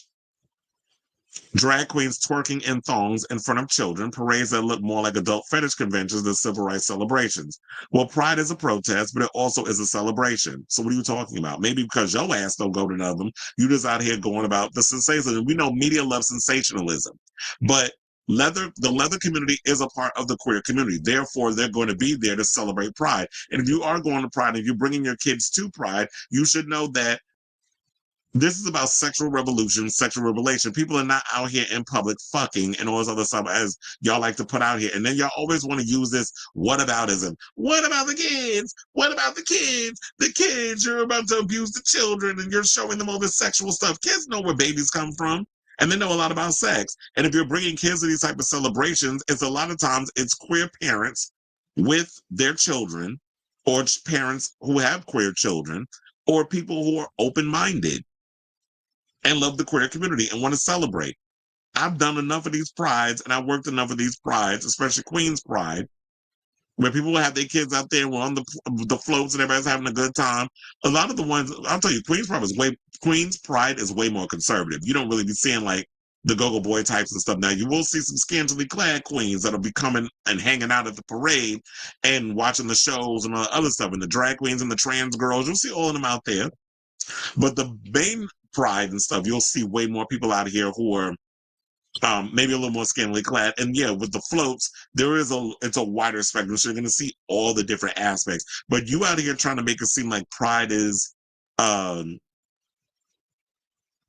this thing that we're out here trying to recruit and exploit people with sex. It's disgusting. And you being the bitch that you are, I hate when you get these grifting ass bigots that jump in this situation. And of course, you'll get these bigots that'll go, well, Jillian Michaels said this, because a lot of y'all think that we're a monolith, just like y'all think Jillian Michaels is a representation of all the gay community because her bullshit that she's spewing out of her mouth aligns with your bigoted beliefs. Same thing when it comes to black folks and Candace Owens. Oh, because Candace Owens endorses Trump, then all black people should endorse Trump, right? Now Candace Owens out here with another goddamn rebrand. And it's like, okay. Because the other thing didn't work, where she was trying to get off Harvey Weinstein. He got more jail time added, being found guilty of all the stuff he's done. Now she out here with another damn rebrand. So yeah, she went on to say, I'm all for sexual liberation, but not on a sidewalk in broad daylight with families in the crowd. Keep your kink straight or gay in private where it belongs. You don't have to be a conservative Christian mom to think that maybe the Pride event has lost the plot. Maybe it's time for a reset. Well, first of all, why are Christian moms at a Pride event? I don't understand why you even have to you don't have to be a conservative Christian mom to think that the Pride movement has lost the plot. I wouldn't expect Christian moms to be at the place like this, except to tell me how I'm going to hell for being a homosexual. So, you's a dumbass bitch. Lay off the fillers. You look old as hell, and you looking like a man. And you said she's talking about the 21 or older sex section. I've been there. You can't. That's what I said. It's like, I'm tired of people out here saying.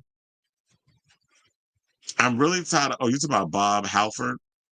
Bob Harper, the one that was on The Biggest Loser. He was also on the last season of The Traitors, and he's openly gay. I kind of wonder what he feels about this. But when she's a grifter, they're out here trying to do this conservative version of The View that nobody's watching on YouTube because they can't get a network to support it. But yeah, if you're talking about the 21 or older sex section, especially like when I just talked about Folsom Street Fair, Folsom Street East, I have friends who work Folsom Street East in New York, and yeah, you cannot get in that section without paying for it. You have to have money. You have to pay your way into that. So kids are not, and you have to be older. You have to be an adult. They're not letting kids into Folsom. They're not letting them into those places where you're going to see sexual acts happen. So when you have people out here that are spewing this vitriol and these lies, and then you don't have somebody to combat against it, people believe it. The propaganda is way more entertaining than the truth. She might, I don't know. He's been real quiet about it. So let's get into our final topic. Get off her. And let's get into our final topic. And congratulations, or should I say a huge congratulations to the one and only Lexi Love. It seems like we've been talking about Lexi a lot on this show because Miss Mamas just revealed that she is engaged. Wait, hold on. I was like, what happened to my... Why am I not seeing... I was like, why am I not seeing my pictures? Oh, probably because I had the wrong thing open. So let me pull up her engagement thing. So yeah, there's a picture that she posted on her Instagram. And so as y'all know, that she was she came in like third, fourth place. Who knows? She made it to the finale. She didn't make it to the final two. It was Jewel Sparkles and Anya Nerve, when Anya Nerve ended up winning. And so it was like she and Sam Starr, they were part of the top four. They ended up getting eliminated, so they didn't win the show. But she basically announced her engagement to longtime partner Jay Groff.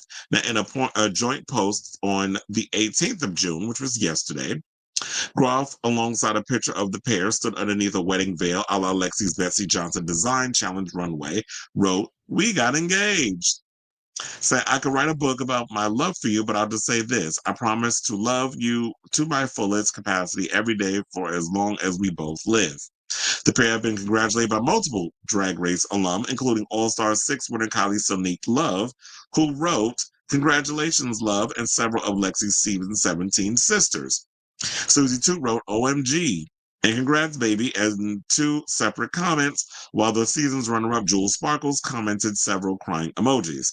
Lana Jarre added "baby," and Canada's Drag Race star Aurora Matrix wrote, "Aw, congrats, angels."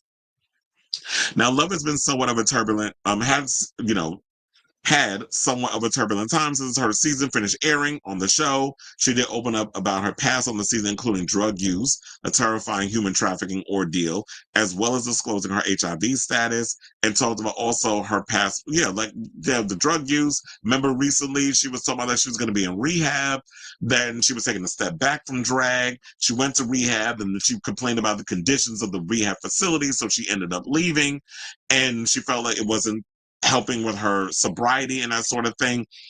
And who knows what she went in there for, but I guess she was going in for, well, she said substance abuse treatment and emotional therapy. So hopefully she has still been getting the help that she needs. I'm glad that she's getting married. I'm sure that her man is, Jay is giving her the support that she needs and everything.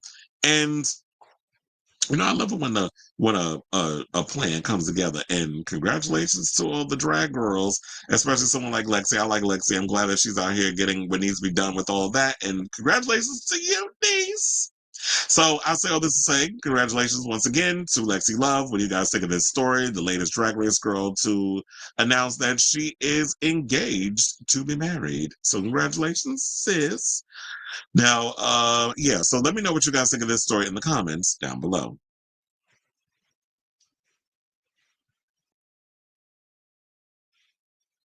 Oh, are they? So wait, is Jay trans as well? I said, all right. They're a T for T couple. Oh, so how you doing? All right. I think I've seen another couple that was similar to that, where it was just like, they're, you know, two trans people are engaged to be married.